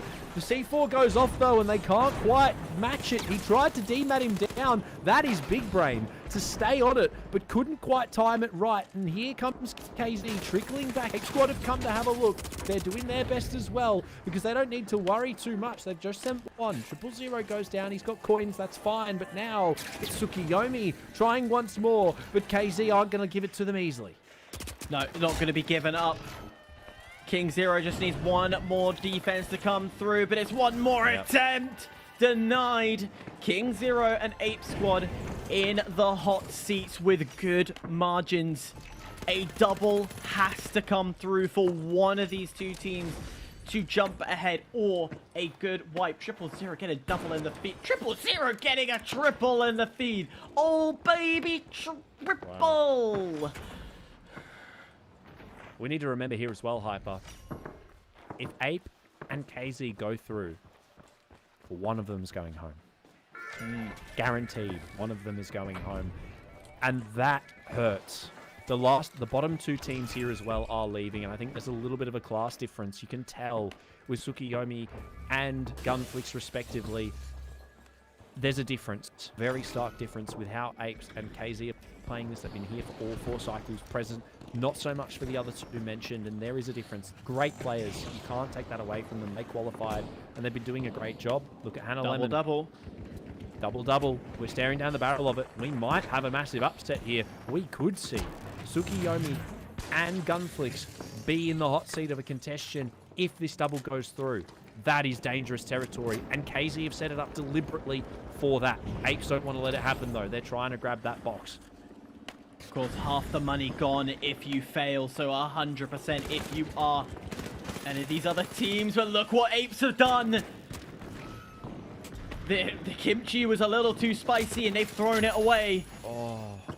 But unfortunately, it gets put straight back. It's gone straight back. And in it goes, double jeopardy. Here comes that point, and there's the steal! Gunflix in the hot seat to create the upset of the century. Ape Squad, the #1 at the moment, only 5 points ahead of King Zero, looking at the barrel of sitting on the sideline with fingers crossed, hoping for the scores to go differently. The amount of grief we've seen from these matches, you can't really even, it's just strategy. You're not going to take the top team with you. You need that golden ticket. But Ape Squad, there's not really much you can do. You've got 45 seconds. You have to dive in. You've already lost 0-0. Yuchi's gone Nullify. 1. The nullifier in play as well is difficult, but it's Tsukiyomi to take over. Hang on. Gunflix, they're pushed off to the side right now, and this needs to be Ape Squad. No, they're gone. They're out. On a full wipe. Ape Squads are not qualifying, ladies and gentlemen. This is huge. It's a match back and forth between Gunflix and Tsukiyomi. Tsukiyomi have denied for the moment. It's Taco Captain with the sledgehammer. He's denying. Hang on. This could be big. Another one. He's found 2. 13 seconds of denial. It's all he needs. Gateway by his teammate. KZ aren't touching it. Ape Squad are coming in late, but it doesn't matter. 6 on the clock is not enough. Tsukiyomi have gone through with KZ and Apes are out of the running. 4 out of 4. Tsukiyomi are in the final round. Every inch of me is now screaming for Tsukiyomi to get a qualification. They deserve this qualification. They deserve it for the 4th time of being here off their own back. It's not been dragged. They have not been dragged through this. They have played the game to the T. They are cash out kings. It is the final round, but they're going against probably the worst head-to-head team out of our top 5. Yeah. King Zero. They won Cycle 1. They came 3rd on Cycle 2. They did not do well. I think they were 4th in Cycle 3. Can I highlight really quickly? Canned 0-6. We almost had Gunflix qualify. Ferrari 0-8 on light. That is insane. I mean, look at 0-0. Look at Latte 10-7 respectively. Busel, a rough game, but it does. The boys carried so hard, and you just throw it off the edge of the map. Literally, if they didn't get it off the edge. If 0-0 had thrown it and it had stayed on, it would have been more difficult to get that box back up there. But it just teleported back. They chucked it straight in after the steal. I mean, oh, I'm sorry. That's rough. Just a quick note. 245 points now in Ape Squad's corner. With uncertainty for King Zero, uncertainty for DRG. It is all to play for. The margins have gotten bigger. They have been proven, but there are points on the board. For King Zero, they 100% need to win this fight. If they fail to make it through, there's no golden ticket. There's no golden ticket. No, it is a 5-point difference between. If they lose this, DRG are guaranteed a golden ticket. Not necessarily. Not necessarily. No. What does 4th get? That's true. 30. It could be close. Yeah, it'll be tied first. So King Zero. So realistically, King Zero needs difficult. King Zero, Yeah, if they have to. fail to make it to win this match, they do not go through to the Grand Major. They have to do close. If they win this match, they're still in the fight. That is the stakes now. That is what King Zero are looking at. Their coaches looking at the maps. Their management behind King Zero noting it down, telling the players, you have to win this. But can we see Tsukiyomi? 4th attempt. They're fighting for the closed qualifier 5th place spot. They could create the upset of the century. The Japanese roster wants to go through for Japan, for the island. The stakes can never be higher, Proto. This is the highest staked match before we even crown anybody. Who's going to qualify? We'll find out. We're diving on into it. Our last head-to-head. This is who's going into the finals.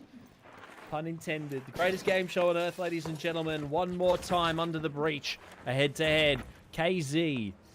I'd argue, as you said, one of the not as good head-to-head teams in the region. Tsukiyomi, 4 for 4 on the day. Can they finally convert one? All they need is one. Out. So this is going to be difficult. SA12, and it's not a great start for Tsukiyomi. It starts, well, never have been their strong suit. No. Opening kills, not great, and guess where they're going? Yep. They're going from the clinic. They've been referred to the hospital. It's time to do some surgery. Oh, Yuchi. That ain't it, Chief. Go and grab him real quick. Yeah, I like this. Let's get an instant replay on that one, please. Let's see the death. Let's see the death. Please see him fall off the mat. Please tell me the one instant replay we get for the day is Yuchi falling off the mat. No. Oh, it's okay. It's okay. We love production, though. We love production. We do. And it's okay. It would have been cinema. C4 in, though. Hang on from downtown. Pop it. No denial. APS in play, though, which is good. Tsukiyomi, a great steal from them. This is solid. Good work. They just need to disappear now, which they have. Great position from Hannah Lemon here. Spot for the light, and in a good spot, too, to try and maybe find a kill. Lagan does lock in one. Taka managed to get away. But Hannah has to let that Invis recharge. Will finally be spotted, though. I believe. I didn't catch that right. And ultimately, Taka goes as planned. Hannah Lemon got away. He got away with his life, and he's just waiting for the right moment. This is the perfect time, if you are here, Hannah, to get that nullifier to go through. But no, he's pushed too far away. Yeah, he's way at the back of the map. He's trying to survive for his life. Allow the hard reset to come through. King Zero, early indoors, strong. We're doing the best that we can here. Ultimately, Key once again in control. It's only Vault 1. Possibility of 3. And Tsukiyomi, they've had some pretty good steal attempts. They did get away just before, and that was amazing. The captain leading the charge. They do something light versus light here, and it's just an outclass from Yuchi. Hannah Lemon caught lacking. Now we're doing our best. Khan spending more time dematting people than he is shooting, and you start to question whether or not that's a problem. KZ are going to get an early rotate towards center for the next vault, and that makes sense to do so. But Tsukiyomi, I don't know what the problem is right now. Helping you. You've got to start shooting people, or you've got to start healing. And I know you can't because you got demat. So where are we? You had a great steal in that, and you just got to emulate that. A lot of questions. A lot of what do we do? How do we do it? How do we change it? Either way, Vault 2 been tapped. 50-50 in which direction you go, so a critical fight here to determine map control. Immediately, you're against Yuchi. What do you expect? He's a beamer when you put him to pace, but Taco able to get one with the sledge, but return comes through. Sledge still swinging, Sledge still going, but Yuchi left alive, and yeah, with full bar of health against a swinging Sledge, he can survive pretty well. If he hit that right click too, that would have been a wipe. But shame. Sledgehammer strikes again. Or should I say doesn't. And I think KZ are leaning into that a little bit. They know they can play the distance. They know they don't have to do traditional holds. They're doing some weird stuff here and there. And realistically, I know I keep saying that, but there's no true chance for Tsukuyomi here unless they can figure something out. They need to make this sledge have some impact. Yes, some good kills from Taco so far and some great denials. And he's been leading a lot of the charges as the captain with the hammer. But it's not converting. They are not getting turnovers. They're not flipping these vaults and they're not winning their fights. And I don't know if that's an overall composition problem or if that's an individual problem. I mean, we talked about it before with Khan. It's been red, yeah. You've got one left behind. That's Hannah Lemon. That's your DPS. You're going into the sledge alone right now. No H infuser. What do? Hannah Lemon's coming late to the party. We do get one. Possibly. No, not even one from Khan. It's now just Hannah again. What's happening? Jumping out in the open, there was literally a floor below that they could drop these players into and create a pocket space where you start swinging, and that sledge is impactful. When you're out in the open, it's a Hail Mary to who could attack you, who could do the damage. Yeah. You at least get the nullifier. At least that's one bit of points. But at what cost? This is going to cost you dear time. They're finally back. Tsukuyomi back in the fight with half the time to go, less than a minute. You've got to come out with a big brain strat, something completely different. Yeah, we're sort of repeating the story here. Taco is arguably doing the best at the moment out of the set. And Hannah just keeps getting picked off by Yuchi. There is a very big light diff, and you can tell that Hannah doesn't seem to be very confident on the invis. There's a reason that Bro's playing grapple hook every time. And it's because that just seems to be the confident. Winch glitched out of existence. That could have been huge for Taco if he could have got a hold of one of them there, but he couldn't quite make it. The crowd starts to shout. Time is coming to a close for Tsukuyomi. I think they're going to join members of the eliminated Hannah last alive, and that is it. KZ, ladies and gentlemen, will buy into your finals, and they are your fourth team to head up into that top side of the bracket, leaving behind Gunflicks, Apes, in their wake. We have our next qualification. It is a beautiful lineup. Two teams now in the contention, but it is very, very dependent on where they finish. 50 points for third is the key number. They have to go head-to-head or above. If any one of our golden ticket players goes into fourth place, they are out. An Ape squad gets that upper hand yet again. Even if we get to third, I'll do the maths behind the scenes, but we are talking down to the wire. Not like the match we just saw. That seemed a little bit lackluster, and 2 goo barrels is not looking all too good. Yeah, they are not a head-to-head team for sure. Yeah, there wasn't really much thought put into it at all. On light, you're doing 400 combat score. No glitch grenades against the double heavy light team. I mean, we had nullifier, H infuser, gateway. You've got no glitch grenades in a meta where double dome shield, double mesh shield was at least very prevalent, and you're not bringing glitches. That is a mistake you cannot be making at this level, especially if you were wanting to qualify. You needed at least a bare minimum of glitch grenade in that instance, but yeah, there's not much you can do. They needed to drop the box. They needed to do lots of things. They needed to play a floor below. They needed to use that sledge a little bit more instead of trying to get up to height. You cannot take that fight at height in the open with sledge, especially with no glitches, especially with no other kind of utility that's going to benefit them. We're spending too long dematting people. We haven't got enough healing.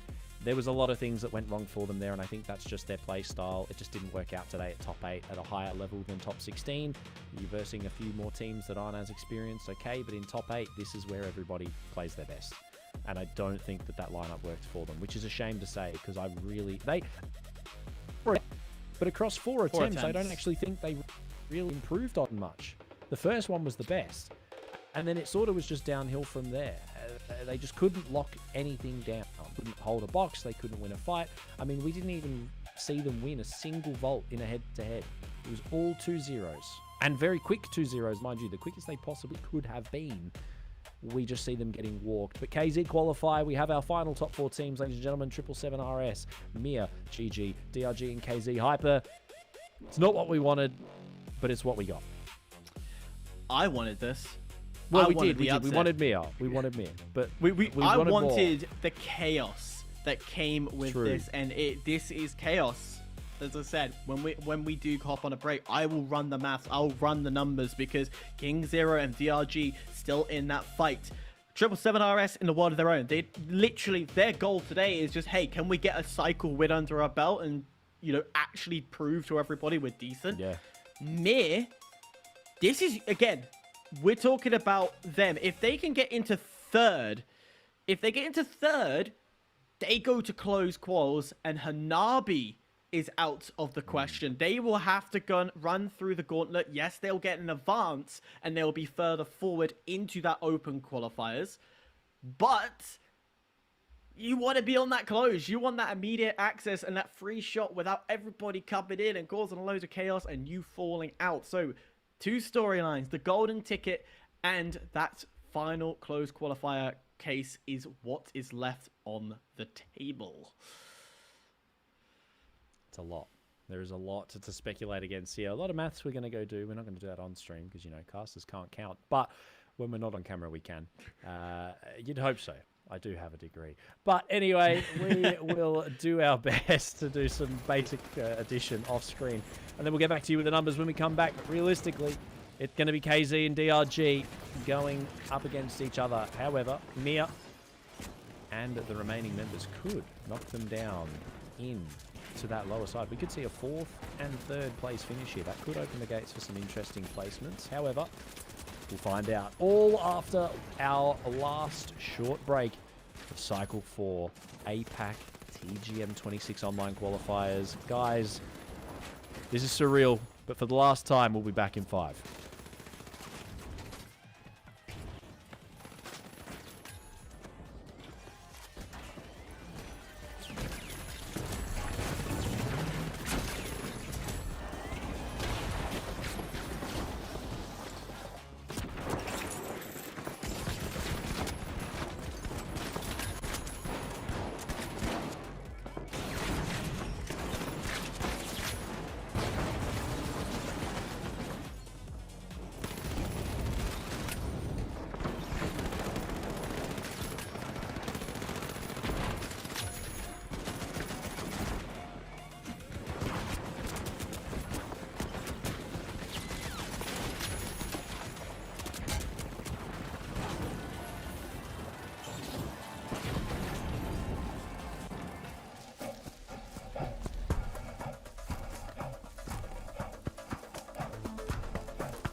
Absolutely. So our advanced olfactory targeting system is designed to track strong, threatening odors like sweat, industrial glue, or even vanilla-flavored sodas. You know, criminals tend to smell like trouble, while your family smells like laundry and dinner.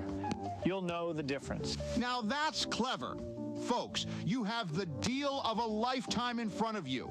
The M134 minigun with the carry harness, the rate reducer, the geofence system, and the advanced olfactory targeting system. If you call now, we'll throw all of them in for free. Plus, the welcoming mat and the recoilless blade. Folks, this doesn't happen often, but I really feel this is too good of a deal to sit out. Now, let's pass the live feed over to Hector so we can see this bad boy in action.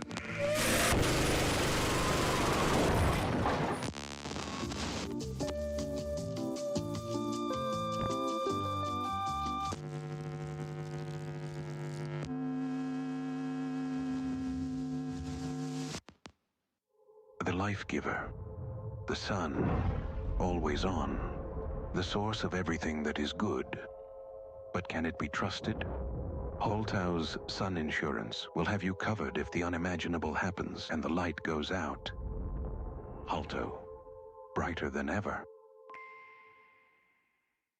That strange thought you just had, where did it come from? And was it even yours?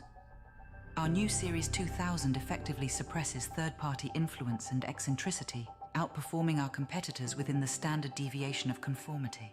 With the Series 2000, your mind stays in control. Via, we as one.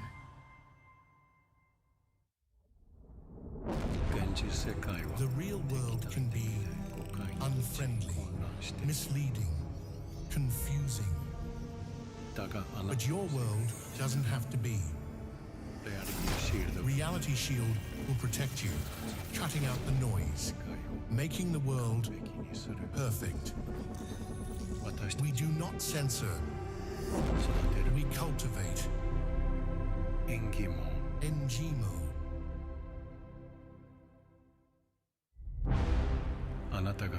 We know you feel alone, but trust us, you're really not alone. Let Engimo bring the world a little closer, one element at a time. Breeze through and sign our completely straightforward user agreement about data sharing and join our global community of friends. Engimo, beyond boundaries, within reach.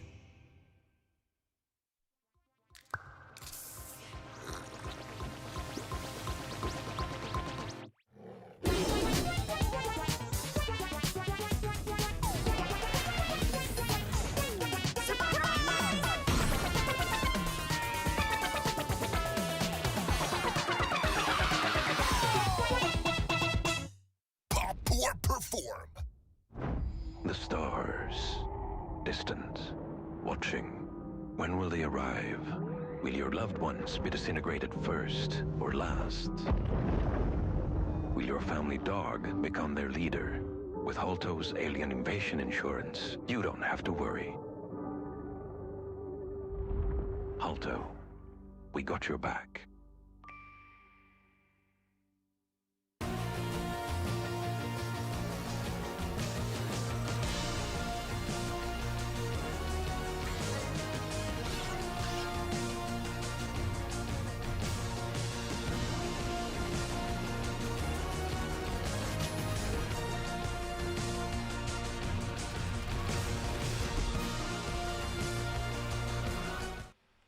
We're back. The final stretch of our Cycle 4 online series for the TGM26 qualifiers for APAC. Hyper, possibly, no, definitely, for the last time of this cycle. We are going to dive into it one more time. Ladies and gentlemen, the games so far tonight have been nothing short of legend. And now we're moving forward to figure out who's going to win X amount of points and who's going to walk away with that aforementioned golden ticket. 5 fears have already punched theirs. We're looking of who's going to collect the APAC's throne to send them to the major. Now, we have had a little bit of a chat previous. We know the teams. If we have a tiebreaker, should it come to the DRG KZ top end of the spectrum, we have been told that there is a possibility that based on the rule book, KZ will win it by default. So even if we get a tie for first based on points, KZ will take that golden ticket home. I've also just been told that we are going to have one more break after this. So that's really sad because we hyped up that storyline. But it's okay. We've got one more break. Outside of that, Hyper, you've done the maths. I Break have. the maths down for the people. So, the most obvious point is Ape Squad is out of the question of this golden ticket. They are out. Donskis. They are gone. They will have to fight in the closed qualifiers, which means that King Zero are in the lead right now. But this is where the kicker comes in. If King Zero end up in 4th, all DRG needs to do is find 2nd. Any other position, if King Zero finds himself in 3rd, DRG needs 1st. But if King Zero makes it to the head-to-head, King Zero will win by default, by the rule books, and by even if they won the cycle itself. So it is impeccable and vital here that DRG griefs out King Zero. I have to. That's literally... They've been doing it all day to Ape Squad. Surely China finally turns on itself. And we get some competition here between these two teams instead of just avoiding each other like they have been the entire time. But we'll find out. Las Vegas, what a better place to do it other than Galaxy, obviously. But Las Vegas, it's an interesting one. It opens the door. There are some weird bits and bobs that can go on for Las Vegas, and we've had a really good map pool today. I will highlight that. Las Vegas is nice. I think this is one of the first couple of we've seen it in the cycles, mind you. A lot of Sizz, a lot of Nozomi, a lot of Skyway. But here we are. The final time, we finally get Triple R7 back for another game of cash out after the entire day of waiting. Here we are for the last time, heading into a game of cash out for Cycle 4 of the online series TGM26. Ladies and gentlemen, strap in. DRG, KZ, Mir, and 777RS. Your qualifications are now here. The best of the best that APAC has to offer. And okay, Sirius is already dead. Yep, Sirius is gone, and Dim is getting things up and going, trying to get the aggression as DRG so desperately they need to qualify. That is their mentality. They need to get through, and they need to make sure that King Zero do not. For me, a third place will guarantee them into close. And oh my god, all of them are in the same place, ladies and gents. It looks to be like we're gonna have the time of our life.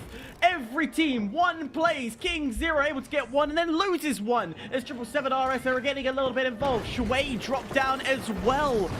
Are we going to double off the rip? That would be beautiful to kick things off as the flames are catching people as well.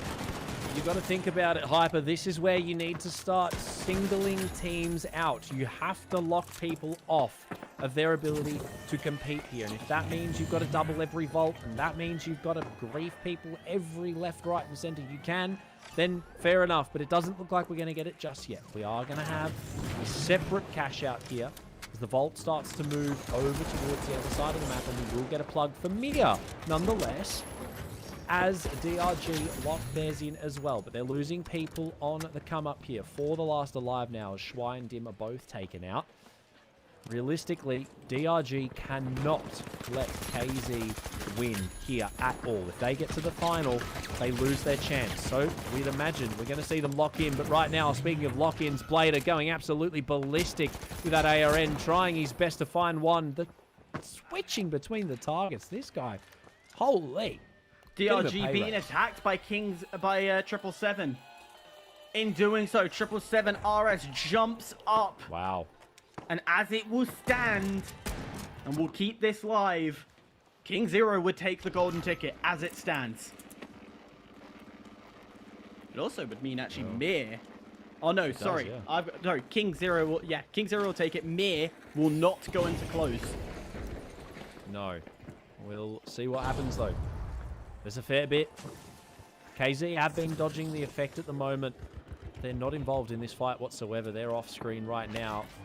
But we do have a gun close by, sort of just doing his best to maybe help protect. I'm not too sure what's going on right now, but 777 are locking it in relatively easily. Dim finds one, but traded by Sirius. Battle of the Lights right now, and 777 will find their first. Mir's being stolen. On KZ right now. Mir going for it themselves, and they might actually just get away with it. That they will, because KZ are off trying to help DRG. What are we doing, boys? You can't be looking out for everyone else. You got to play your own game, or else Mir's going to punish you for it, and this might start hurting them later in this match. King Zero are just looking to damage DRG. They're looking to constantly wipe them, keep them lower on that leaderboard. This mindset, this gameplay is going to be so much different to what we're usually expecting. Mir will get that cash out. Already, 777RS have got Vault 3 moved and plugged already. They're the always speed. so quick with it, though. One of the most efficient plugging teams in the region. One of the best head-to-head teams in the region. Locking in for a generational game of cash out here. If they qualify, mind you, depending on who they bring with them, big upsets. If Mir and 777 go through here, yes, they don't get the golden ticket, but it will change up the seeding for last chance. That could also be big. Yeah, that's a very good point. Of course, seeding is so vital. We get an easy lobby or a hard lobby, and the two finally fighting. Hang on. The Goldens are going for each other. Yuji on the outside misses the opportunity as the gateway comes alive. The damage back and forth, but yet nobody can get any kills. Nobody can get the elims. Are we doubling? Nope, we're splitting. Once again, going opposite direction, and guess who's following? King Zero on the hunt. They smell blood and they want it so desperately, but they're sacrificing their own game in the worst way because they're currently situated in 4th. They need to be careful because they could throw this entire game for themselves. Yeah, 4th isn't where they want to be. They need to start doing something. I mean, yes, golden ticket is relatively easy to achieve for them here, but you've got Mir breathing down your throat. DRG are plugged, and it's an elimination. Billy Rice goes down. Mir stealing! Spotted one. Mir is stealing. They're going to lock it in. This isn't good. DRG and KZ both on the underside. That means tragic things for golden tickets. It means you're not going to be in the running, and it's going to go by default. DRG coming back. They're wanting to steal. Blader trying to do what he can at the last second. Gets the stall. He's able to keep him off. This is brilliant for Mir. They're happy with it. King Zero starts to drop a bit low. But again, mindset, realistically, they should be in 3rd. They need to be in a higher position. But at the same time, they don't. 777 RS, safe. Happy. They can get themselves through to that head-to-head, which is fine because, let's be honest, we're not looking at them. Mir in the prime position. In a way, it looks like they're going to close qualifiers. Looks like they're getting an easy chance for the final 2 spots that we'll see in September. KZ need to get out of 4th. 3rd is okay, but 4th loses them that golden ticket, no? This is bad. King Zero fine in 4th. King Zero fine in 4th, assuming DRG does not make it to head-to-head. Okay, there you go, ladies and gentlemen.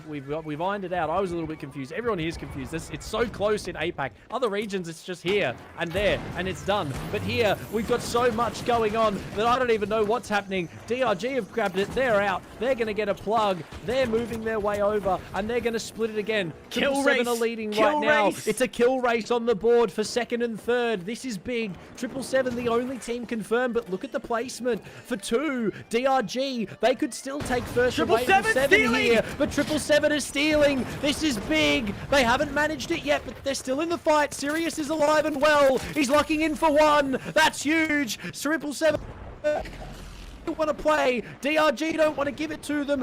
Much easier than they already have.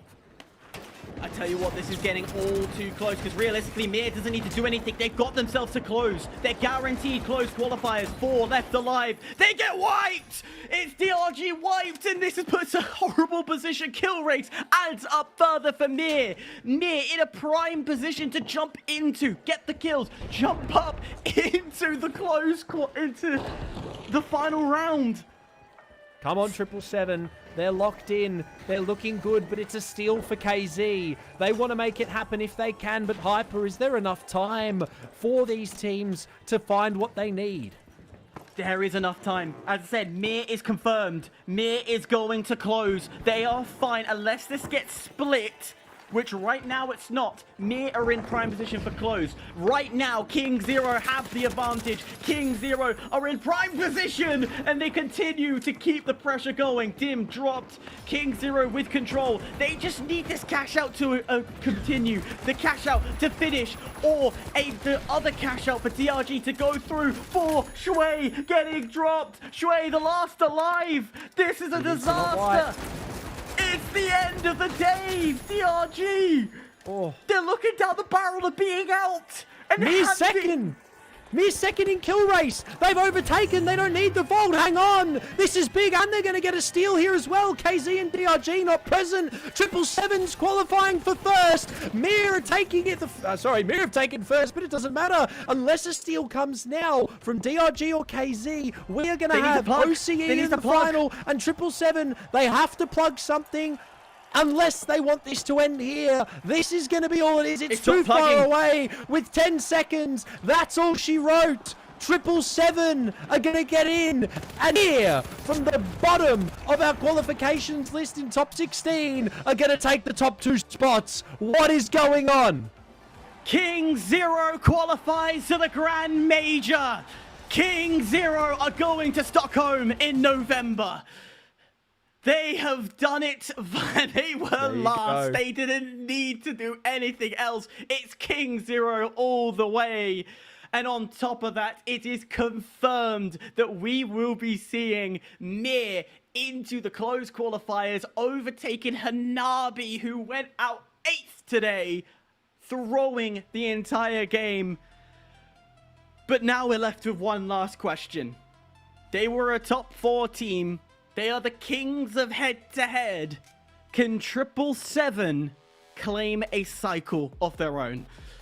I was literally about to say the same thing. This opens the door for the final closeout of one of the longest running stories of all 4 cycles. Will 777RS finally get a win on the board and a first place finish after qualifying first in the day? First time they've done it for every cycle. My God, what a way to close it out. Not only do we know, congratulations to KZ, 777, they may have their first opportunity at a win here. And that would be huge just for the morality of it. They're going into closed. We already know they're going into closed. But an OCE win in Cycle 4 to round it out, that would be the cherry on the cake that these 4 cycles have baked for us, and it has been absolute cinema. What a way to close it out. Do you want to hear the scorelines? Do you want to hear the scorelines?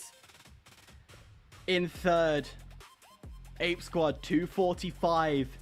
In second, DRG 250, and just eking it out, King Zero 255. It is a master class. We would potentially see 777RS hop into that 200s if they can beat Mir here and now. They would find themselves at 210, just shy, just behind, a long way behind, let's be real. Yeah. But wow. Numbers don't cinema. Lie. As about as cinema as you get. It's one of the closest regions, if not the closest region, I argue, outside of the Americas, where Unfazed and Leminion are actually second and first drew, with Pulsar the next behind them at 140, Envy 130, Nightmare 100, barely squeaking into that top 5, but Pioneers are directly behind them with 5 points less. Then you look over to Europe and, you know, 5 Years 275, yeah, they're some of the best to do it. You've got to shout out Carney and the boys with the first golden ticket lock-in, and they don't even really have to play this cycle if they didn't want to, but a bit of extra cash never hurts. So shout out to them. But I mean, our top end of the spectrum, it's literally 5 points separating a lot of what's going on that top end. And my God, I mean, Hyper, you couldn't have asked for anything better. We are here. We've got OCE in the finals, and we are staring down the barrel of a possible 777RS win, which could be their first of 4 cycles. But now we will finally head to our actual final break for the online series, the APAC qualifier to T26. We will be back in 3 minutes for the final. We know who's qualified. KZ made it. Congrats to them, but we need to know who's going to lock.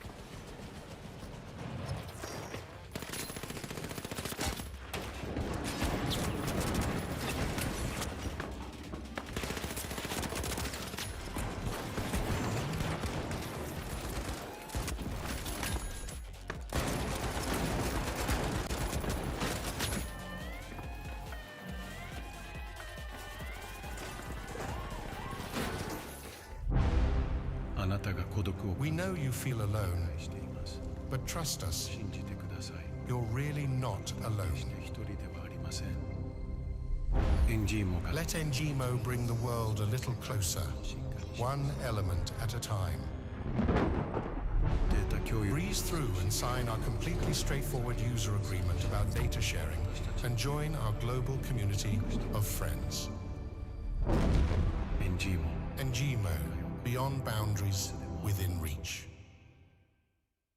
One truck, one jump, and 1 million gallons of Ospews. Our driver, Truck McJohnson, is revving up his engine for the ultimate display of daredevilry. And away he goes!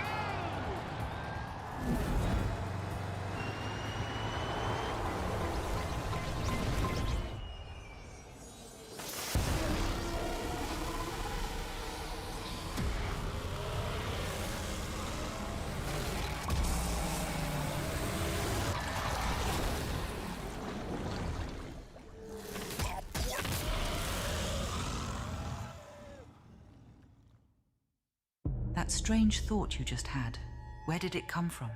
And was it even yours? Our new Series 2000 effectively suppresses third-party influence and eccentricity, outperforming our competitors within the standard deviation of conformity. With the Series 2000, your mind stays in control. Via, we as one.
Absolutely. So our advanced olfactory targeting system is designed to track strong, threatening odors like sweat, industrial glue, or even vanilla-flavored sodas. You know, criminals tend to smell like trouble, while your family smells like laundry and dinner. The final time under the breach, we've learned that Hyperactive has no idea what he's doing. Ladies and gentlemen, Mia is in fact Korean, not Japanese, Hyper, but we're here. Korean take on OCE to make it our final match of the day with a heavy heart. It does definitely take me to say this. It is hard to accept that this is our final game. All of our 4 cycles. This is it. This is the final one we get to watch. It's the final one for the cycles indeed. Of course, you know, the action will continue elsewhere, but definitely it's going to hit hard. The one that you can win some dosh, some points, some money. And it's Korea versus OCE to see who will take it all. Yeah. I am going to formally apologize for mixing up the countries. I am sorry. I'm sorry. Anyways, honestly, this could go either way. I think realistically my prediction is leaning towards 777 RS, not with any bias, but from their experience of being really, really good at head-to-heads. Yeah, they are. And, well, statistically, they're one of the best teams in the region. They've lost 1, and that was back in the top 16 of Cycle 1. They lost a single head-to-head game. Other than that, they have won every single head-to-head that they have played. They are some of the best, if not, I'd argue, the best head-to-head team in this region. And there's a reason for it. They have a really good composition. They know how to play well, and they have that APAC aggression, but they use it well. They don't just run at people and die, right? They are smart. Sirius is, I'd argue, one of the best lights at the moment in this region. And that's not to say that Mia doesn't have one of the up-and-comers as well, because Blader has been doing absolute work today with that ARN. He has been piecing people up left, right, and center. And if it wasn't for him, I don't know. Maybe 777 would walk it down, but I don't think it's going to be that simple. We do see Galaxy go, so unfortunately none for Cycle 4 of that being in the pool, but we are going to be getting 3. Las Vegas again, Banal, and Fortune. So nothing new. We've seen all these today already. Anything out of the ordinary there, Hyper? Do you think that these map picks really make a difference for Mir? For Mir, no. Of course, we know Mir loves to bring out the model. We know they're powerful with that shotgun. And for the likes of Banal and, well, I'd say for Fortune, it is probably the best weapon for it. Banal Las Vegas, it is a bit distancy, but at the same time, you could also change up your weapons. They're not fixed to running that model. It's just a weapon we see often. I don't see... I'll be straight with you. I see this going all 3 maps. Yeah. I could. Indicating that 777 are going to lose their second head-to-head of the entire 4 cycles against Mir. I don't know if Blader has that much of a diff, but we're going to find out as we dive on in. One of our final series of APAC Cycle 4's TGM26 online series. It's been an absolute blast, Hyper. And for one of the last times, let's get right into the action. Mir taking on 777 RS for the top spot in Cycle 4. First port of action, map control. Do you tap the vault? Do you go for site control? But I tell you what, Sirius has got that information. He's got a number of where Mir is positioned, and already Sirius doing serious things. He starts to push up. That was an RPG that hit him. That was an RPG that did a huge amount of damage onto Blader. Oh, and Sirius gets a little bit of damage as well, but gets quickly snuck out. 2v1 doesn't usually work. No. It was a great flank, but I think he just got a little bit overzealous with the shooting straight away. He would have positioned himself a little bit differently. It might have worked. This is where that shotgun comes in for Yangdoon. Model doing great damage, but not enough to find the kill early. Blader looking to lock it in with that ARN. Doesn't quite manage to find what's left of Esche as now they look to chase. 777 RS hurting. Set on the back foot early here. They will be able to get that reset off and ultimately now move towards the first vault. But Mir, they've shown them a pretty decent start to this matchup, and they haven't let up easy. Both sides still haven't tapped this vault. No one has started this off. So this is going to be a long game of height control and battles like that. But immediately getting all close and personal. The XP doing all sorts of damage with the RPG will do the job as Esche will get that first and opener into the second engagement. Yangdoon drops July down to 1 bar to try and stay alive. He eventually drops, and Blader, last alive, will have to concede. And this is the opportunity now for 777 RS to tap and rotate. We've got to remember they still haven't tapped. So there is still possibility here for Mir to have one more attempt at a vault fight, because this whole thing has been vault fight. We're almost 3 minutes into this matchup and we haven't seen anything in terms of a plug. We've just seen a tap, and Mir are 3 strong as they look to push on back in from height now, as Mogwasom might be a little bit out of position. No, okay, don't worry, his team is there. I didn't know whether or not they'd left him down at the bottom, but regardless, Blader starting to send some shots over that ARN, some great damage, but realistically not quite enough. In the air, spotted and dialed. Someone check him, PC. The beams are on for Mir GG right now, and 777 are sweating. They will get the plug. This is the start of a long road for them. Esche is going to get that soft heal to come in, so that brings 777 back into the fight. But look at their height differences. 777 are low. They do not have height control, which is where they want to be. Mir, well, yeah, okay, the height is going to be brilliant, but it's not going to be as useful to attack. A defensive position, yes, I agree. Drop in. Damage will be put down, but thankfully, Yangdoon with a medium healing beam able to quickly get the health back up, but Sirius able to find Blader. Blader back in the game, because defib's a thing, but damage is low, and it's nearly done and dusted. July left alive. 1 to go, and of course, they're stalling. They're stalling. The tacky wipe is going to come in.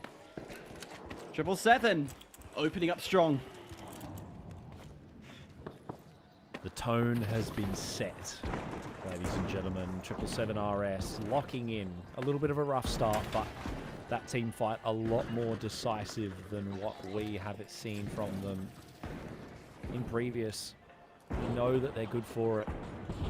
Sirius just needed to turn his controller back on. Remember, this is one of the first games they've played all day because they qualified first again. So they've been on ice all afternoon. They're just warming back up now.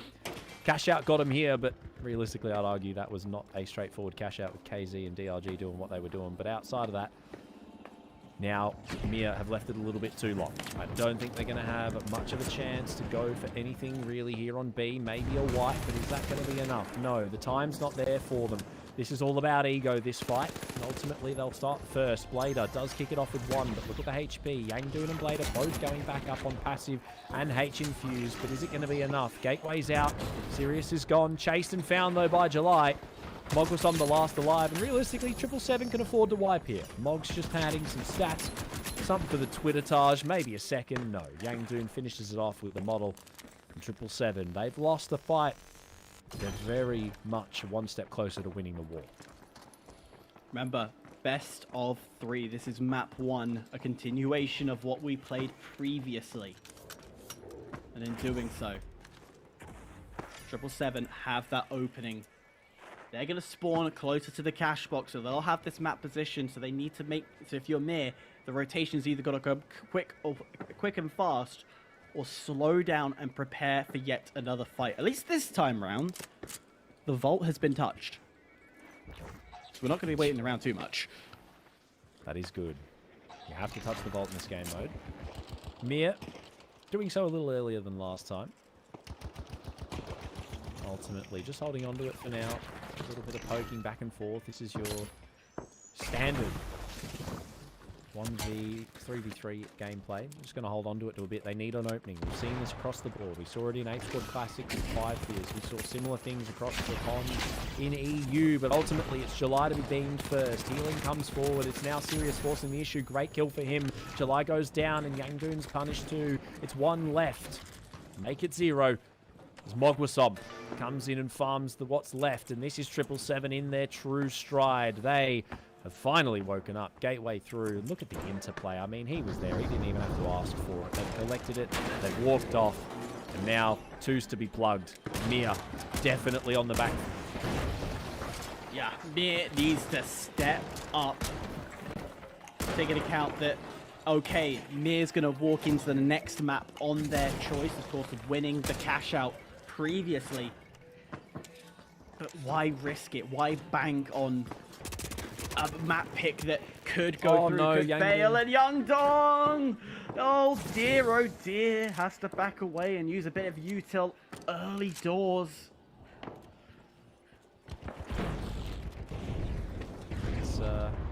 It's rough, but he's not dead, so that's good. No coins, no revives. Sirius giving himself a way out. I mean, look at the play style. He knows. He's locked in. Okay. Seeing him out the window. He's got some good information. He hasn't chosen just yet, but he might be found here, Hyper. I think he's evaded. He's got away. Again, Sirius. Able to dodge and weave like no other. A minute left on the clock, and finally the little bit of aggression goes through. Mogwason, they're able to get one. And Mir in a pretty dire situation because it goes from bad. Is it going to worse? No, July able to get a return. The fight is on. Both sides. A medium and a heavy. The medium, of course, with a defib could bring Blader back into play. Sirius still 19 seconds left on his timer before he could come back through. But all the stalling is what Mir wants. Sorry, of what is 777 wants. 777 back in. Still starts to go through. The drop! It's a good stall, and it is successful! Mir wiped out. No chance. Map 1, 777 RS. That scream from you was very pumpkin-esque, dude. We were staring down the barrel of another Callum. For those of you who know, you know. But 777 RS, they are one step closer to finding their first cycle win here in cycle 4. It only took them 4 months, but they're finally staring down the barrel of a win. They're match point up right now in this best of 3 series to Mir. There's not a great deal that can be done. I don't know if Mir to dethrone the head-to-head kings of APAC. It's going to be a hard ask. They were in control every step of the way. 777, map positioning, perfect. The rotation and the freedom, again, to let Sirius do what he does. I know we glaze and highlight this man way too much, but he is a playmaker. He really brings the health down of Mir every fight he goes into, and it makes the likes of Magwason and Esche their job so much easier, that they come in the KS with the shack and then just finishes it off. You can't ask for a better light. And also the communication that goes on between them, the way they quickly move off positions into a new angle to make their lives easier. Yeah, this is going to be fun. Banal next. Banal to close it out. We've seen it a lot today, and literally quite a lot today, actually. And realistically, it's been a great map to watch. But every time we've seen it, I don't think we got to see 777 play it. Was it map 1? I can't remember if it was map 1 or not, because I don't think it was. I think it was map 2. Either way, 777, they've had a great day, and they have played it before. They have won it before in head-to-heads. I believe they played 3, and they have won all of them. As we've said, they've only lost 1. Back in Cycle 1, top 16, they lost a single head-to-head game.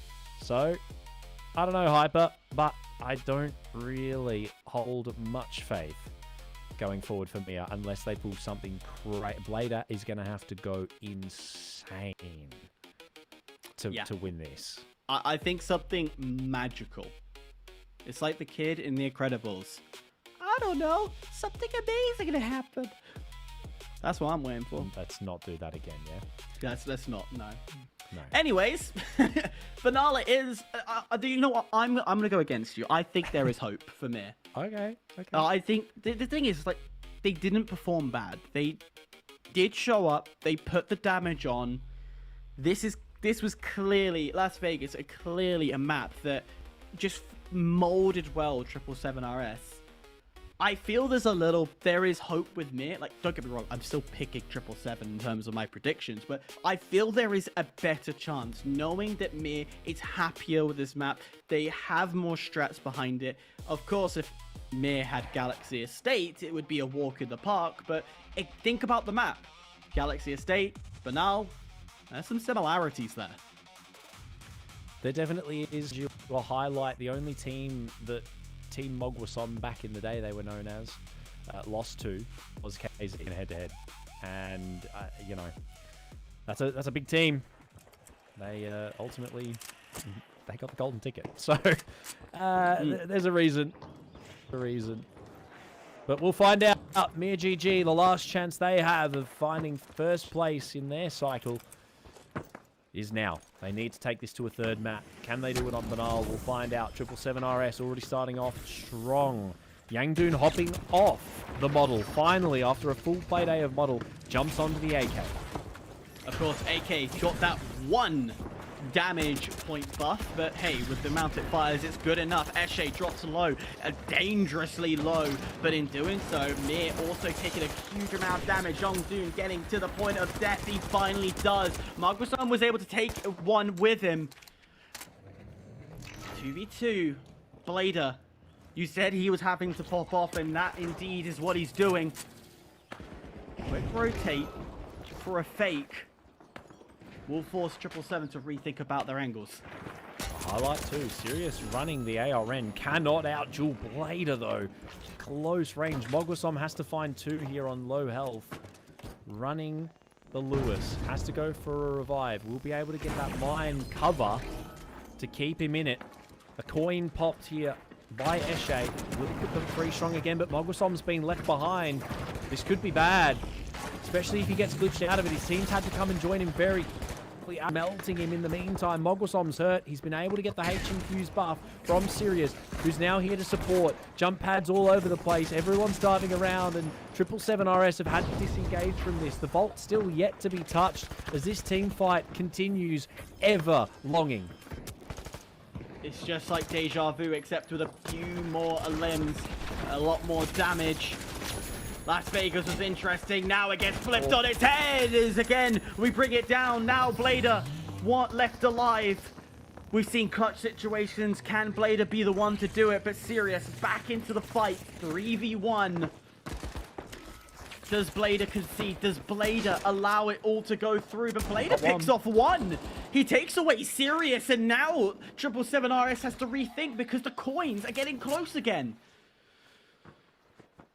They're going to use all their coins in this first team fight. Blader has opted to disengage completely, and still yet no tap, only just now going through. 3 whole minutes almost elapsing in that team fight, and he's going to try and grab one here. This is very sneaky, but he's going to be called out pretty quickly. Finally spotted. The coins may need to come. Does manage to get the totem away, but he's hurt. Very hurt. Good to keep him alive. This is tight. He manages to just sneak off with his teammate's totem. They want to hold on to their coins. July's used one, but he's going to revive Yangdoon. And that's kind of smart. They want to have some coins in the pocket, because if this one goes as long as it possibly could, 777 don't want to be giving away those freebies if they can. They need to be hunting them down. They are going to get a plug, though, finally here. Sirius, off and done. Thank you very much as Mogwason finds July. Yeah, Eshe and Mogwason still hunting, still trying to push Blader down to the bittersweet grave, and in doing so, it has left them alone. So Sirius is going to bring themselves back to this fight. Critically, where is this fight? We're nearly 100 meters away from the cash box. So far, and with all the players here, you could ask the question, could Blader dip out, do a quick rotate, try and go for a steal and force 777 to rotate? That is an option that Mir could look for. The problem is getting past this defensive line that 777 has put up. Yes, it was a rough start. We, in the end, finally got some Vault touching. Vault looking for the noggin there. Can't quite find it. Eshe couldn't land the shot. He did hit one, but can't get it up. Realistically, he's got to try something here. Blader being taken down by Sirius, who's swapped onto the ARN, possibly just for the BM of it. We know that he prefers the XP, but he's jumped onto it just to add insult to injury. Straight into the waiting hands. July punished. No, not quite. Manages to survive that. Sirius is hurt, and he's put on the waiting screen for now as the totem is retrieved by Eshe. And they look to get a revive here if they can. No, possibly a coin. They were chasing him down. Sirius has still got 3. They might opt to just go for a hard reset here if they can get away. You have to remember, Proto, all while this is going on, 30 seconds left on this cash box, and we're finally back into the residences, into the flats, the apartments. We're finally getting towards the objective, and Mir have one shot, one opportunity to get it right. A steal of a lifetime. Still can't get close enough. Sirius able to take down Young Dan. 2 more to go, and it will confirm 777's safety net. Blader gone, July gone, and finally the first wipe go through. Cycle point. We are at that stage. Bro's got the aeroplane gun. Flying on over to Vault number 2. 777RS leading the charge right now, once more putting themselves not only on map point, but series point as well. This is where dude's flown the whole way. You gotta respect the dedication. Will we get a Vault tap early? We will. Guys, he tapped it. The Vault has been tapped. Celebrate in chat. We're not going to have another 3-minute Vault fight, but ultimately, we may still get a fight that lasts that long nonetheless. Especially with Sirius going for this massive flank. This could be big, especially if he can find Blader early here. They could go for another fast wipe. Just needs to be careful, because you know Blader's looking for Sirius and the dangers that lurk with it. But talking of danger, oh dear, Eshe gone and Mogwason down to half. Blader's been picked up by Sirius. So that wrap, yes, successful, but at what cost? You've lost your heavy. You've lost a very key part of your plan. Oh, no. Oh, it doesn't matter. Doesn't matter. Just Doesn't matter. Sirius has got it. Yeah, there's definitely a light diff. I think that's the other thing as well that you need to remember. Medium is on the board here, so it's not quite two heavies. Especially if you're a light like Sirius. Dude, it's just flying around the map at this point. Especially like Sirius. If you can get behind these people, the DPS you can put out is just insane. Especially against a medium, especially against another light. You cannot let Sirius get away with these constant flanks, because if you're playing not a double heavy meta, you're going to be punished for it with how squishy you are. And that is what we're seeing here. Yangdun he couldn't do anything there. He just had to stand there and take it, and he did. Got absolutely swashed. And look at this. Sirius has got info. Is just in such a good position. He saw the invis. He knows one's there. Manages to get it down to half on Blader, but can't confirm it. But that's enough. They have to use healing. It wastes their time. Sirius gets to reload and disappear. They're going to dive on in now, but he's already repositioned. Whole team 777 repositioning. But you might turn around. Things are coming behind you. Mir pushes up. They're wanting these fights. They don't want to waste any time. But again, their ARN from Sirius just continues to fly through. July left alive. A hope and a dream starts to go away. One more push is all that Mir has to keep this game alive. 777 RS. For the first time in 4 cycles. The greatest game show on Earth. They've been playing it for so long. They've only lost one head-to-head the entire, and they are not letting up on the gas. They don't want to give it up right now. As we stare down the barrel of what could possibly be, in mere moments, a 777 RS cycle win. It won't give them a golden ticket, but by God, it'll give them bragging rights. It'll give them a nice chunk of change, and it'll ultimately put them in great standing on the leaderboard. That's if Mir doesn't go crazy right here with this steal. This is the last chance they have, but Sirius, he's set up in Narnia. He's ready to go. So's Eshe from behind. Sirius already finds one. Blade is removed. July's hurt really badly, but it's Sirius to go down. Hang on, trading back and forth. Yangdun's the last alive. Back and forth with the AK. Is it enough as a medium? They're doing tricks on it. He can't do much, and bingo! 777 RS are your Cycle 4 TGM26 online series winners for APAC. Congratulations. Proto, Aussie, Aussie, Aussie. Oi, oi, oi. What a way to close it out. It was beautiful. Everybody called them the choke masters of the finale. They said that it was never possible to win a cycle, and 777 RS has finally done it. Oceania on top. It took them a while, but it finally happened. Hats off to them. 10 and 5 on Sirius. 10 and 5. This guy, one of the best to do it. I'm putting the hat in the ring right now for contention of best light in the region. Sirius has had an absolutely insane day on the sticks today, and it shows. They walked away with a W finally after 4 cycles. They qualify not only to the closed, but they locked themselves in a pretty decent seed as well. And I think that they deserve that. After 4 cycles, they finally have a win under their belts, and OCE can rest proud tonight knowing, Mum, we did a thing. And they definitely did a thing. We qualified not only to Cycle 4, but we then won it as well as OCE. So shout out to the boys at 777 RS. It's been a long time coming, but they've done amazing. We'll have a very quick recap of how things played out for the entire day. Hyper, I don't think that anybody would have had this on a parlay if you could have put money on it. No, I don't think it was on the table. However, I do have to note, our top 4 that we were talking about from Cycle 1 have made it with a cycle win. King Zero taking the first.